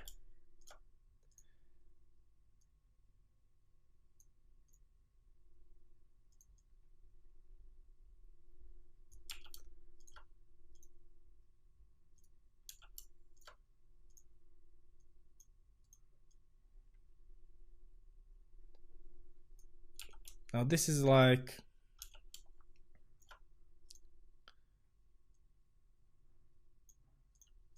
a very quick way for you to have more iterations.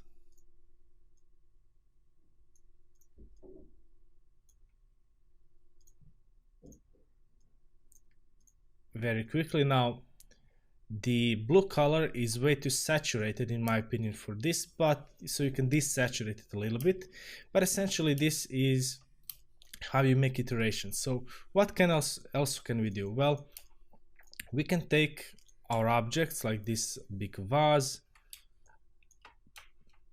and put it just in a few different places.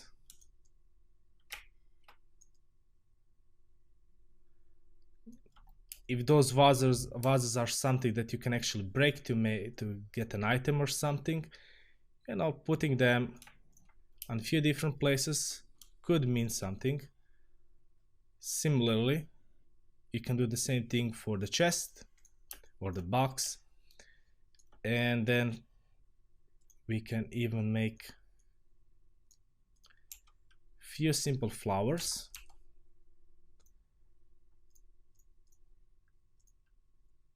And don't overcomplicate it, just putting it like so will be more than enough to make it just that a little bit more interesting, just in a few places.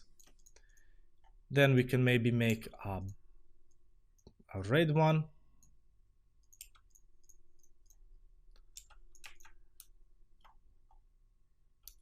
maybe this one grows on the dirt, and on this right side over here, then you can make different ones, etc. So you can even make different patches of the grass over here. And again, if this is something that you are going for,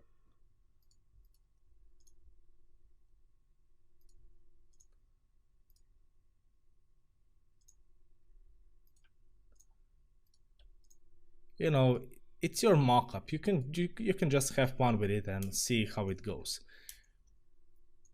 And all right, I'd say this is currently enough. So basically, just in mockup, you want to make sure you have different things. Decide on which character you want to use. In my case, I believe you can see if the character goes here, you can just perhaps put one NPC over here if you want to indicate that there are enemies. And essentially I'll just remove this one and I will be using this one like so.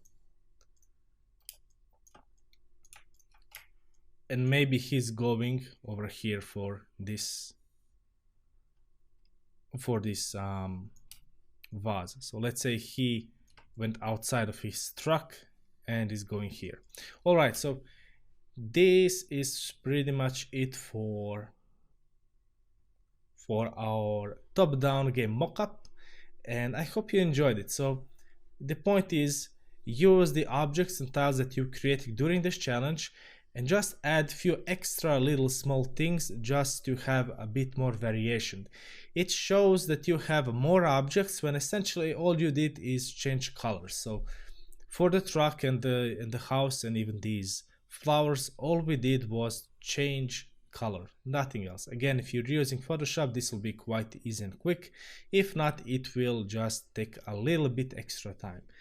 I hope you enjoy this. I will see you in the next one. Welcome. The challenge for this section is quite simple. Create your own top-down view game mockup. Once you finish it, please be sure to share it on the Discord server and in the Q&A section. And please remember, Be relaxed and have fun. Welcome back.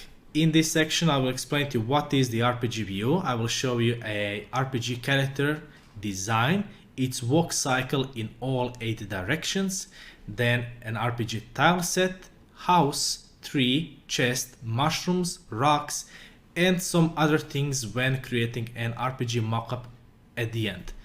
Of course, after all of that, you will receive the challenge of your own. I hope to see you then. Enjoy. Welcome back.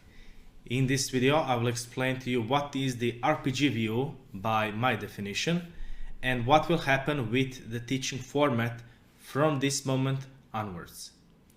So first, what is the RPG view? Well, this is one of the game perspectives which can vary a lot. If you remember the previous 2 sections, the platformer view, where if this is the character, this is how you look at the character, so directly at the character. If, however, you remember the previous section, which is the top-down view section, this same character, your camera or your view would go directly and look at him from top to down. This is the top-down perspective. Anything in between is the RPG view. Sometimes you will see it under 45-degree angle, sometimes you will see it at a slightly higher angle or at a slightly lower angle. There are different possibilities and you can do it whatever you want for your own game. And remember, you can always combine perspectives to get a certain unique look to it. So here are a few games that you can take as an example of the RPG view. I've already mentioned the Hyperlight Drifter. If you see this statue over here, you can see its top side and its side. So we have the top portion and we have the side portion of it. This is what you can see. If you were looking at this from a platformer view, you would only be able to see this red portion. If you are looking directly from top to down, you would only be able to see this top portion. However, in the RPG view, you can see both of those. Another example would be Pokemon. So you can see here at the buildings, you can see that you essentially see the roof of it, but only one side of the roof. Again, you can mix and match. If it's a slightly higher angle, you would be able to see some portion of the roof over here if this was a slightly higher angle. If this is a slightly lower angle, you would be able to see a bit less of the roof and a bit more of this wall. But essentially you can see that the wall is representing here, so this wall is representing the side portion of the object and the roof is obviously in this case the top side of the object. And this applies to everything here, similarly for the characters. Another example would be Moonlighter. This is one of the newer games from the moment of recording this video. And you can see the similar thing over here. The reason why I've picked this one is because, well, if you research the game or play it, you can see that when a character enters the building, the perspective is slightly different. But more importantly, look here at the door. Do you see this? This is called foreshortening. This would go slightly more towards more realistic perspective, and that means whatever is further away from us, it looks smaller, and whatever is closer to us looks bigger. This is what they've applied for this door, for example. They also did it here for the boxes, so you can see it's slightly angled, and this can be done if you are aiming for that style, and you don't have to do it. However, it's not needed if you are aiming for a different style. So if you look here at the Pokemon, their doors are completely fine. Their roof, the entire building is completely okay and it looks good. So it all depends on what you want to achieve. The big difference between two perspectives, a realistic perspective and a game perspective, those are two different things. Realistic perspective, if you wish to research it, you can Google 1-point perspective, 2-point perspective and 3-point perspective, and it's essentially one of the easy rules how to create a realistic perspective if you wish to draw it realistically. However, for games, because game is an interactive medium, it's not one still image. You are moving throughout the world. This is why some perspectives are simplified so everything can look cohesive. Okay, this is one of those perspectives. So RPG view is one of the game perspectives. Isometric view, it's a similar thing. Platformer view, top-down view, all of those things are game perspectives. Okay, this is all there is for the RPG view section when it comes to perspective. Now I will talk about what will happen from this video onwards when it comes to teaching material. Up to this point, I have shown you pretty much every step of the way when I was showing you how to do certain things. However, from this point, I will be showing you what I've done in a more simplified manner, but I will be explaining to you how each of those things have resulted. How did I come to those results? And I will be showing you a few different things and few tips and tricks along the way, as I usually do. But I will not be drawing everything from the ground up just to show you specifically how to create just one simple style. Rather, from this point on, I want you to become independent. I want you to develop your own style. I want you to break free. 100+ videos up to this point are more than enough for you to get comfortable with pixel art, with the software. If you are still not comfortable with software, please keep on practicing. And the files I will be sharing with you, so you can study this in more depth if you want to. I will be sharing them in Sprite format and pixel edit format. So if you have those two software, you can research them in a bit more depth. However, if you don't have these softwares, if you don't have these programs, you will not be able to follow along in the same way that if you had these programs. That said, the tile set and everything with those details I will be sharing in a PNG format.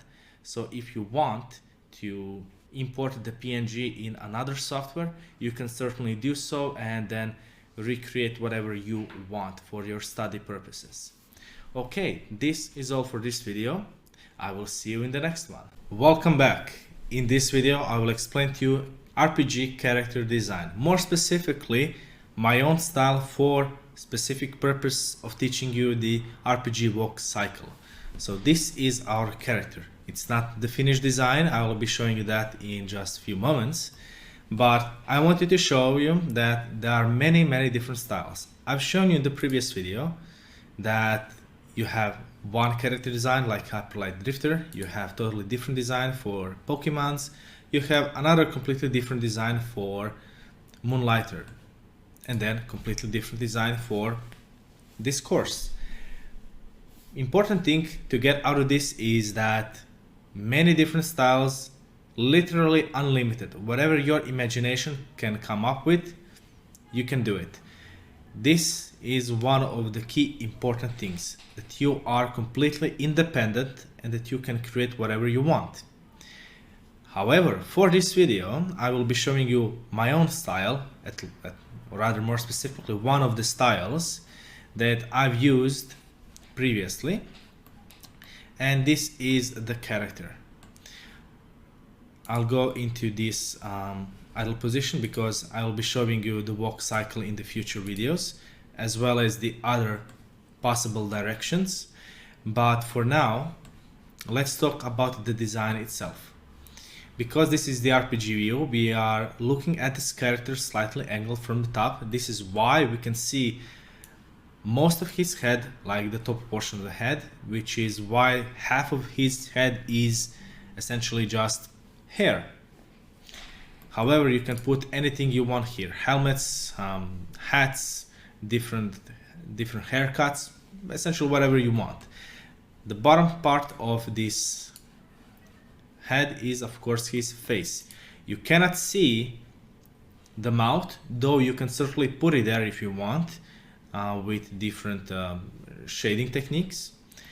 Nose is also not visible, though when we can shade it in, there can look like he has the nose. Below that, you will see that you cannot see his neck at all because it's covered by the head and by the chin. When you look at the rest of his body, you can see the shoulders, you can see the arms, you can see the fists, or rather his hands, and you can see his legs and a little bit of his shoes or his feet. This is how he would look like.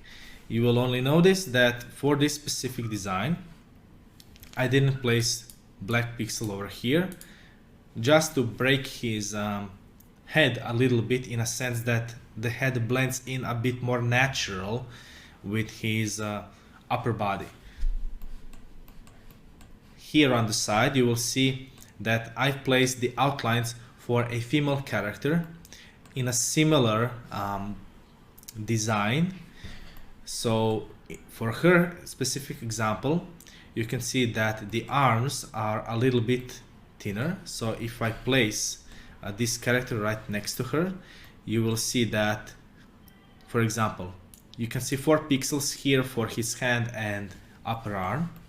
Here you only have 3 pixels.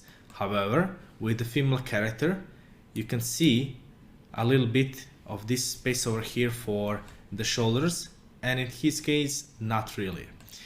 Not because he doesn't have wide shoulders, quite honestly, more differently. He has wider shoulders. This is why we have this extra pixel indicating that shoulder, and in her case, it's just slightly narrower. For the legs, also there's a little bit of difference. You can see that his legs are more spread apart, and hers is more closely connected together. What you can do with these designs is all up to you, but this will be one of the challenges. But I just wanted to show you what exactly this is on the side. So what is this character? Well, you can see his front view. So if he's walking down the map, you can see his back view, side view, and diagonal views. These are the ones that you will be using in the RPG view. Now you might be asking, well, if the character can move in 8 directions, up, down, left, right, and diagonally, why is there only 5 of these? Well, because 3 of those you can flip around in whichever software you are using if the character design is symmetrical. What do I mean by that? Well, the character over here, you can see that one half is completely identical to the other if you flip it around. And these 2 portions, so the front view and the back view, are unique because you cannot really flip them around. However, if I want this character to walk to the left, all I need to do is, well, you can essentially just flip him around. That's pretty much all you need, and you are good to go. All right, so if I go over here on flats and click on this here folder-like icon, and if I click over here to check this side colored character, you can see if I flip him around, now he's suddenly walking to the left. Similarly, he can walk to the right. Same thing we can apply to these characters over here. So he's walking down right, and now he's walking down left. This is why these 3, you can just flip them in the game engine for the other side. That said, this won't quite work if our character has asymmetrical design. This means if our character here has an eye patch on his, let's say his left eye over here. So he said a patch like so. Now we cannot flip it anymore because his left eye, in this case here, isn't visible. But if we flip him to the side, so over here, now this is the left eye. This eye would be in the eye patch. However, this one wouldn't. So if your character design is asymmetrical, just keep that in mind, that you will have to keep an eye on these details, otherwise it will work just fine. Okay, let's place something on this character to give him more depth, and that would be his colors. This is how he looks when we shaded him. Which colors have I used? Well, when you initially open a sprite and a document, you will be given a color palette. This is the default color palette. This is what I've used to create this character. I will be showing you my own personal touch on this character, but for the walk cycle and specifically for teaching purposes, I've used only these colors over here, so you can easily replicate them if you want. So if I go over here and explain the shading of this character, if I go over here on the legs, you can see that from the knee all the way down to the sleeves, it's light. However, these 3 pixels over here that are in the shadow are indicating his pockets. If I go over here on his hands or fists, you can see that this is in the light, and this pixel shadow here is here to indicate that it's a closed fist. For his chest is a bit outwards because, well, anatomy. This is why it's in the light. Similarly for his shoulders or and upper arms. When it comes to his head, you can see that I've added some pixels here in the lighter tone to indicate where the light is hitting the most, and also in the same time deciding on his hairstyle. Some parts are in the shadow. I won't be going and explaining each and every pixel. And when it comes to his head, you will see that this portion over here, so between the eyebrows, before the nose starts going outwards, you have this indentation. This indentation here is indicated with this shadow. For his ears, the top part is in the light, then the rest of it is in the shadow. Cheekbones, which are right next to the eyes over here, are in the light, and everything below it should be in the shadow. And then we have the place where the nose would be, and if you want mouth, or in this case chin, this is everything in the light.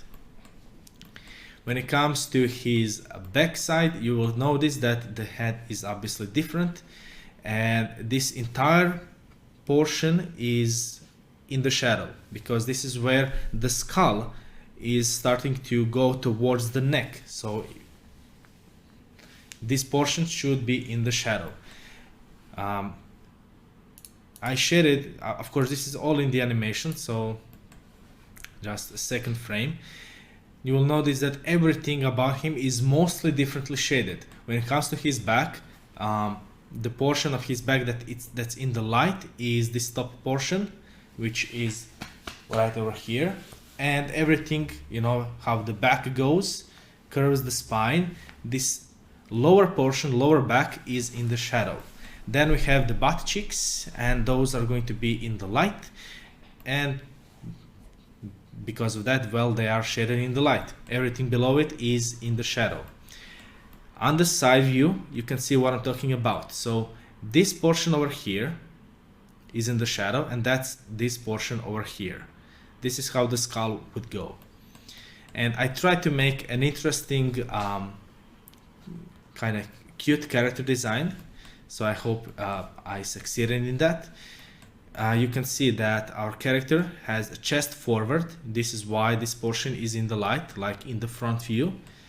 Then below it should be the belly. Again, if you want a fat character, make belly a bit wider. And this is the same thing which is here in the light. So you can see how everything is coming up together. When it comes to his side views, similar thing. You can just go inside and inside the documents that I will be giving you and see how each and every pixel works. For this case and this case, these two last one, you can see that our character is slightly angled.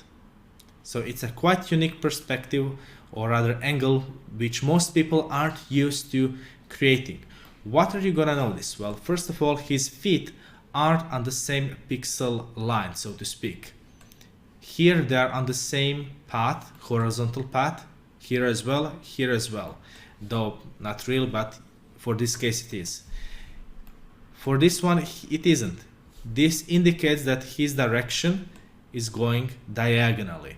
Similar thing goes for this other top direction. If you look at his legs, you will notice that one of these is shaded a bit darker than the other. This is to give it again a bit more depth. Similar thing happened over here, and whichever hand is further away from us, I've cut it down in half when it comes to its width, because you don't really see all of it. This is why this hand is just the same as every else, but this other hand is hidden.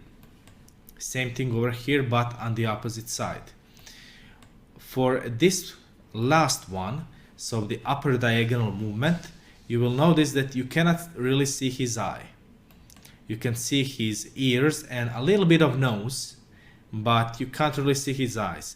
This black pixel over here is his eyebrow ridge, but you don't see the eye or the pupils. You will see the styles where you have those eyes, but for this, my specific style, I don't usually put them there.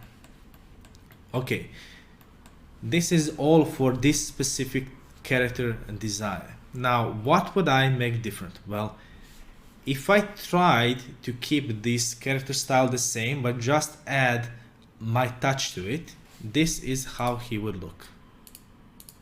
So this is the design, and this is how I would create the character, that same character, how I would recreate it. That said, this also isn't finished. I would still perhaps make a few adjustments to it when I see how it functions within the game. But most noticeable difference is that there are no black outlines. Not at all. The black outlines are swapped with the shadow tone, with the darkest shadow tone. So if I take a closer look and show you the place where the black outlines were here for our character's face, essentially where the black outline is touching the skin, you will see that it's just a darker skin color. Except where the fists are, in this case I'm using the color of the shirt to indicate sleeves. When it comes to the hair, to, well, shoes, to our green pants, to our gray shirt, everything is just darker color. On some places, however, you will notice even darker color than the shadow outline. This is just, again, to give it just slightly more depth, and on some places like this one, you will see that with light I break this shadow line. I could do the same here on this other side, but I didn't, just to show you that there are different ways how you can approach it. On some places I've put some highlights to give it in more depth. So here on the shoulders, or rather upper arm, here on the chest, here on the nose, I put some highlights. Similar things goes over here, so slightly above the eyebrows, and here on the fists. So I essentially took this character and with shading just gave him a bit of different style. You can also see that the hair is slightly different by using a different shading and colors. Now, some of you might like this design more than the previous one, than this one, and some of you might even like the flat color design. Everything is totally fine. Just keep in mind that whatever you do, it should match your style of the world. That's all for this video. In the next video, I will jump into explaining the animation for this RPG character, and you will notice that I will be using this character design. I will not be explaining the last one, because for the animation purpose it does have just a little bit too much details, and in order to avoid possible confusions I've used this design. But nonetheless, I wanted to show you that even this design can be changed into something else, and even this design can go again in other directions and look even more different. So it's up to you to experiment. Just have fun with it. Remember, this character here uses the colors from the default color palette in the sprite. However, this one doesn't. I even changed his eye color. Most of it are the same colors, but some of it I've used my own ones. Okay, that's all there is for this video. I will see you in the next one.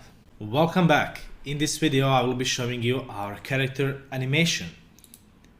So first of all we have the flats. So the flat colors, I will explain the movement of our character over here, and then I will just place the colors on top of it. So let's just focus on the movement itself.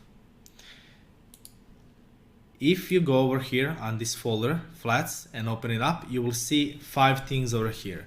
Front, back, side, down side, top side. The down side and top side are just diagonal movements here at the end. So let's go over our first one, the front view. So we have 10 frames in total, and this is something that you may not used to be, because up to this point I've shown you 2, 4, 6 and 8 frame walk cycles. This time we are going with 10 frames, and mind you, I could have gone with even more frames or even less frames. Just feel free to experiment. So this is the animation. This is how it looks. On our first frame, our character is essentially coming from our previous position, which is this one. So you can see that he's starting to move towards the first step. So this is sort of the idle position on the second frame. On third frame, he is taking a first step, and what is he doing? Well, first of all, he's taking his leg and putting it up in the air and preparing to make his first move, or rather his first step. When he makes that step, so this leg goes in the air and then takes a step. When that happens, you can see that his other leg goes back a bit, and with shading turned on, you will see that this leg also becomes a bit darker. But nonetheless, let's just turn it off for now. Look at his arms. From this previous position, he's just starting to prepare from like a passing position to this contact position. Remember, right arm and left leg go in front, and the opposite hand and arm, or the arm and leg, go in the back. The principle is the same. The walk cycle is always the same when it comes to arms and legs. Our head also jumped a little bit to indicate that step, and then he goes and rests a little bit on this position. This is why he goes down a little bit, and then goes back to his he's starting to essentially transition back to his idle position, and then everything happens identically but for the other side. So he brings his leg up, takes a step, rests a little bit, or rather goes down in that step, and then goes back to his idle position. And this is essentially how it looks like. You can speed it up, you can slow it down, that's all up to you. Let's go and take a look at our back view. It's the same thing. However, over here, when he takes his step, or rather his leg goes in the air, you can see that over here it disappears because you can't really see it. It's hidden from the body, and then he takes the step forward. Again, if I show you how it's shaded, this is how it would look. It's pretty much the same. Again, you can just go in here and just watch these animations until you research them and study them a bit more. I will just cover the key points that I think are important. When it comes to our side view, this one should always be more, this one should be quite a bit familiar with you because you already done the platformer view. So I won't be going too much into this fella, but this is how he looks from one frame to another. And I think that from this side view, I decided to make him a bit more cute, so to speak. When he goes on diagonal directions, same thing happens. He brings his leg up in the air and takes a step and goes back, and same thing happens. So this is how it looks, and same thing over here. And that's all there is to it. It's quite simple once you get familiar with this walk cycle, but you definitely need to do this and draw this on your own. This is why I've left the entire right side for you to experiment with, and even with the other character. If you want to make a female one, do it. If not, create your own male character or a female character. It's your choice. Or even some kind of humanoid monster perhaps, and just try to make a walk cycle out of it. But again, that's for the challenge. I will go into that a bit later. So if I put the colors on top of our walk cycle, you will see this helps quite a bit with the illusion of depth when it comes to character movement. Because over here, when our character takes his leg up in the air, you can see that because our feet, or rather his feet, is closer to the eyes, now I can put a highlight on his feet that will indicate that this is in the air. It's not going back like this one, because take a look at the horizontal pixel values. So this is the midpoint.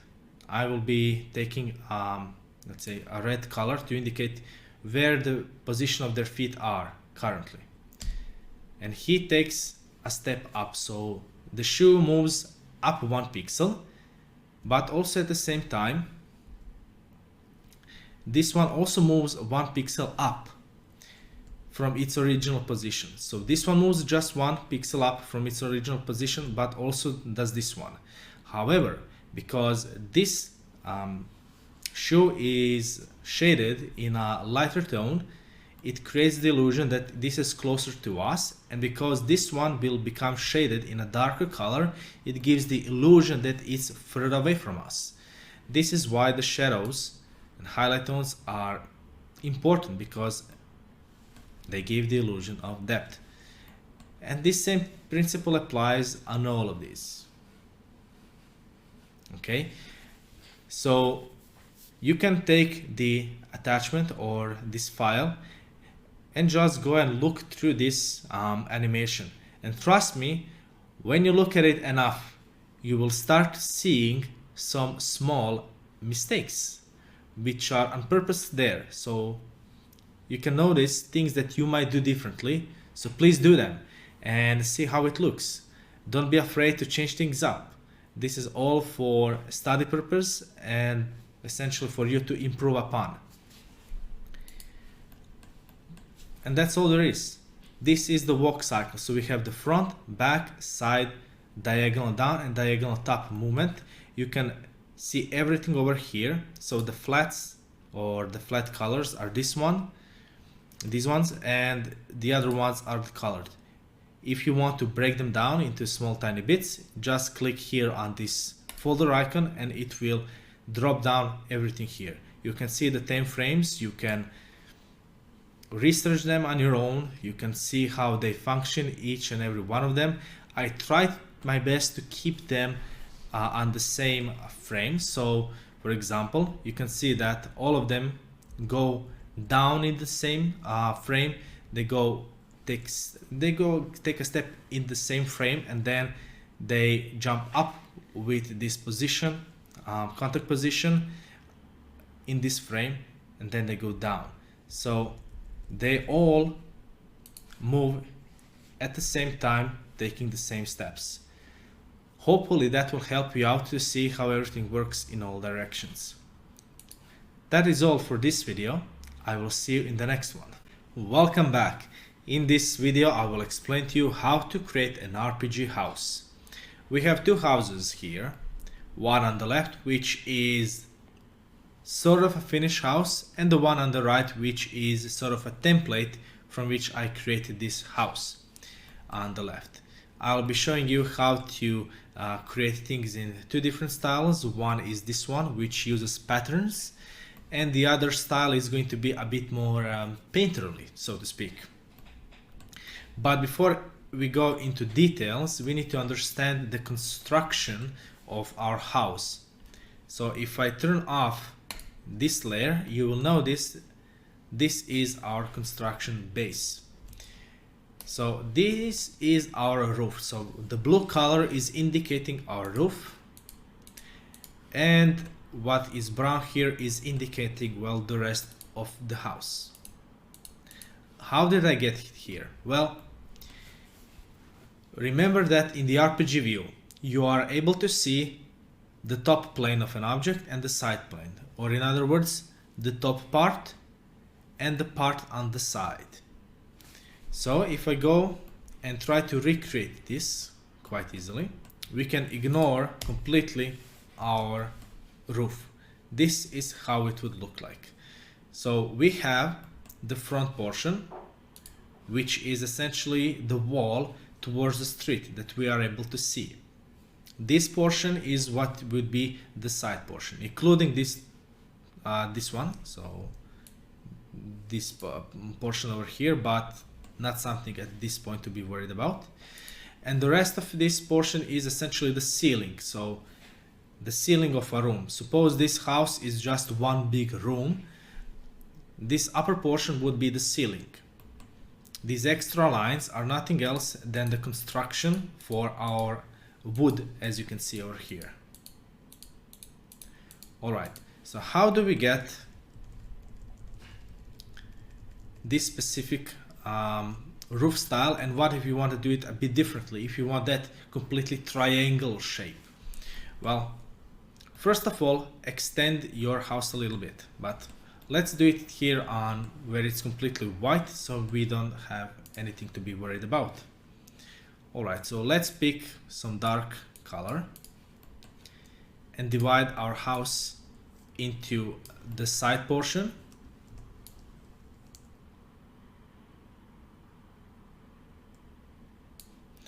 and the top portion. And then we can just essentially take this same shape, and this is it. This portion over here is over here, so it's this portion, the side portion, and this one is the ceiling, which I've talked about just a moment ago. One thing to keep in mind is that the character needs to fit in the house. So when you are creating the door, make sure that the character fits in. So for this specific case here on the side,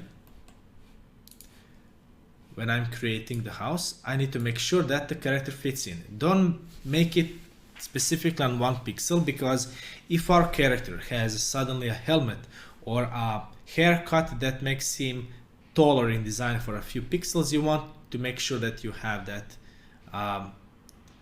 You want to make sure that he can just fit in the doors. So let's say the door is like this, and we can remove our character so he isn't in the way. Now let's go and talk about the roof itself. So there are plenty of ways how we can go about it, but if you want to make a triangular shaped roof, so the classical ones, then decide where the middle of the house is.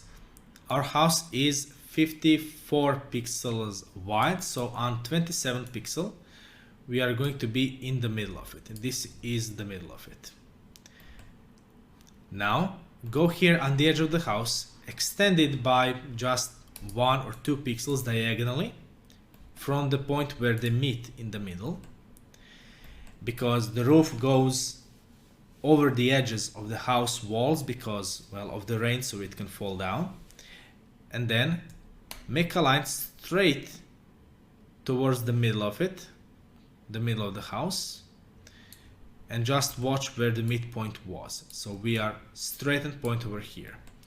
Then you can take this same color, you can copy paste it, flip it around, and connect it over here. Now we have the base of our triangle roof. Then we can copy paste it again and just bring it up over here all the way to the edge. So essentially you are taking this same shape and connecting it to the top portion of the house as well. Then you can just connect the roof like so, and you can divide it here on the middle, and that's all there is to it. This is how you would get a simple roof for your house when it's triangular. However, if you want to do it a bit differently and have your roof a flat portion and then it slopes down, well, in that case the approach should be a bit different. Remember this midpoint that we were taking as a reference to how long this slope is going to be. Well, we are going to do the same thing, but this time as a reference, this is still the midpoint. We are essentially deciding where do we want the slope to begin. So suppose we want it to begin here. So that means up to this point, it's going to be like this. Then we can take it up to the middle and repeat the same thing. Copy paste, flip it around, and then copy paste it again and just bring it up so it matches this portion like so. And then again you can just connect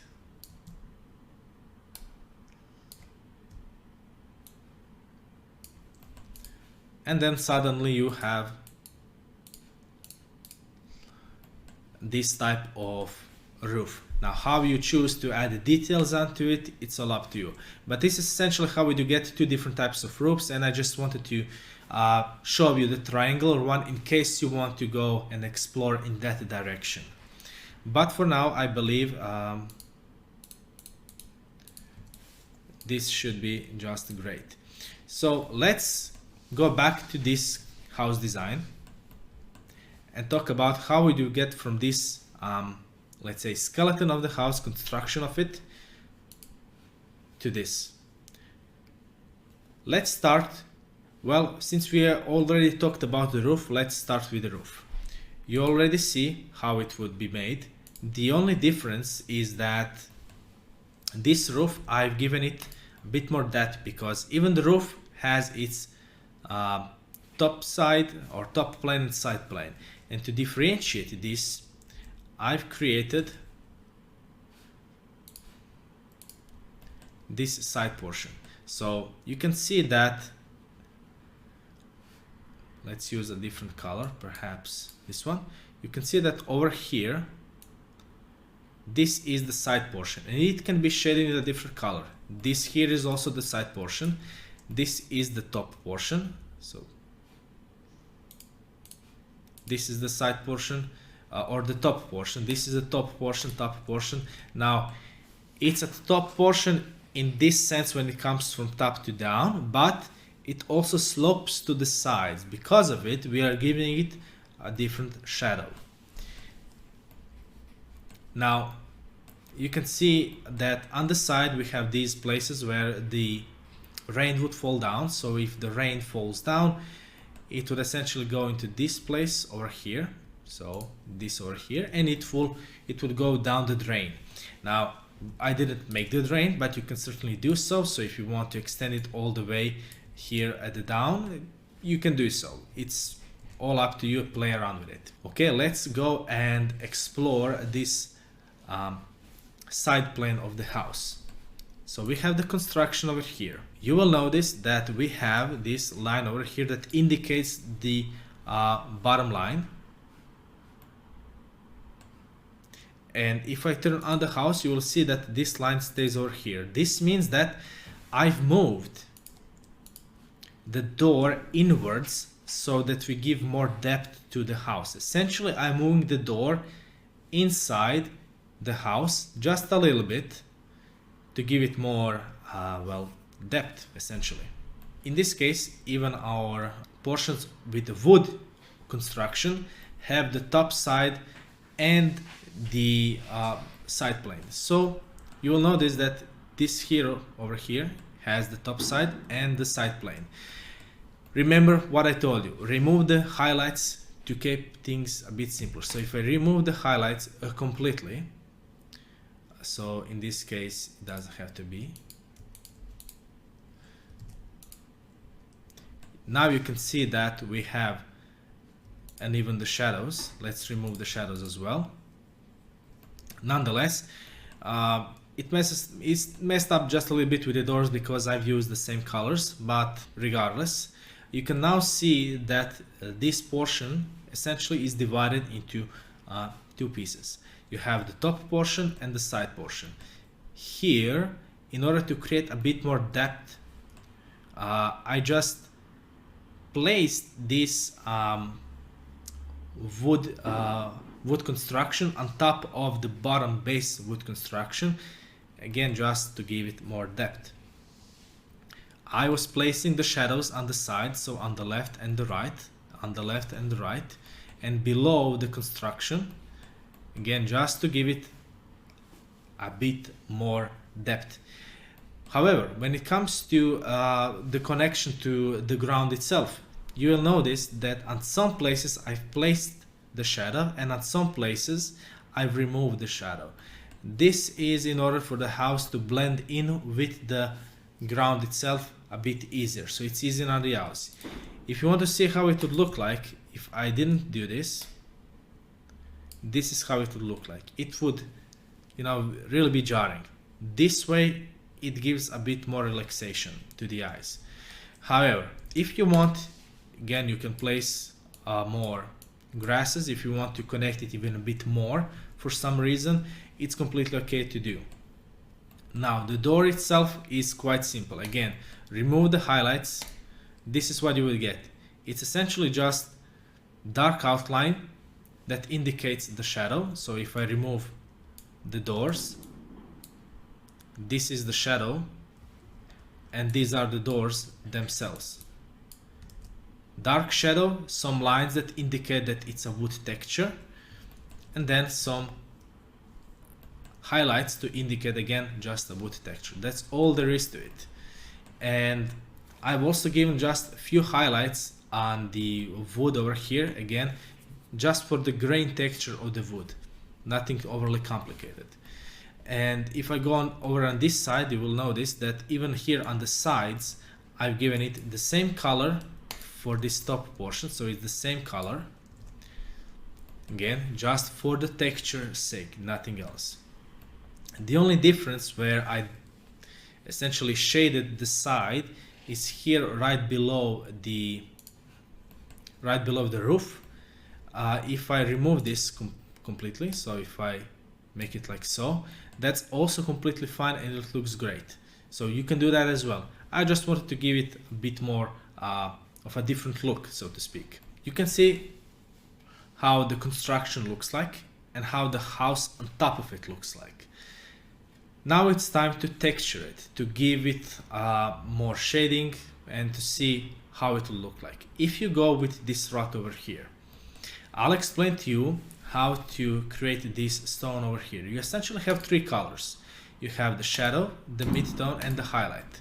The midtone is the same, so this is the midtone, essentially this color over here, or this color, okay, see, this is the midtone. The highlights and everything else comes from our character, or rather the highlights don't themselves. I toned them up, toned them down just a little bit, but the shadows are the same shadows on this character, as you can see. How do you create things like that? Well,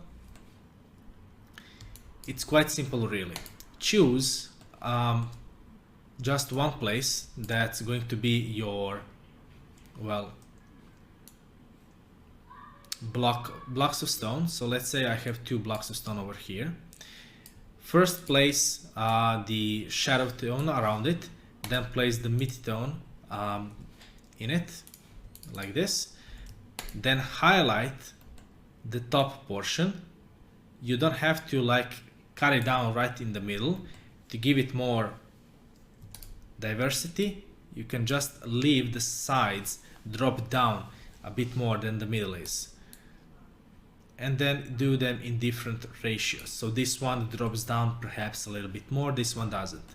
You will see another important thing is that where these two connect highlights, this is where I would use this midtone to break this shape a little bit.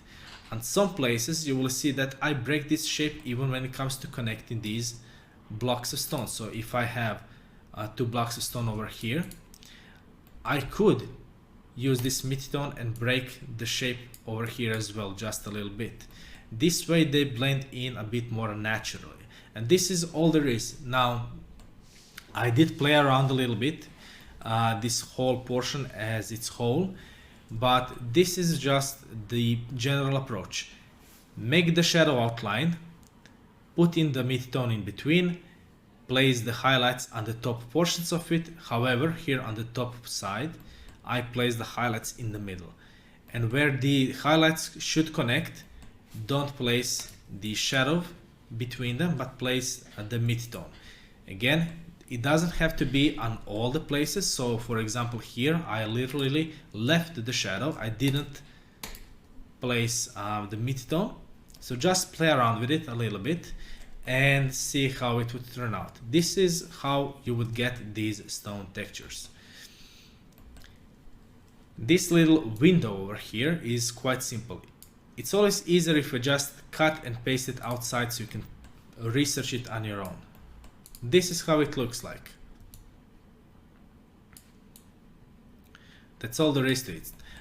It has two colors. It has the shadow tone for our stone, and it has black color for the depth. Essentially, the light isn't revealing anything inside, and that's all there is to it. However, if you want, you could be placing perhaps some eyes in there, or you could even be placing some furniture in there if it's visible. Nonetheless, this is all there is to it.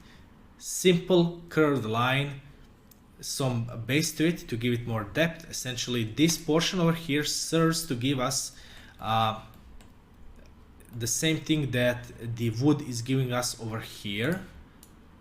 So this portion, right? In other words, this portion over here is the same that it would be on the wood over here, and the side portion of the wood over here, so this one would be the side portion over here. That's all there is for it for this specific part. You will notice that right below the roof and right below this wood construction, we have only the solid shadow color. Again, because the roof or this wood construction is casting the shadow down on it. Now, when it comes to the roof pattern, some of you might take a look at it and think it's quite complicated, but it's not. So let's break it down. Remove the highlights. As usual, you will see how it looks. Remove the shadows and you can see how it looks. It's essentially just these rectangles and this strange shape, just repeating all over again. So if we bring this back, you will see that this shape over here is the same shape over here. This shape in between them is the same shape over here. So if I just take this pattern, let's say from the middle, it's not really relevant. So from the middle over here, this is the same shape that happens everywhere else. See? It's the same shape, the same exact thing. I essentially just created one thing and then copy pasted all over again. Okay, now if you want to replicate this shape, it's completely fine.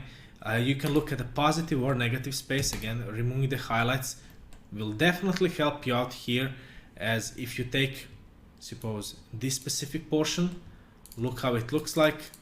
That's all there is to it. Like a rectangle in the middle, shadows on the side, and even darker shadows on the diagonal edges.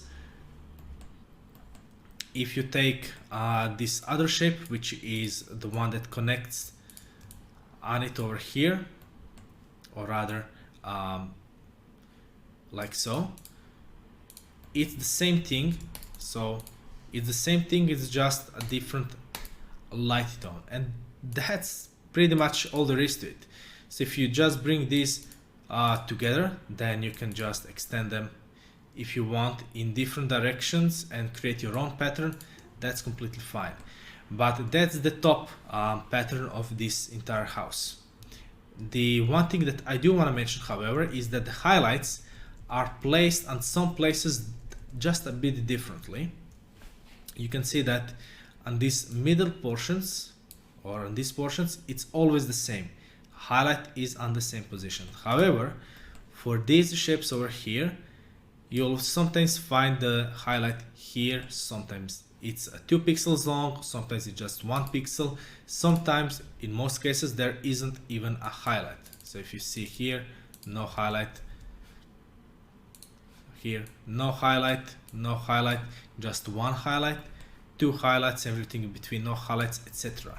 These highlights were essentially placed here manually, and then on some of these, like here as well, I placed 2 pixels. This is just something to break the pattern completely, because otherwise it looks just too same. Even like this, it certainly could have some improvements. So if I were to take this chimney over here, I can place it here on top and just connect it a little bit with the house roof, and it would look just fine. If I wanted to place this chimney here on the side, I would have to extend this chimney to essentially connect it with the slope of the roof and cover the same angle, so it's pretty much the same, like so, right? But nonetheless, that's the top portion of the roof pattern. If you take the side, it's completely the same. If I remove the highlights, you might notice that most of these are completely the same. In some cases, like if you look at this shape, so these 5 pixels and then these 6 pixels, this is the same shape that's over here, that's over here, etc. That's over here. On some places I purposely broke that shape to, again, just to break away from the repetition, because human brain recognizes the repetition quite easily.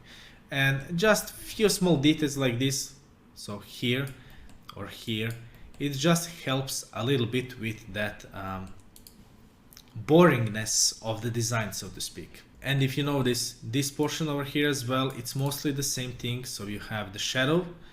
If I remove even this lighter tone from this portion, you can already notice that most of these are the same. See this shape, like from the Tetris, that shape, it's here, it's here, it's here, it's here, it's here, it's here. The space in between these is 3 pixels, then move to the left, 3 pixels, move to the left, 3 pixels, or it's the inverted shape of the Tetris on this side over here. Like, see, if we go by the Tetris, you can see that some of the designs are like easily recognizable. If it's easier for you, this one reminds of the one from the Tetris, but it's 1 pixel just longer. Like, it's quite simple. Just remember that sometimes you do want to break that pattern, like I did over here. If I didn't, it would look like this. However, I did break the pattern with the shadow tone, just again for the same reason that I mentioned before. And then adding highlights is the same thing. At some places you just want to erase the highlight. The highlight was previously here, but just erasing it gives it a bit more interesting look. And that's pretty much all when it comes to the patterns of the roof. There are so many of them, you can come up with your own. Just have fun with it. One little tip I would give you for the end for the roof patterns is that be mindful of the length and width of the roof. So if I take this length of the essentially flat portion of the roof, you can see it's 52 pixels long. So it's 52 pixels long. So this portion over here. Now I know that my patterns, no matter how I do them, when they summarize, they should be 52 pixels length in total. My pattern is 4 pixels in length. Okay, this means that I can repeat my pattern 13 times. Okay, and that's completely okay. However, if I were to make my pattern 5 pixels long instead of 4, if I divide 52 pixels by 5, I would get 10.4, I believe. This means that I will be able to repeat my pattern 10 times, and then I would have a couple of pixels extra there that don't match the pattern itself. And this really is something that you should be avoiding. So just measure out the total width of your house and make sure that patterns can match in even or odd numbers. Okay, so if it's even, it's completely fine. If it's odd, it's completely fine, as long as they match the total width of this flat portion of the roof. If you want, if you find yourself in that situation, you can just make sure that some portions of the pattern aren't necessarily the same. So all of my patterns are 4 pixels in width. However, if you find yourself in a different ratio, you can make one pattern 4 pixels long, then the next one 5 pixels, then the next one 4, then 5, etc. Similar how you did the ratios with the straight lines. In the similar way, you can do the same things here for the patterns. Okay, now let's start to have a little bit of fun. So I will be doing this same house on the right, but in a different style.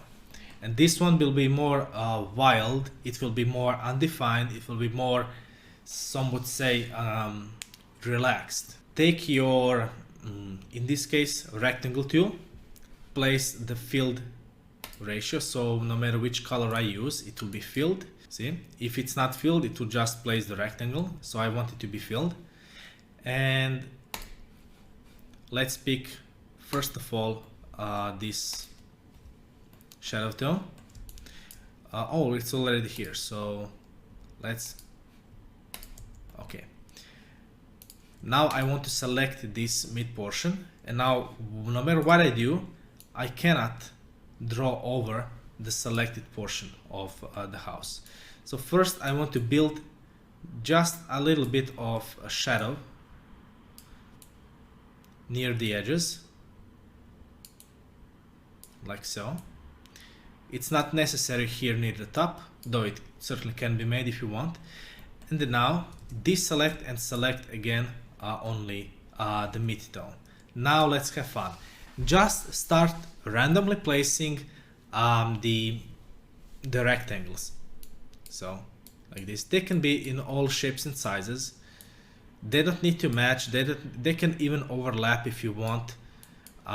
You don't need to worry too much about it. So this is the kind of a style where you can just relax, have fun, and see where it goes. You don't have to worry about too much about some precision. It just go wild. Okay, that's all. That's the best advice I can give with this type of style. So just keep placing the rectangles. Now keep in mind though that this is quite simply these rectangles, or rather rectangular shapes, are representing the same texture over here, and those are the stone blocks. So now let's take the highlights, and we are going to repeat the process, but this time you can place them anywhere you want. You don't have to select anything. Just make sure that you don't go here over the edges, because it tends to break the kind of this set illusion. So just go here in the middle portions and place them around.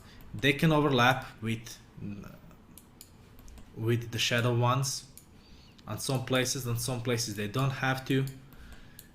They may be tall and thin, they may be short and wide, they can be placed anywhere, they can connect with each other. You know, just play around with it.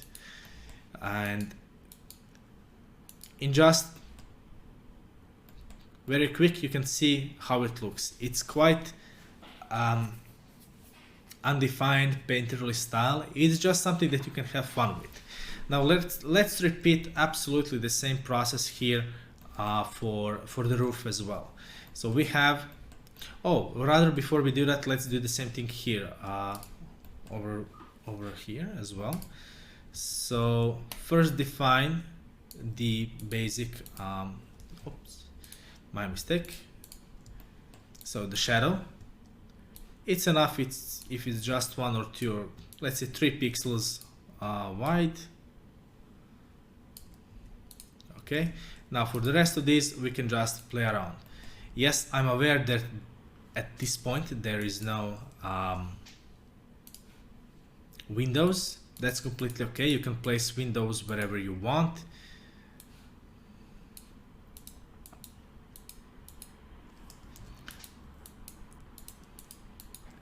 And again, the same thing with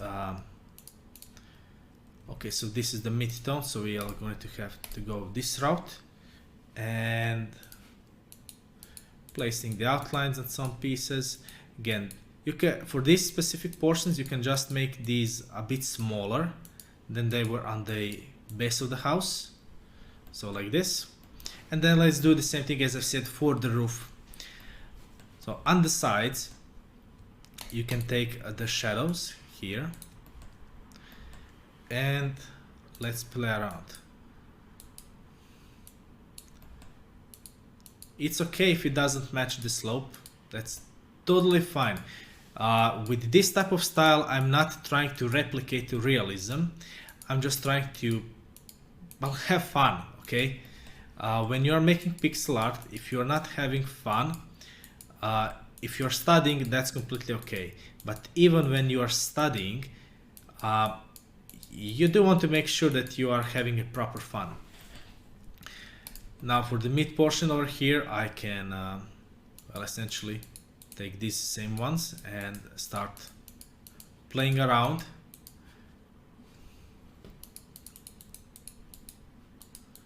Different shapes and sizes.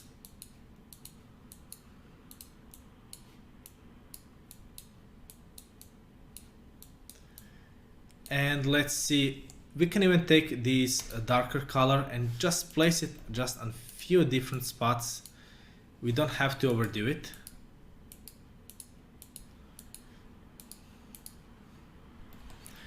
And this same color is also needed here on the sides as well.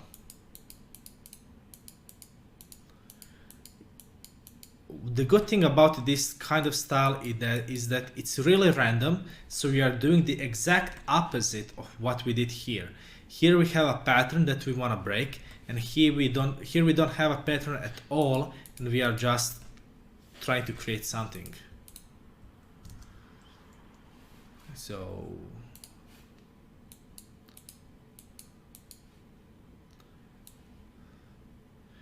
I'm just gonna place something of a shadow here near the edge so it connects a bit easier.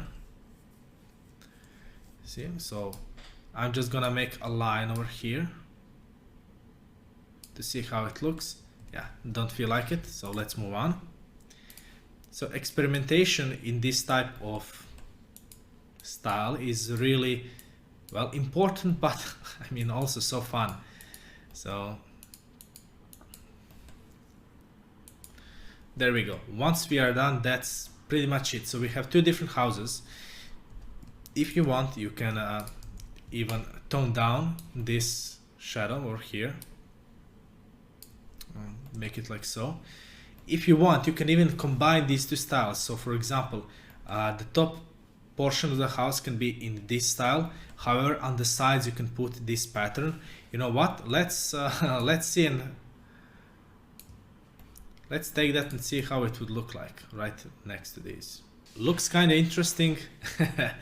So what I'm trying to say is there are always different approaches, and it's important to just understand the core of it. And in our case, this would be the core of it. It's the construction. The rest of it, you can do whatever you want. Experiment, have fun. There are just two more things that I want to explain before I move on, and those are: one, the house. When you get into the house, how big of an interior will the house have? Okay, so the first thing is this: if you want to make your house bigger, you can make it either longer. So remember the construction. So the construction, this portion, essentially. Okay, we want to make it like that. So the construction of this portion can either go in this way, so it can become longer, a lot longer, or it can stay of the same height, so to speak. But in that case, you may want to make it wider. So it can go both ways, or you can even make it and wider and taller at the same time. So that's one way how you can make your house bigger on the outside.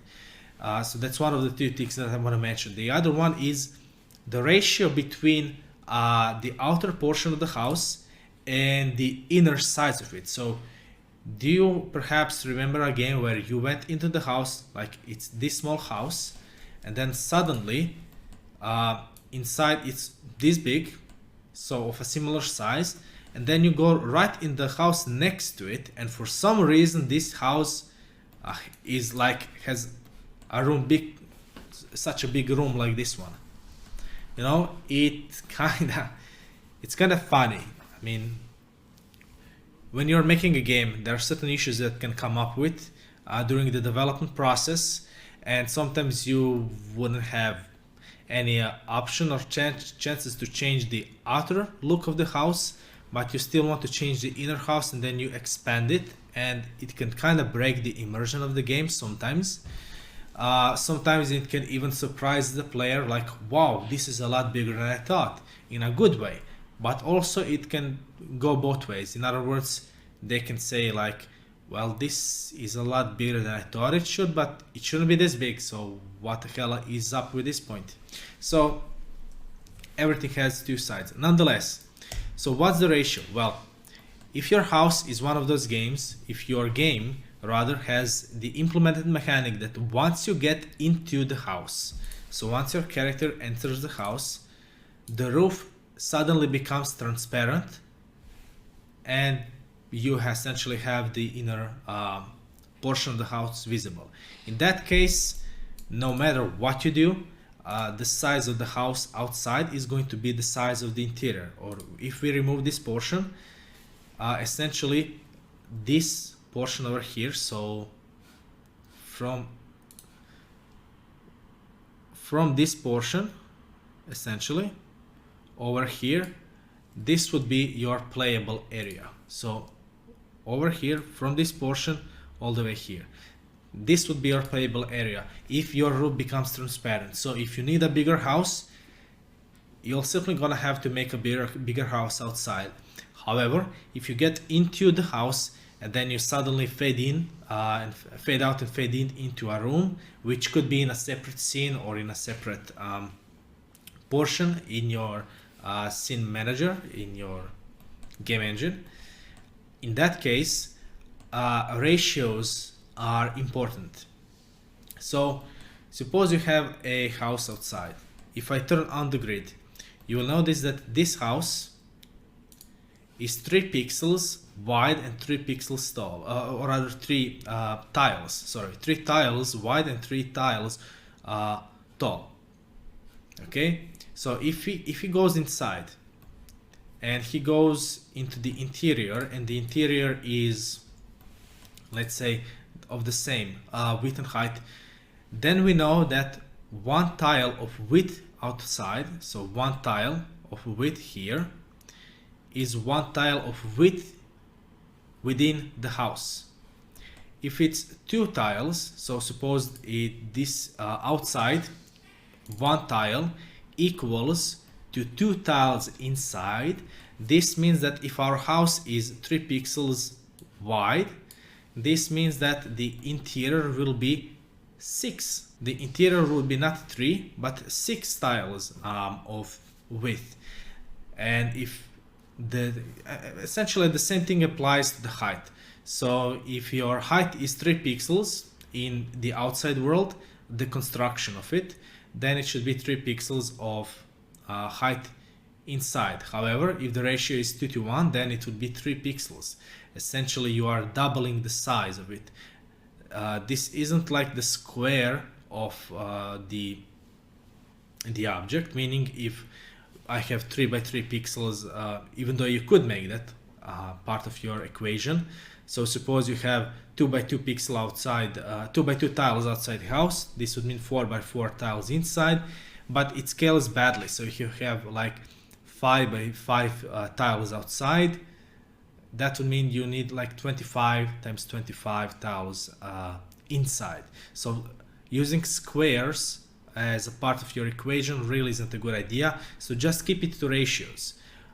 1 to 1, 1 to 2, 1 to 3, whichever it is, just keep it consistent as possible. So if I have 1 to 4 ratio, meaning 1 tile outside equals 4 tiles inside, it would be totally okay for me to use, let's say this house is 3 by 3, so I could make a house 12 by 12. So 4, 8, 12, 4, 8. It's a bit bigger than expected, I guess. Way too big. So let's keep it like 4 by 4, as I said, like 4, 8, 12, 4, 8, 12. I believe it would be something like this, I suppose. So if suddenly I decide for game purpose to make this a bit shorter or thinner or wider, it's completely fine, okay? It doesn't need to match completely all the time, but it should be within those constrictions. So you essentially have the base ratio, which you use for your houses, but then you can give yourself a bit of leeway in one direction or the other. So suppose it's 2 by 1, meaning our house can be 6 by 6 in total. So it can be like this one, essentially this big. However, if I leave way for the inside is just 1 tile, so we can make it a bit shorter or a bit thinner, that's completely okay, as long as you keep that consistent throughout the game. So this is one of the things that is a tip for the game design when it comes to game design and your world for your games. Whichever ratio it is, just keep it consistent as possible. Again, for game design purposes and gameplay purposes, you want to have at least some flexibility for your game designers and level designers. So, think of a way where the implementation is painless as possible. Okay, that's all there is when it comes to pixel art and my advices for the RPG houses. That's all for now. I will see you in the next one. Welcome back. In this video, I will be showing you how to create, or rather, explain to you how I created a simple RPG tile set. So if you go in Pixel Edit and download this file, you will see this and perhaps even a bit more details than currently there is, because I will be explaining you more things and creating more things as we move along these lessons in this section. So this is where I'm going to start my story with. So I have only 2 tile sets, or rather I have only 1, and that is the grass over here. If I press tab over here, you will notice that every tile has a little number to it. 0, 1, 2, 3, 4, 5, 6, 7, 8, etc. Over here you can see the tile set which I've created. This means that you can actually take anything over here and just paint them in however you'd like to. And you will notice that some of these things over here are the same things as over here. So to be more precise, look at this this one over here. So this tile is number 9. You will also see that this tile here is number 9 as well. In other words, it's the same tile. I essentially created grass to dirt transition and then use the same things over here. So tile number 5 is this same tile number 5 over here. So these two are completely identical. So you can see these two are identical. For these diagonal ones, so up left, up right, down left, down right, I was using these ones but in the opposite positions. So here it's top left, but here is bottom right. This one over here, number 12, is top right over here, but it's bottom left over here, so in the opposite directions. And same thing applies for these ones over here. So number 1 here, so this one is essentially this one on the opposite side, but in the middle it's just a simple dirt tile. There's nothing to it. I didn't place any details on it whatsoever, no shading, nothing. The details currently are only here on the grass portions of it, where I've placed some shades to it. Now to explain how these tiles have come to be. Quite easy. Just pick one color for the green color. There are two ways how you can approach creating tiles. One is create a base color similar to what I did here, and then place details on top of it, which I will be doing and explaining to you, because that way I can create a lot more assets. The other way is for the tiles themselves to be highly detailed. This type of style is usually used when you are creating a game which is mechanically tile based. So if you take a certain game where tiles themselves are changed right away, then in those cases I recommend doing highly detailed tiles as they are. However, for this type of style, I like to keep everything a lot cleaner, so I can add details wherever I want in a game engine. Because, for example, if I took this tile over here right now and I placed a certain detail on it, then I would be stuck with that detail on these specific positions no matter where I place the tile. So if I go over here and show you, you can see that the pattern is quite easily visible. And yes, you can combat this in two ways, one of which is just keep it clean and add details manually. So if I wanted to add that same pattern, I would create it here on the side, and then if I want to add it, I can just place it literally anywhere else here on the map. So I can place it over here, over here, over here, over here, over here, etc. Anywhere that I want. Another way to combat this is to take this same tile, so you can say take this one and just make an alternative version of it. So I can make something that looks just slightly different, and then I can take this tile and place it somewhere else on just some positions, and then you can make dozens of these different iterations of it.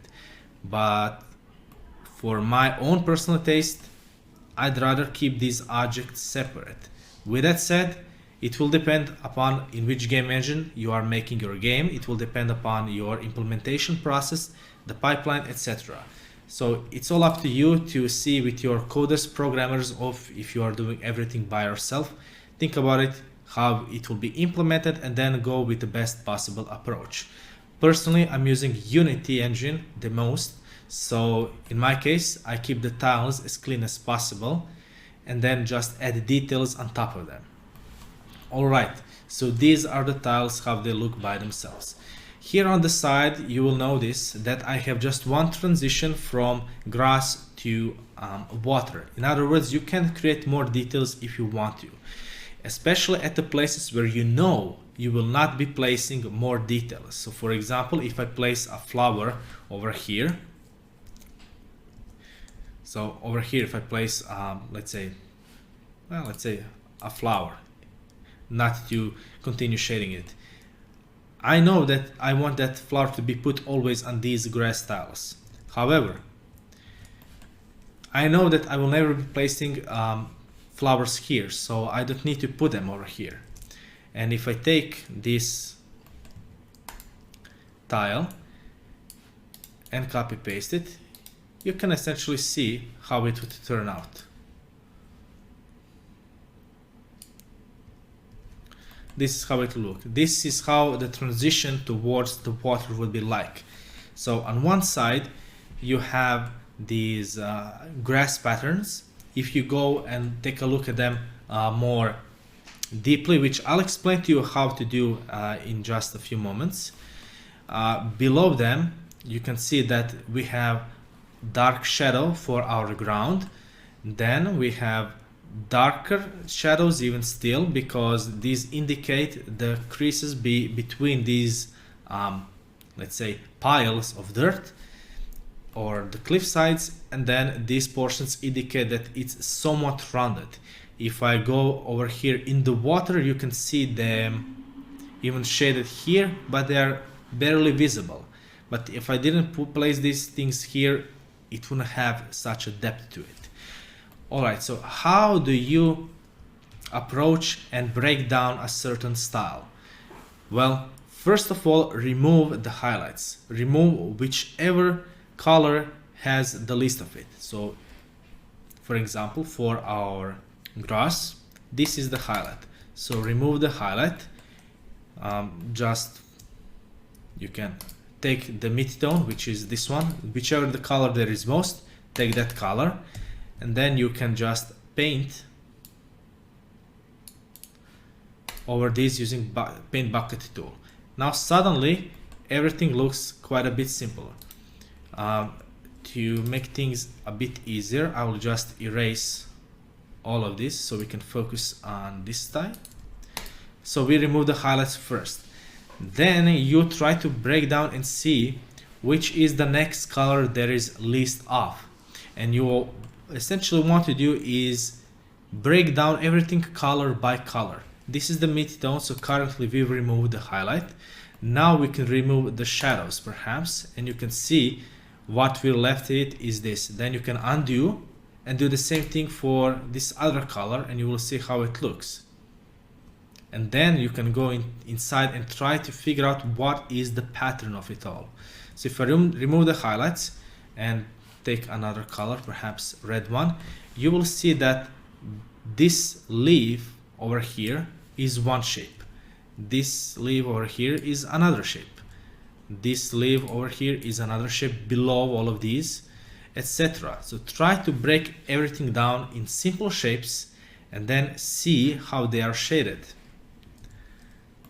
When it comes to these pillars of dirt or ground beneath, it's quite easy to see that, well, since this is right below the grass is casting a shadow on top of this cliff, so this is why this portion is here in the shadow.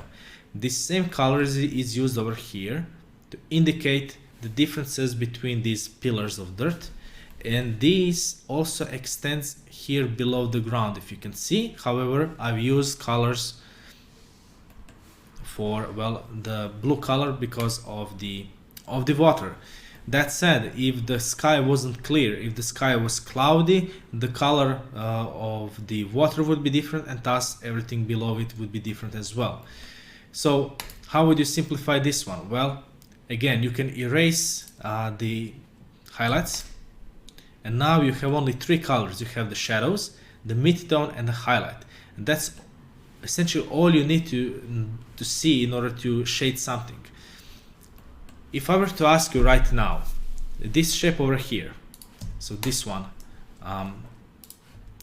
over here, so this big pillar over here, on which shape does it remind you most of when it comes to shading? The answer should be cylinder. It should remind you mostly of cylinder and perhaps slightly towards a cone, because the light is hitting directly here, so you can see this lighter tone over here. This is the lighter tone, and then it curves from this point on towards the back. In other words, there is a transition between this lighter tone towards the shadow, and then even darkest portions of it, essentially crevices between these pillars. And then sometimes you might want to put a highlight here to give it, again, just slightly more texture or detail. When it comes to the water below, you can see the waves are hitting and going into these crevices. This is why you can see that these portions over here are also the highest points, because the water is going inside there. Essentially, the waves are hitting and also giving shape to these, let's call them dirt cylinders over here, because this same shape, you can see that the shadow, like so. So you can see that the shadow of the pillars is matching the shape of the waves. So wherever is the lightest, the waves are going to be further away from it, and wherever is the darkest, the waves are going inside. This also helps it to give it, again, more depth. The whole thing about shading and giving things a shape is that you are trying to recreate three-dimensionality on 2D surface. All there is to it. And then for everything below, you can see that we are essentially just replicating the shading of a cylinder but beneath the color. So we have a lighter tone, so this portion over here, this one, this would be the same portion of this dirt pillar as over here, and this highlight would be this highlight, and the shadows aren't visible at all except these darker ones. So the crevices are over here, the darkest shadows, and everything in between is essentially this, well, mid-tone is also the base tone for our water, and it's kind of giving this illusion because, well, we have the highlight, which is this portion, we have the crevice, which is this portion, and everything in between is giving us, our brains, and information that, yeah, this is the mid-tone between these two things. If I were to remove these colors entirely, so like this,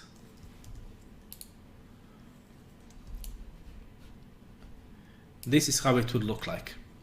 It still looks completely okay, but just by adding these few details, you will see that it gives a bit more dimension to it. I didn't create transition for all of these on purpose, because I just wanted to show that you can always add more details if you want on places where you think they will be needed. However, on places where you don't think you will need more details,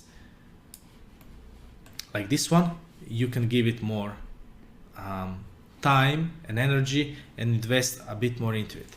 Even here on the water, you can create perhaps some kind of rocks or stones that are outside of the water, or perhaps even some statues if it's some kind of a fantasy setting, who knows. But that's all there is for this specific time. Now, there is one important tip I want to give you, that is that when I personally am creating tiles, I'm creating it like this. So you can ignore the miscellaneous things and houses and characters. This is how it would look like.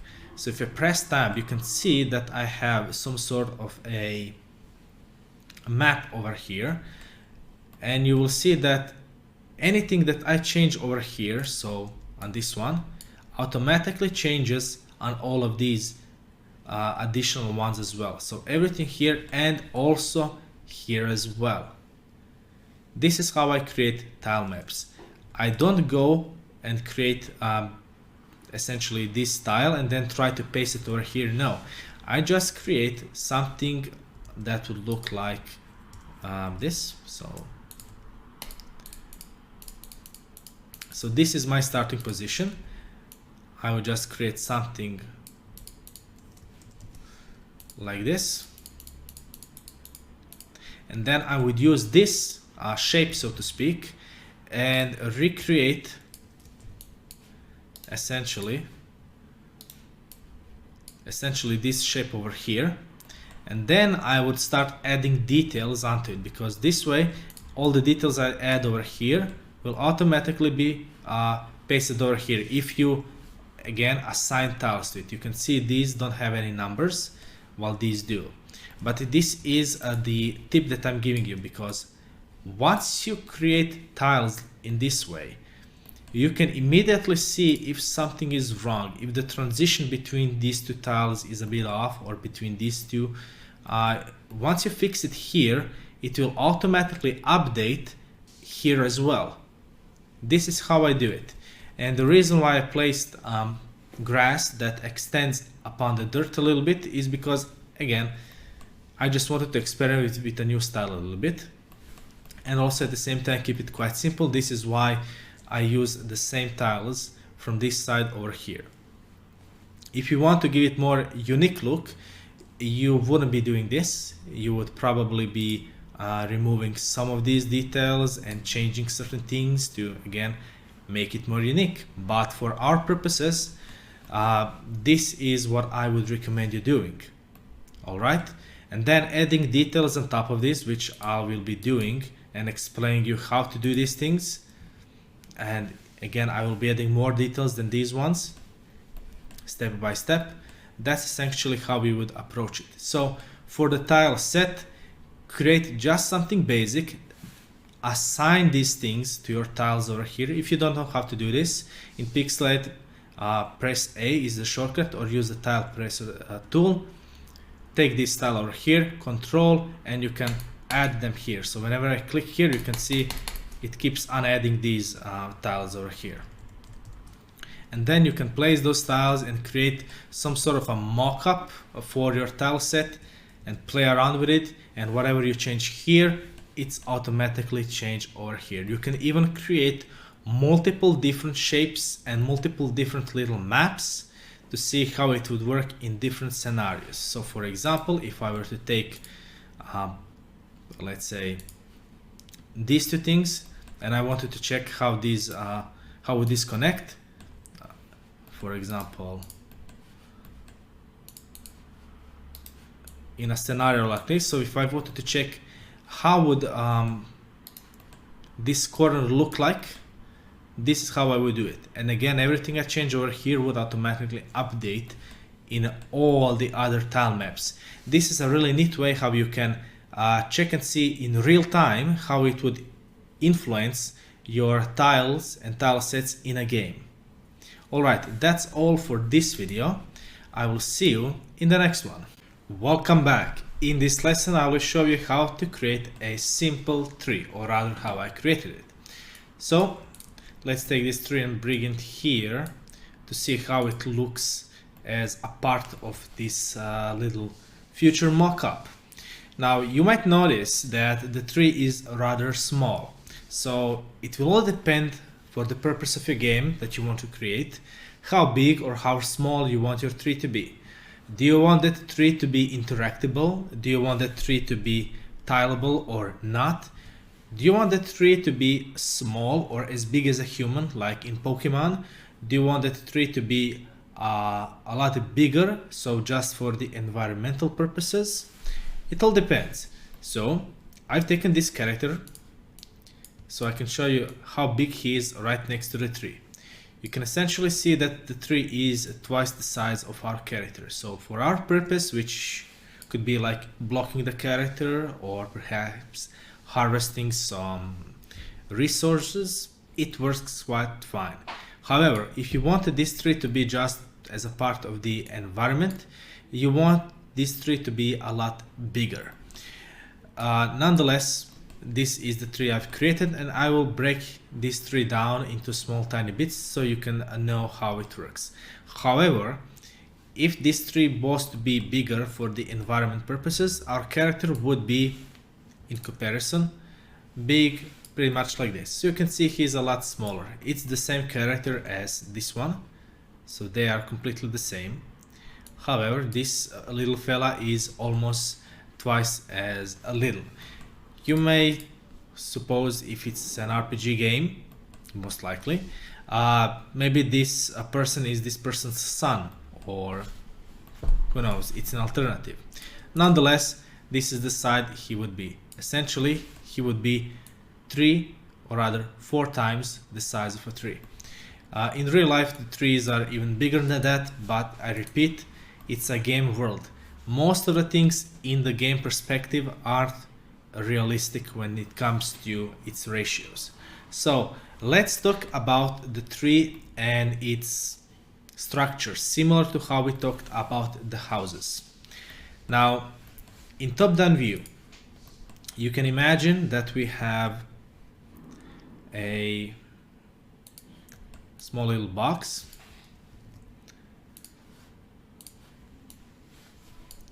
So suppose this is a little box, and I'll draw this just to the side. Just let me allow me to bring my characters so they are not in the way.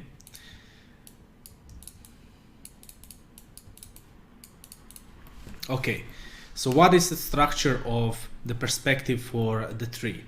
Again, it will depend upon what type of perspective you are aiming at, but for my purposes I'm aiming something similar to 45-degree angles.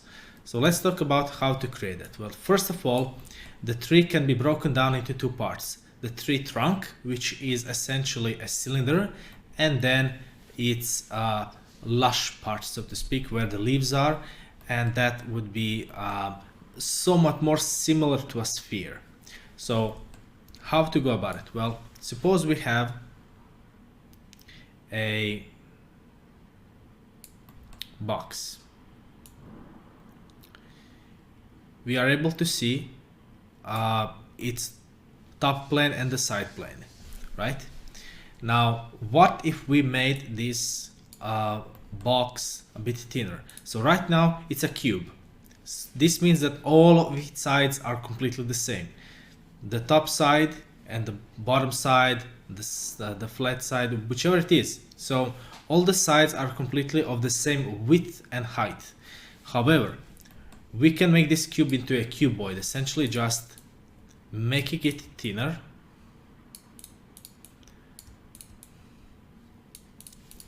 So now the sides are still of the same height, but they are not of the same width. If you want to make this object thinner, you can just bring this top portion down, somewhat like this, and then suddenly this is something that you could use in a game like similar thing to what you've seen in the Hyperlight Drifter, so like a stone statue, so to speak. Now this is currently still a cuboid, so it has a rectangular shape. If we want this to become a cylinder, we can start shaving off the edges. Now it looks more like a cylinder. If we want to go even a step further, you shave it a bit more. So even here, if I were to place a small circle, it will look like this. It's important to replicate this curvature on all sides where it's visible, so like this. Again, if I bring this down, this is how it would look like. So this is our cylinder. This is our tree trunk. So this is what would be the base of our tree. This would be its perspective. So suppose our tree has no green leaves and has no branches at all. This is the tree log, how it would look like. If you want to place it like on the ground, you can place it like this. You want to perhaps rotate it in some other direction, you can certainly do so, but for our purposes this is it. Now what about a sphere? Well, a sphere is essentially completely rounded circle. It's the same no matter how you look at it. It's the same from any direction. Sphere is completely rounded, meaning it's completely the same no matter from which direction you are looking at it. So this is that top portion of the tree. Now you can take this tree, top portion, which is this green part, and you can just place it on top of this cylinder, and then suddenly you have a tree. Now the ratio between these two can vary a lot. It can even change the shape. Like the pine trees are different. This tree is a bit different. If you want a Christmas tree, again, it's going to be more of a triangular look, like a pyramid. And there are so many different types of trees that I cannot possibly cover all of them. But for this example, I just want to show you the general approach to it. So this is the structure. This is the sphere of it. Now, if you bring it a bit closer to the ground, what you are essentially doing is just increasing the perspective. If you cannot see the tree trunk at all, you are more closely coming closer to the top-down view when it comes to the angle. However, this again depends on the type of the tree, so it all depends. At the same time, if this is a fantasy world, so there are possibly types of trees that we don't even know about, right? Now, this is the base structure. What I would, however, suggest that you do when it comes to your tree is that once you place it, the middle of this sphere should be placed essentially in the middle of this cone-like structure. Bring it down a little bit. So you have this top portion. This top portion can be rounded, but its bottom portion of the tree and leaves, you can just try to make some sort of a rectangle out of it, the top portion at least. Then to give it a bit more lushness, you can play around with the shape a little bit. Maybe the leaves are coming out of it at some places, and some places perhaps they're not.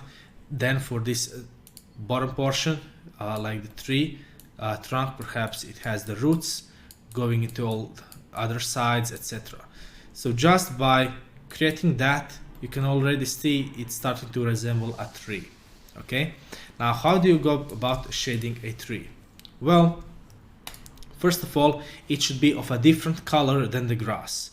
So you can already see that the tree is a bit brighter in tone, and there are two approaches how you can go about this.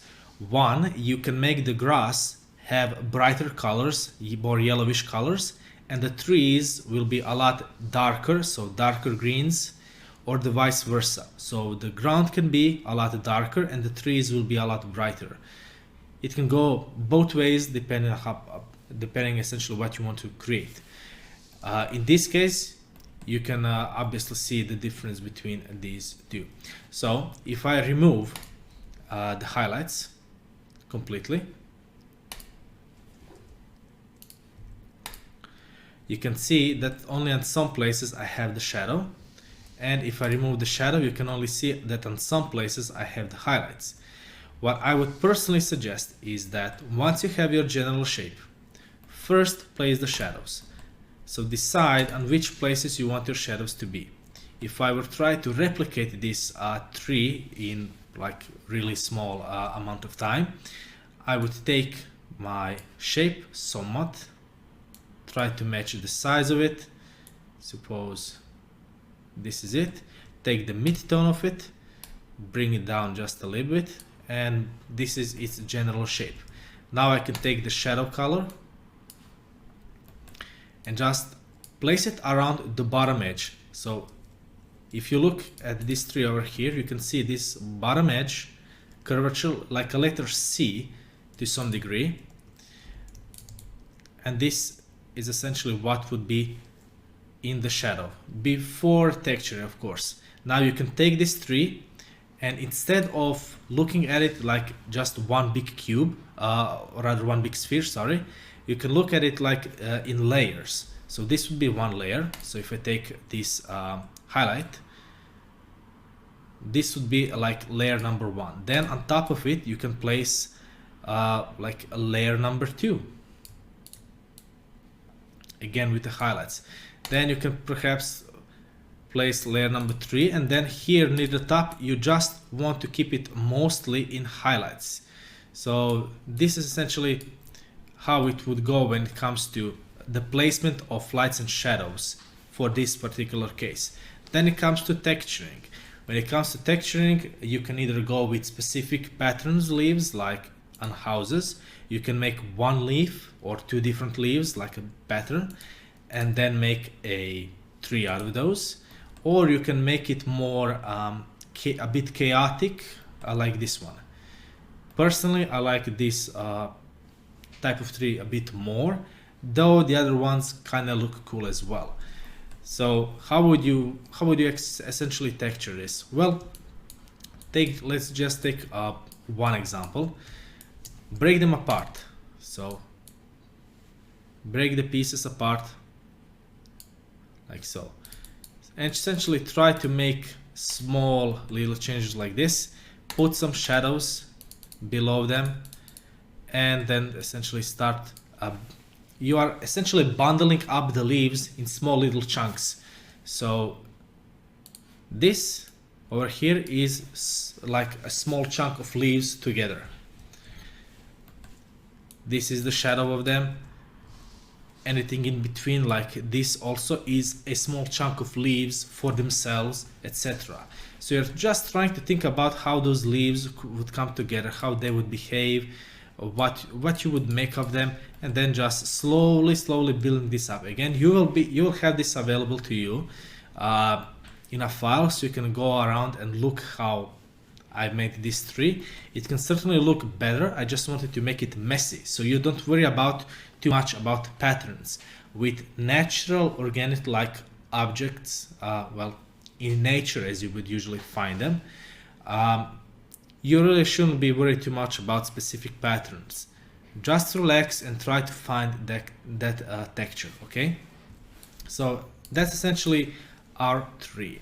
The trunk is quite similar, so if I remove the highlights, again you have the shadows. The shadows are mostly right below the leaves because they are casting a shadow, and then when the tree roots are starting to expand, this is where they are gonna catch light, and some crevices or the places between these roots are gonna get these shadow parts. Then on top of those I put some highlights to indicate those roots a little bit better. To make it blend more with the tiles, you will notice that I've placed some grass on top of it. If I remove this grass altogether like this and I place it over here, this is how it's gonna look like. It's okay, nothing wrong with it, but I like to connect the environment to the object. So if this is the tree would have grass growing around its roots that are above the ground. So this is how I put it.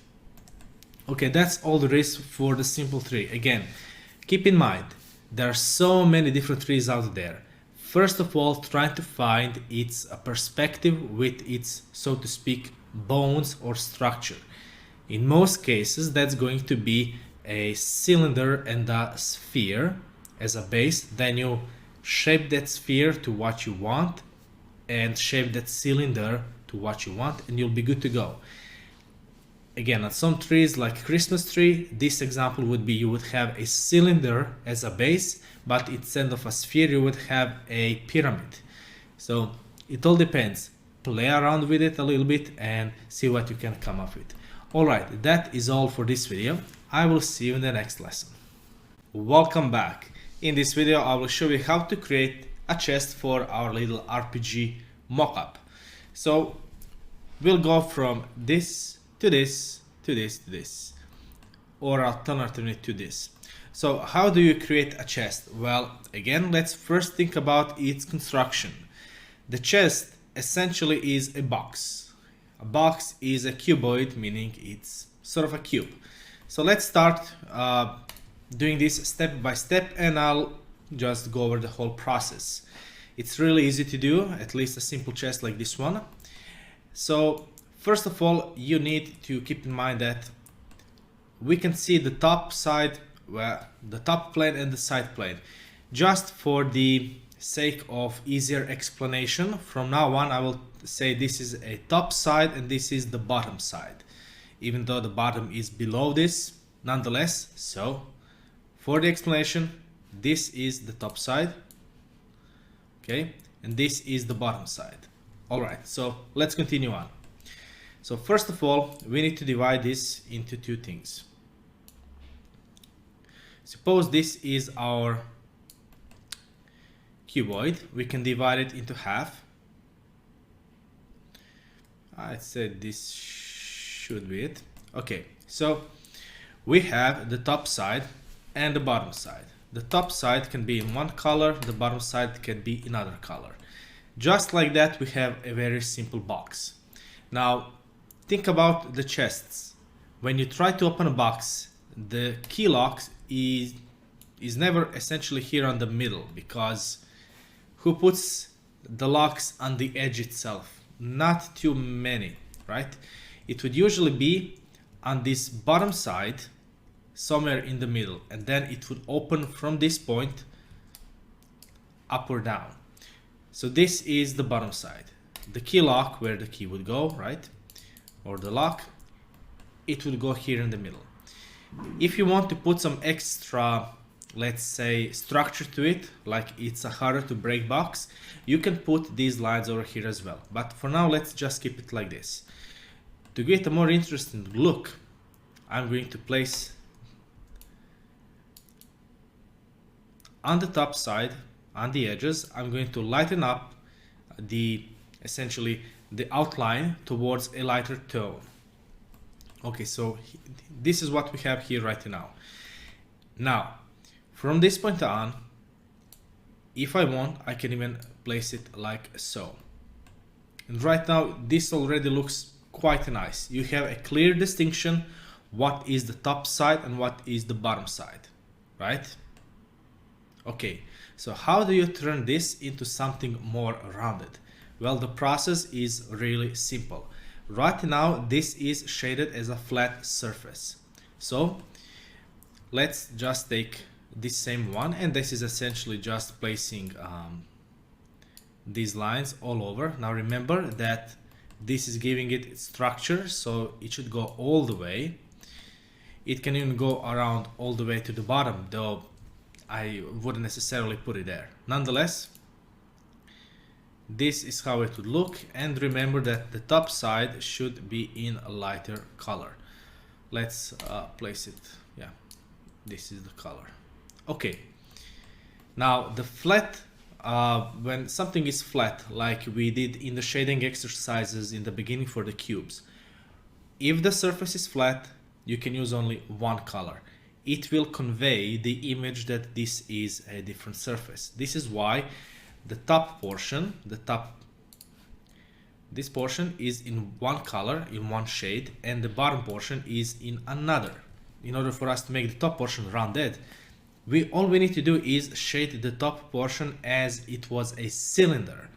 Remember that when we shaded the cylinder, once we picked a light source, we placed a highlight there, and then gradually darken it towards the outer edges, or rather towards the point where there is no light. So if I take this same cube, you can see that over here I have a few different colors. First one is, well, obviously the highlight color, and just for the sake of this, I will place this just 1 pixel towards down to make it completely the same. So we have this highlight color. This would be placed somewhere in the middle, okay? So let's say this is the middle. From this point on, I can take a slightly darker shadow and place it around that color, sort of wrapping it around it. Then take another darker shadow, darker color,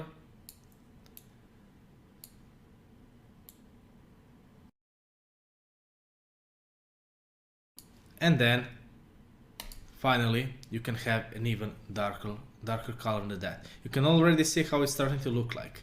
Now I'm just gonna place this 1 pixel towards up.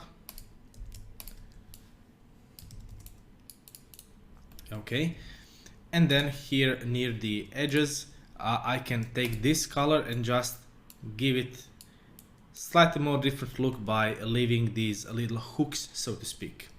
And already our box is suddenly starting to look like it has a rounded top. Now to make this even more so, remember that we also need to shade as a cylinders these metal portions as well. So we can take these same colors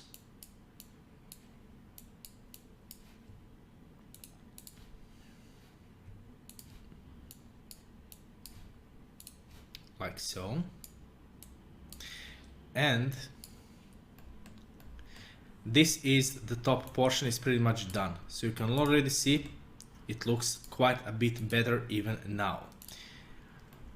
Let's go even a step further than that, meaning let's go onto this bottom portion. So first we can take and place some shadows near the bottom to give it more, well, shadows, but also at the same time a little bit of texture as well. We can take this tone and place it over here to give it some sort of a reflection, to give it a sign that, well, we are dealing with reflection, though we are supposed to place it like so. And then this key lock is quite simple. You can place a light source on one side, which will be the top left, and then on the bottom right you can place the shadow. And just like that we've created this portion. So it's quite simple. Make a box, make a different transition, and move on. Now how can I transform this into this? Well, this is even easier. So we are currently at this step of the process. Now let's move on to this portion. There's only one little difference, and that's that the edges over here are a bit rounded. So you are essentially cutting off just the edge, and there we go. Now if you look at this one over here, you will notice that it's slightly different.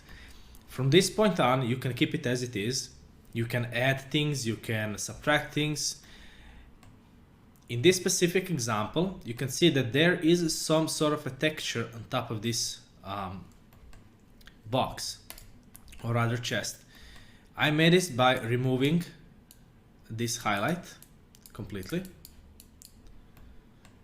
And now I have less amount of colors. Then I placed some streaks again to indicate the texture of our wood.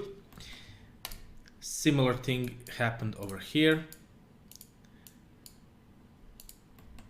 Again, currently I'm mostly looking down to make the same replica so you can see exactly how we come to this end product, so to speak. And now from this point on we are finished with this over here. Now if I turn off the tiles, you will notice that this chest is connected with the grass tiles because I placed some grass on it. Because if I leave the tiles, you can see how this chest looks like and how this chest looks like. You know, they implement a bit differently into the world. And again, my personal choice is always to connect them with the environment as much as possible, because that way it looks like it's the part of the same world. That said, if you want to change this chest into something else, you can change it into this one. I literally just changed the colors, nothing else. Everything is the same, only these metal portions I've changed it towards the gold colors. I mean, you can literally take any color whatsoever. So suppose I want to make it, let's say, in purplish color for some reason. Let's start with sort of a mid-tone.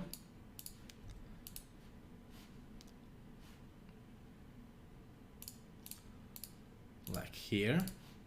Then I can create something a bit lighter.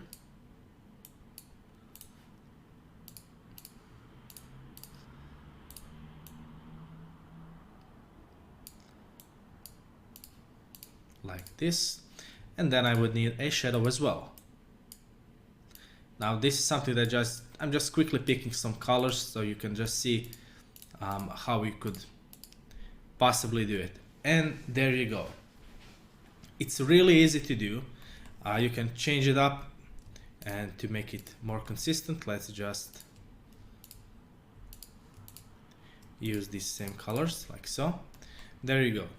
Now you can make all sorts of chests. This is just the basics, so you can understand that there is a top side and a bottom side, or the top plane and the side plane. Nonetheless, just feel free to experiment. This is out of wood. You can make it out of, you can make the chest out of stone, out of metal, out of emeralds, diamonds. You can make it out of some fantasy material. You can make it in all sorts of shapes and sizes.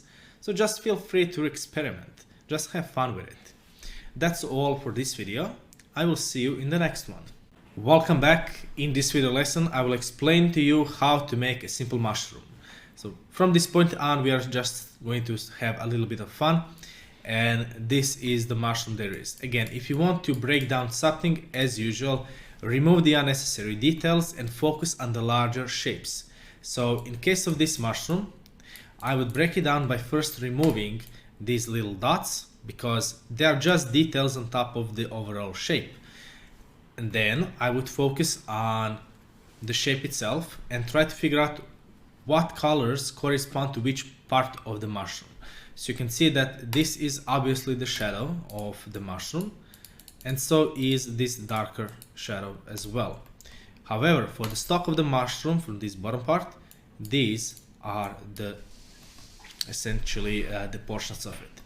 Now, if you want to replicate that, again, this is just the shadow around the mushroom or the grass texture around it, so it can blend in with the grass tiles a bit more easily. So if I were to replicate this mushroom, so we now know how it works. We can place the shadows. We can place the shadows like this. And to make it a bit more interesting, we can make even darker portions and just place them around as well, just to give it more texture, so to speak. And then just place some of these. Now, the reason why I'm teaching you how to break down certain things that I'm showing you is so that you can take any game that you love. Take absolutely any game. Once you take that game, a certain scene, you can take a screenshot or look for the sprites online. Then you can take down and start to break down the sprites that you are interested in objects that you are interested in. Once you break it down, then you can replicate it and modify it into something that you like. Perhaps you like a specific shape or specific type of shading or texturing. This is how you do it, step by step. Remove the unnecessary details, focus on the larger shapes, then the shading, then the details. So if I were to take this same approach, so now I know, okay, first I need some sort of a stock. So let's say I want to make a smaller mushroom. Suppose this is well, the mushroom. Then I need this larger shape, like so.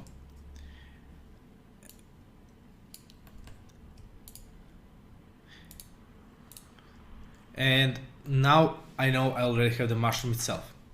Now perhaps you can see the shadow starts from the sides. Now I know, okay, I need to start from the sides. I'll try to replicate the shape of the shadow to some extent. That is the same for this top portion of the mushroom. So this is the overall shape for the mushroom from top left to bottom right. Similar thing, I try to replicate it. I'm not doing exactly the same because I just want to give it some depth. I don't want to replicate it realistically. And then we need the shadows as well. So all the way on these bottom portions, just as here, that's where the shadow is. And just on some portions, I want to put this darkest shadow. You can play around where it would look the most, but that's it. And then I want to put just some indicators that this is a mushroom. Perhaps 2 is too much, 3 is too much, so I put only 2 little dots.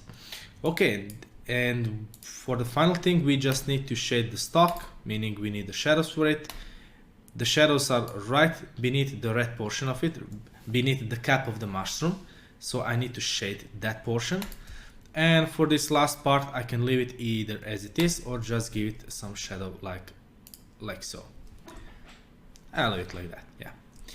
And there you go. That's how you can replicate a very simple mushroom. If you want to extend the cap a little bit, you can certainly do so. You know what, let's do just that.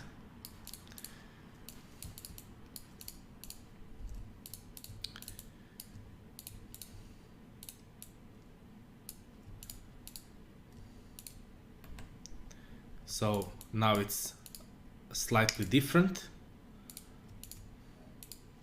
Okay.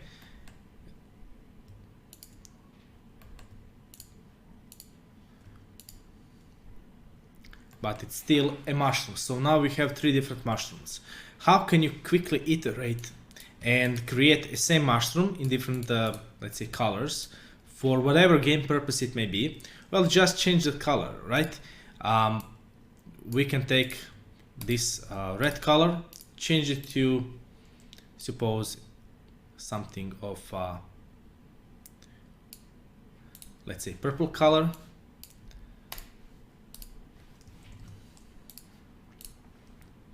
Make the shadow, and then even the darkest shadow for these portions. Just like that, you have different mushrooms. Do you want them in separate directions? Do you perhaps want this to be flipped around in the other direction? You can certainly do so. If not, you can leave it as it is. Play around with all of this. So let's turn on the grid to see how it looks in comparison to the tile size.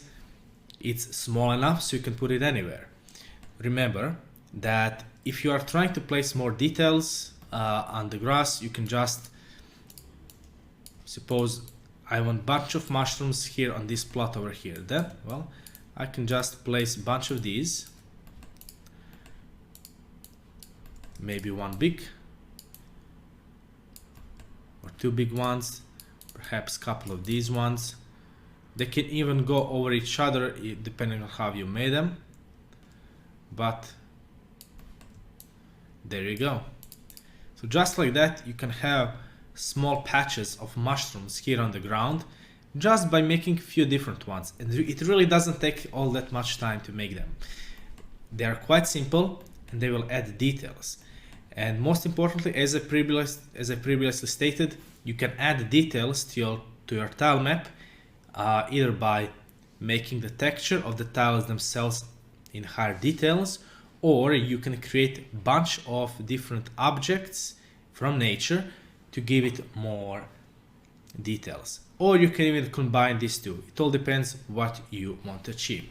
Okay, I believe this should be it for the mushrooms. If you want to have fun of those, again, this is just one type of the mushroom. As everything else, there are so many different mushrooms out there. This is just one, let's say, stereotypical type of a mushroom with a cap. So just go and have fun, create something wild, and hope you enjoyed the process. That's all for this video. I will see you in the next one. Welcome back. In this video, I will show you how to create rocks in pixel art in a very simple way. So here we have a few different examples of a rock. It can be small, it can be medium size, it can be large, and it can be even way bigger than that, all the way up to the mountains. So how could you create a rock? Well, first of all, we need three colors. For this rock, I've used the same colors as I've used on the character. So you can see that our character has three colors. The highlight is the highlight on the rock, the midtone is midtone on the rock, and the shadow is shadow on the rock. Plus, I've given it one extra shadow just for the purposes of experimentation. So let's start small. Essentially, for the rock, you can imagine it as being a cube from our shading exercises in the beginner sections. It has three sides: top side, bottom left, bottom right, meaning top, left, right sides. The top side, which you can see here, is going to be the lightest. The left side is going to be in the midtone, and the right one is going to be in the shadows, in the darkest color. So let's see how this would work. Well, the process is very simple. Create a top side, no matter how it looks, and please keep in mind, this is a rock. Rocks come in all shapes and sizes. You can make whatever you want. Let's say this is an overall shape. Now I need to create bottom portion. Let's say this is the overall shape, and then divide that into, let's say, somewhere around half, and the right side is going to be in the darkest portions and the left side is going to be in the lighter portions. That's all there is to it. You can see this is obviously a rock. It's really sharp, it's really flat, it's rather simple, so you can definitely modify it to look something a bit different. So let's go and do that. Perhaps it's a bit more rounded. Well, in that case, it may be something like this, right? It can be, the top side can even look like that. It can be different, you know. So suppose this is one example. We can make another example like this. Perhaps change the overall shape just ever so slightly. Perhaps it's thinner on one side, thicker on the other. Perhaps you cannot see the top side that much, so perhaps it's somewhere along these lines. Perhaps, again, this is just pure experimentation, so really go wild. Maybe the top side is giving the side a little bit of highlight to the side over here, like this, you know. Who knows? Now the point is, these are just portions of the rocks. How can you make a bigger rock like this one, which is slightly more complex, slightly more detailed? How do you make such a rock? Well, the process is the same. You are just placing rocks on top of the rocks, essentially. So if I were to make a slightly bigger rock, suppose this is the top side. And please notice how I don't really pay attention all that much to the shape of the rock. It's not like I have strictly imagined what is the shape of the rock and trying to make it. No, I'm just relaxing and having fun with it.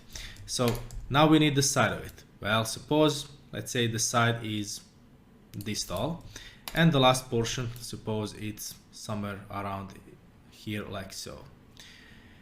Okay, there we go. We have, let's say, base of our rock.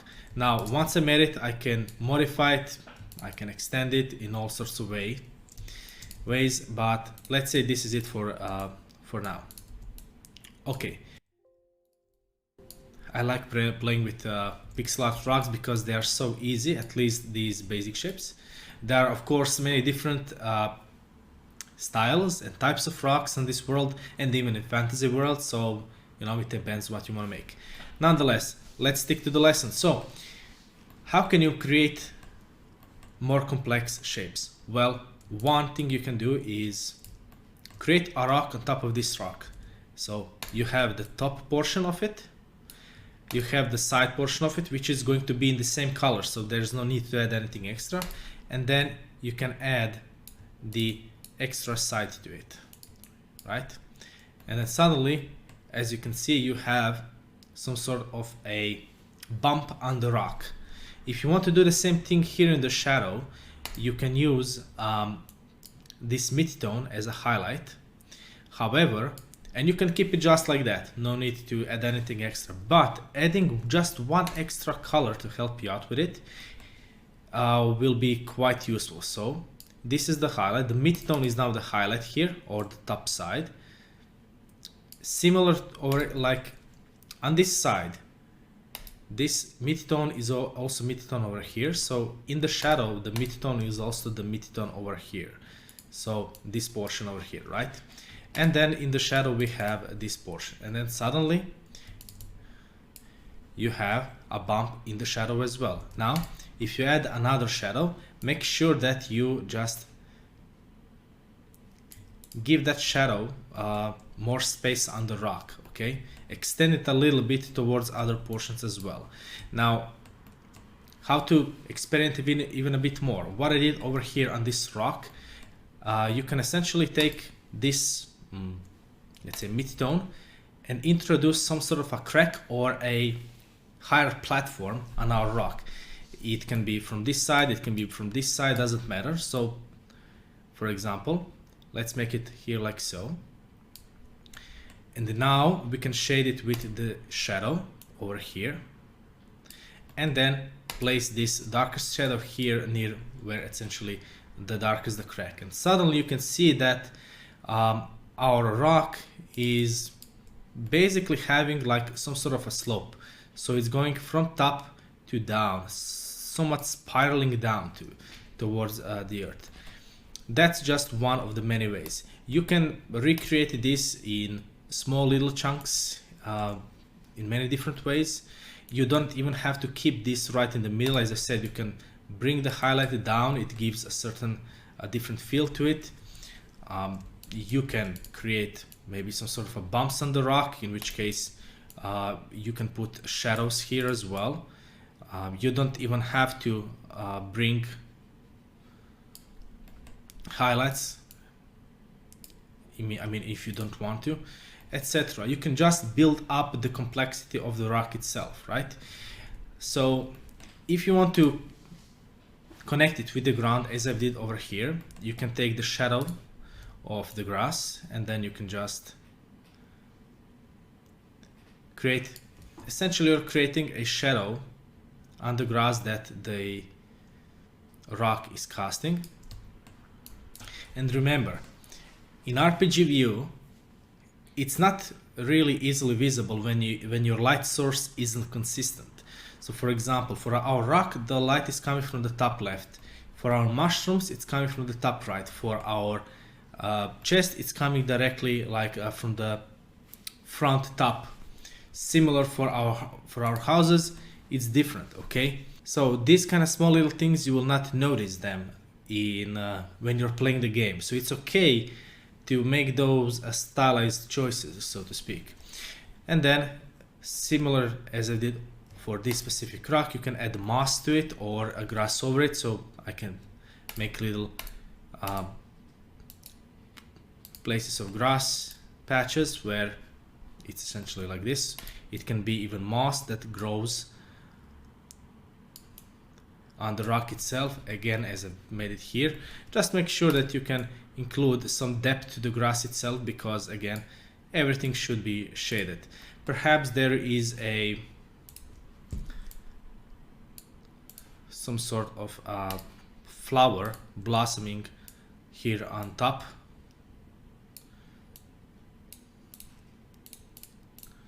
You know, there are so many possibilities, especially with rocks. They are quite easy to do, at least this basic shape. I hope that I explained it in an easy way, so you only need 3, maybe 4 colors, add a bit of shading, and you are good to go.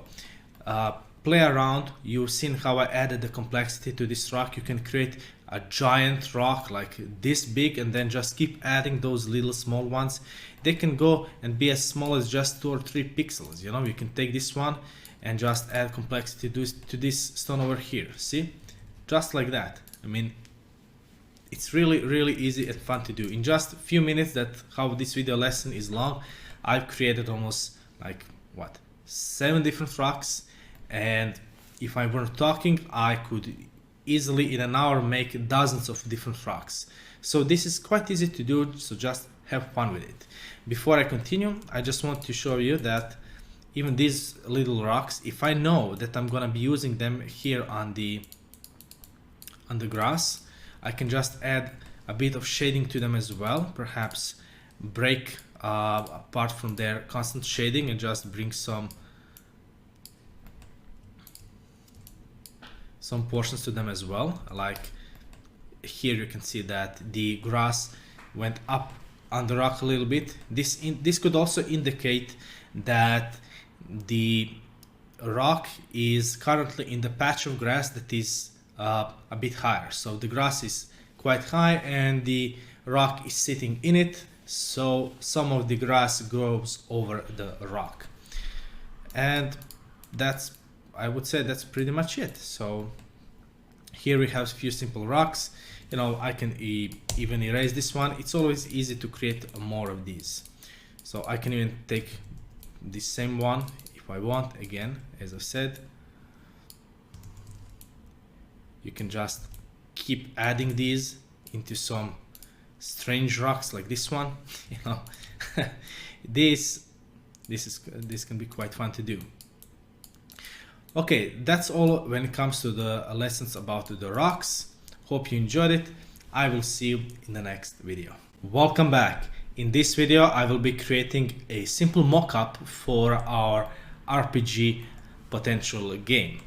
So first, I need to create some of the tiles. And while I'm doing this, I will usually be talking about some details, what can be changed, etc. So keep that in mind. Now, first thing that I want to say is that this is a mock-up. this isn't something that we are going to be selling our assets from, at least not me personally. If you do something like that, feel free to do so. But most importantly, when it comes to creating assets, there are two ways you can go about this mockup. One, if you are gonna create a mockup for your portfolio, it can be something like this, just a static image as a portfolio piece, nothing else, nothing more, sort of a concept art, like concept game perhaps, or just a simple mockup. However, if you are selling this as an asset pack on any online store, in that case you want to make sure that you have the entire tile set. For example, my connection here from the grass to the water is currently just one-sided. I should create all of the sides just like I did for this tile set here if I were to sell this online, because if in mockup I have this and someone buys it expecting that he or she has it in all 8 directions and it doesn't, you know, that's not really good practice. So keep that in mind. All right, so suppose this is our entire mockup. We don't need anything extra on it, and let's just start adding some details on it. So first we need tiles. I've placed some basic ones, and let's say in the middle we want to have our house. So I'm gonna create some path from the house door. So imagine that our house door is going to be here, and on one side it's going to, let's say the path is going to break into 2, and on one side it's going to curve upwards, so it's going to go up, and on another side it's just going to go straight somewhere, who knows, maybe towards the town. But on this side it's going to curve maybe perhaps towards a wood.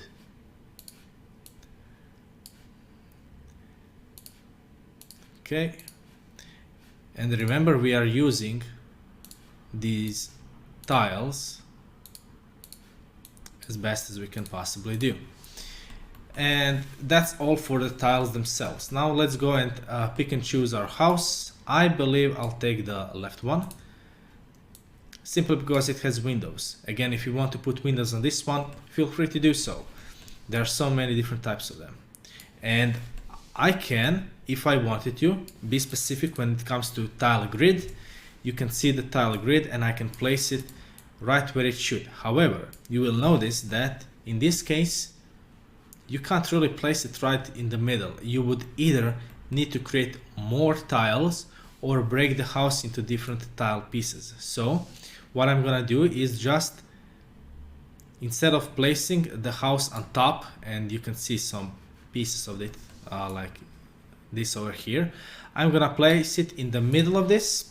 However, here I am going to just place some color as a door.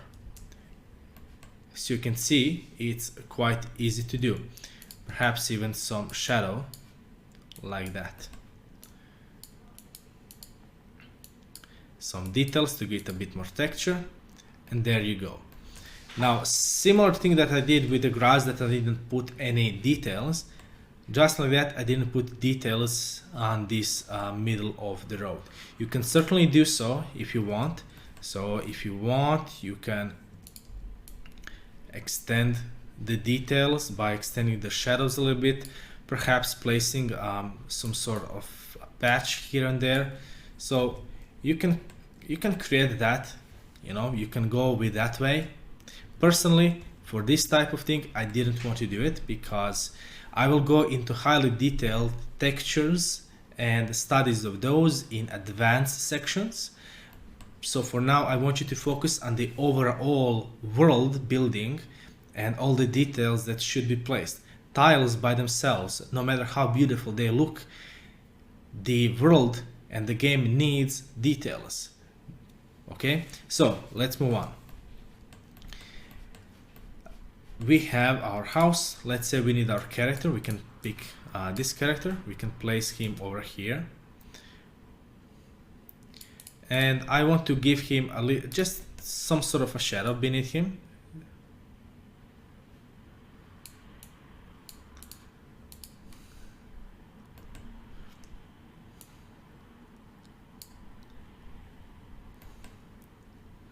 I believe this should be just fine. It could be just slightly darker, though I'm not sure how that would play out. Well, I guess it's okay. So we have our character, our house, our tiles. Now let's put some details on top of our, well, the rest of the mockup. First, let's put some of these, oops, wrong one. Some of these chests. I'm gonna pick this one because it blends in quite nicely with the grass. And let's put it, suppose I want to put it right here next to the house. Okay, so that's one solution. I want this patch of mushrooms, suppose they are growing over here to the side. And I can just easily copy paste this and make it look like this is some sort of a really rich place with a bunch of mushrooms. And yes, I can also take some of these purple ones and perhaps I can place them here near the water. Perhaps they are the type that grows near the water. Now you can place more of these, less of these. You can play around with them as much as you want. Currently it might have a little bit too much of the mushrooms, so I think I may erase some of them. Okay, I think this looks, yeah, I think this looks slightly more balanced. Now let's go to the rocks. We can take this big one and let's place it just on a few different spots. We can place it over here and we can place it, let's say over here that our character perhaps likes to sit on this rock. Though in that case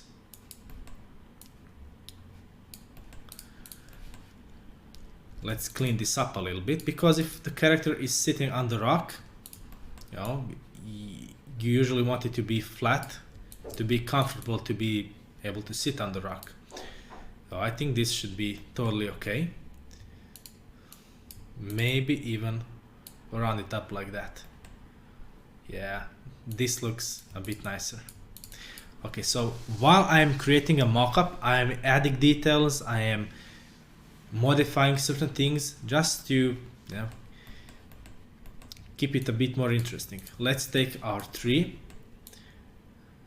and remember, if I put my tree over here, this top portion will not be visible. So this over here will not be visible, it will look like that. So I want to make sure that my tree can be seen. And I could place it over here. Though with that said, when I think about it, if we are going to have the like mushrooms and forest over here, I may want to indicate it with some trees here on the edge. Okay. I believe this should be just fine. Okay, now I'm slowly building everything, but I still want to add a lot more details because this place currently looks a bit empty. I will be taking this gold one and placing it here. I do want to put just a little bit of details, not too much. perhaps this is some sort of a gold chest that our character is essentially has a high value of it, and perhaps he stores important things in it so we can easily bring it out, who knows what it is, and chill and watch the ocean or the sunset. Okay, thinking about the story while you are building the world gives everything more structure. Now, I'm not saying that people are going to be interested in your story, or even mine, or anyone else for that matters, but it certainly helps. So let's start building some details for our grass over here. First, I want to perhaps create a small patch like this one.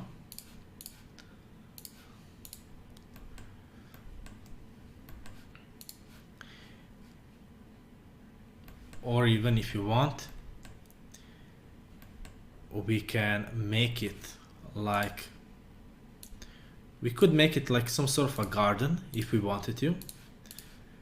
And I do want. So let's say this is the end of it, but let's say this portion could be slightly bigger.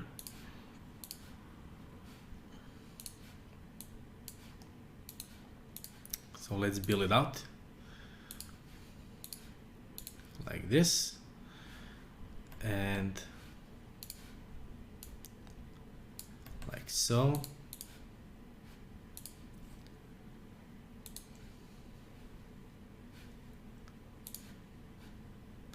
And I will be needing this one.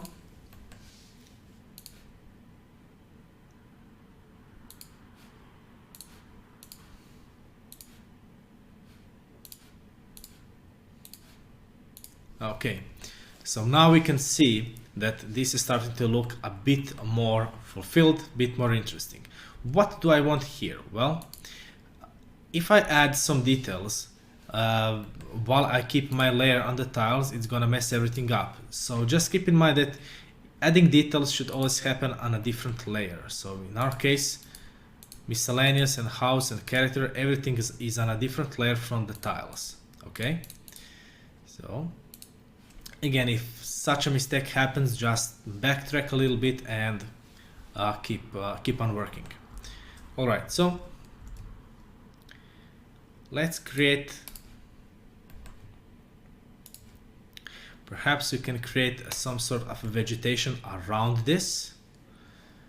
Suppose we go with, yeah, let's have some sort of flowers. First, I want some type of grass like this, and this is just some sort of a shape, so to speak. If I want more shadow to it, I can just take those same colors that I've used on the edge of the cliff and use those same highlights.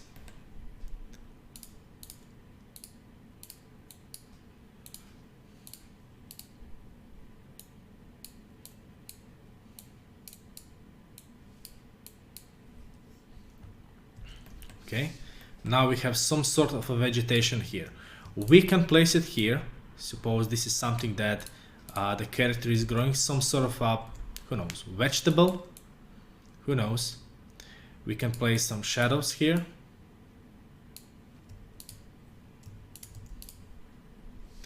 And there we go.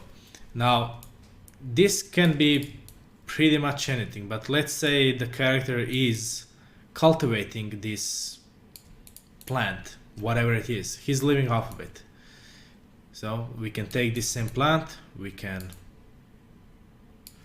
make it into rows, and suddenly it looks like something like some sort of a garden is here. Perhaps we want to go and create some sort of a connection between them. Again, if you want, this isn't something that's necessary. Again, just building up some details that are in the mock-up and then nowhere else is something that you can do. Personally, I like to keep things a bit separate so they're easily more customizable. So let's keep it like this. However, I do want to be adding some difference between them. So perhaps on this one, we can have some sort of a let's say it's some sort of a fruit, and to keep it some kind of a strange thing, let's make it in a blue color. Now where would that fruit or vegetable grow? I mean, this is some sort of a leafy vegetable, so it would be okay by itself. But let's say it's hanging from somewhere. Let's extend this one a little bit and say this is hanging over here.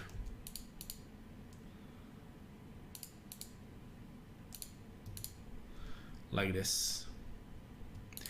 It's just some strange idea, you know, it doesn't have to work out too well. But as long as you're having fun, that's pretty much all that matters. So let's say this is one of those. Perhaps this one has it as well. Perhaps this one has it here. Perhaps this one has it on the other side, over here, or over here. So right now we have some sort of variation between these, and if I wanted to, I could easily shade this into other things. So if this is blue, perhaps we can place it in some sort of an orange color. I'm not saying that it's an orange, but rather an orange color. And this can even look somewhat like a flower. Okay, now if we take a look at this mockup, it already looks a lot better than before. Now let's take these rocks and spread them apart so we can have even more details. Again, you can connect these rocks as well, so don't be afraid to do that.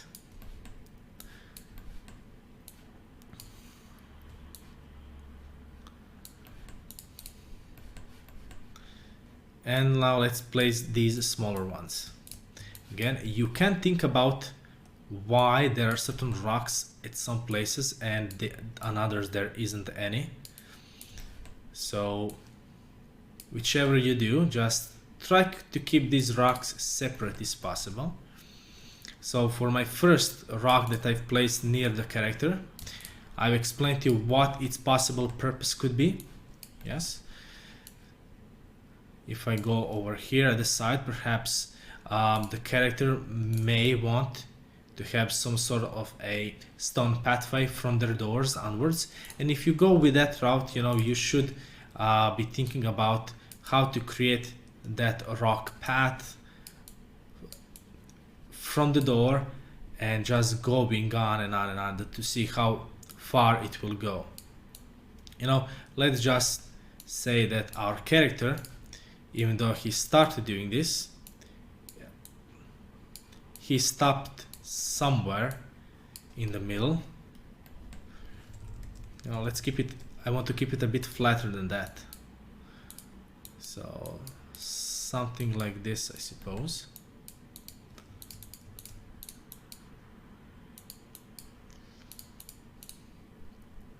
Yeah, this might be a bit better. And let's say our character didn't finish placing rocks further down the road, even though that might be his purpose or his wish. I do want to create some variation to the tiles of the grass themselves, and remember, I've explained different possibilities how to do that. But for now, let's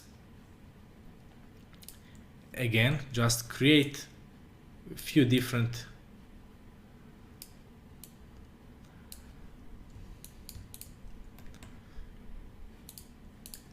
patterns. This one might be a bit too big for me, so perhaps we can keep it like that, and then just place it on some places. You don't have to overdo it. It's here just to break the repeatedness. Then you repeat the process but create a different pattern. Perhaps this one is just smaller, it's different.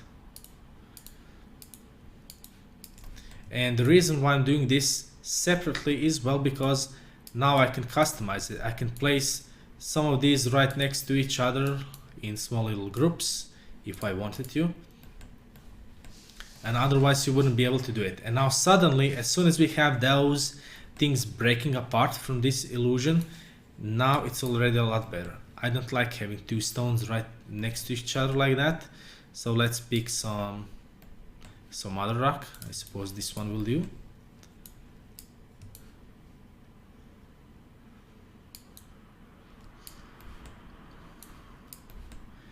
And if we have rock here on the pathway, we can put some shading like that. We don't have to create some grass around it, though you certainly can if you want to. So what else could we do? Well, again, we can create another pattern. This one could be a bit more complex than the other ones, yes. So let's make it like this.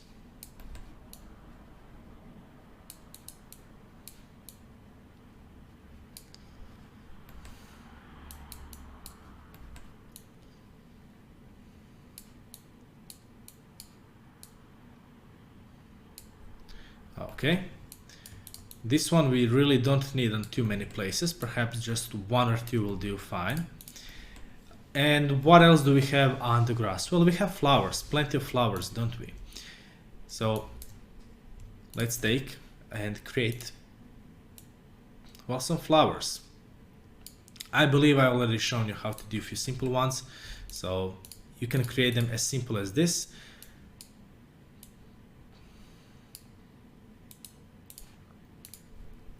And that's totally fine. This is a flower in itself. You can place it like that. You don't have to overthink it, because this same type of flower is again on our rock over here. We can make it in different colors. You can make it in blue, you can make it yellow, purple, white, whichever you like. You can also create a different style of flower, so something like this. And again, keep in mind that the amount of different flowers and, well, everything else, it's so widely different that you can create your own things. This is your world, so play around, see what you can come up with, see what you can create. Perhaps this is some kind of a strange flower that, you know, grows more of its flowers from its leaves. Who knows?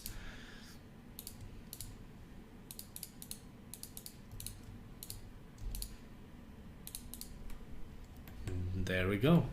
Perhaps some shading wouldn't hurt too much.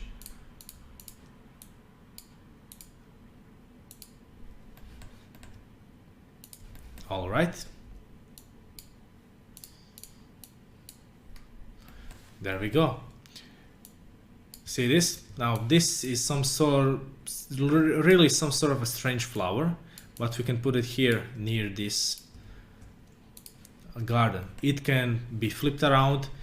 We can change its color into something else, as I've said. So suppose we create it in a more yellowish color. I want it more bright, like this.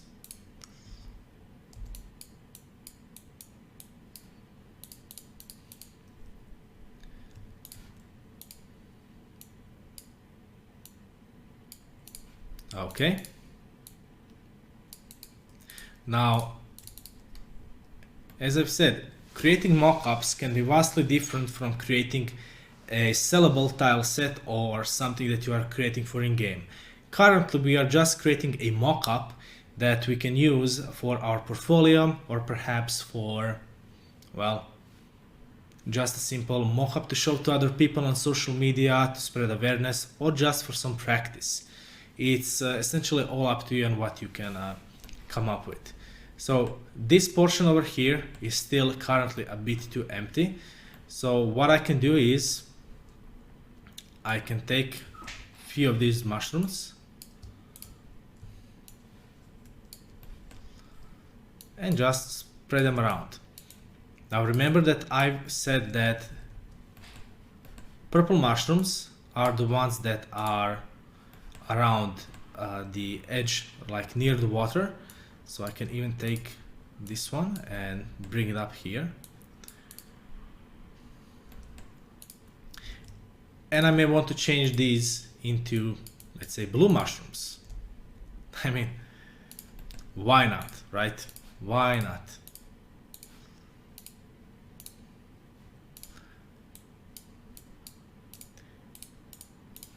I do hope that I am covering this, let's say, message and conveying it properly, because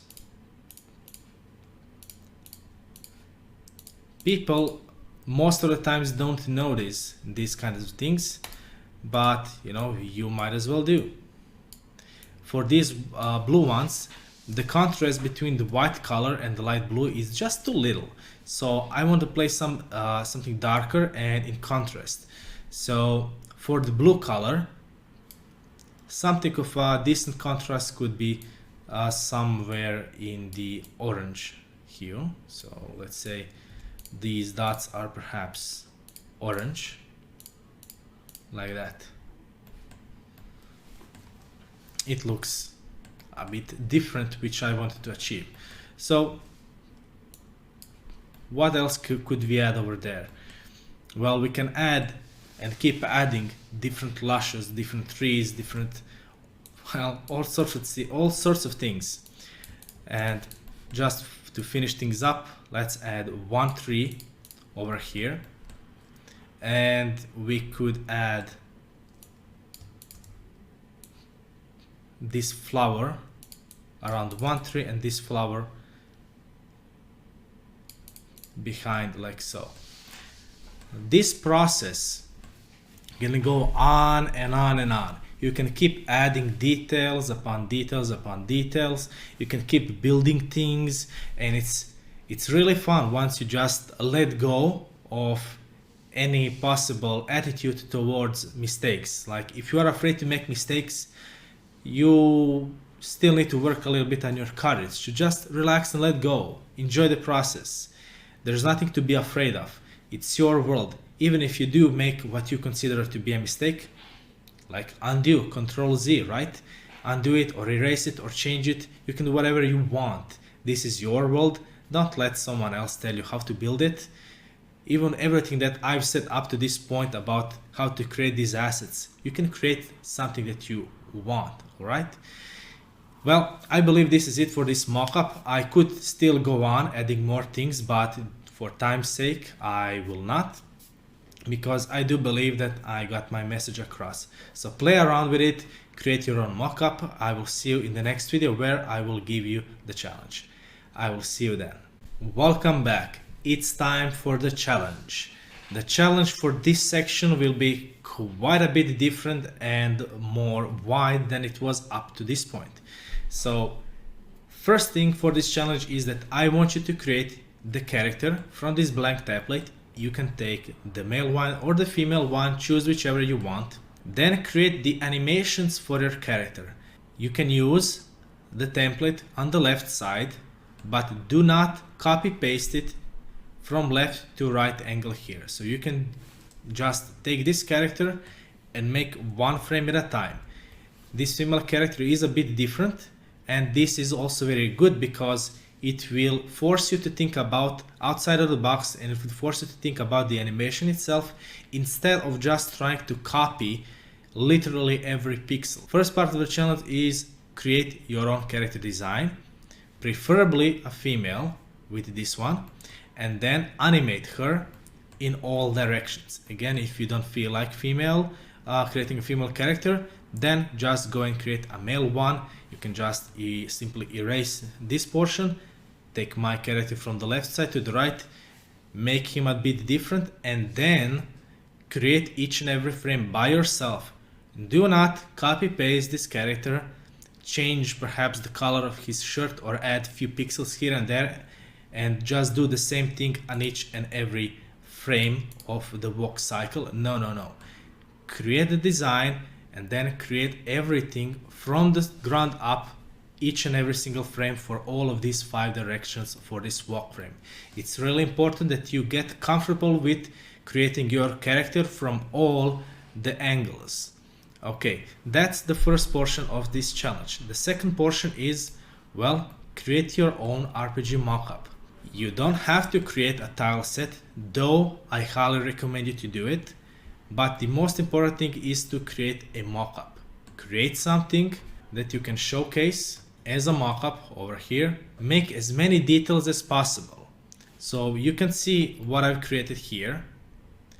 I want you to double the amount of details. I want you to get in there and create your own little world.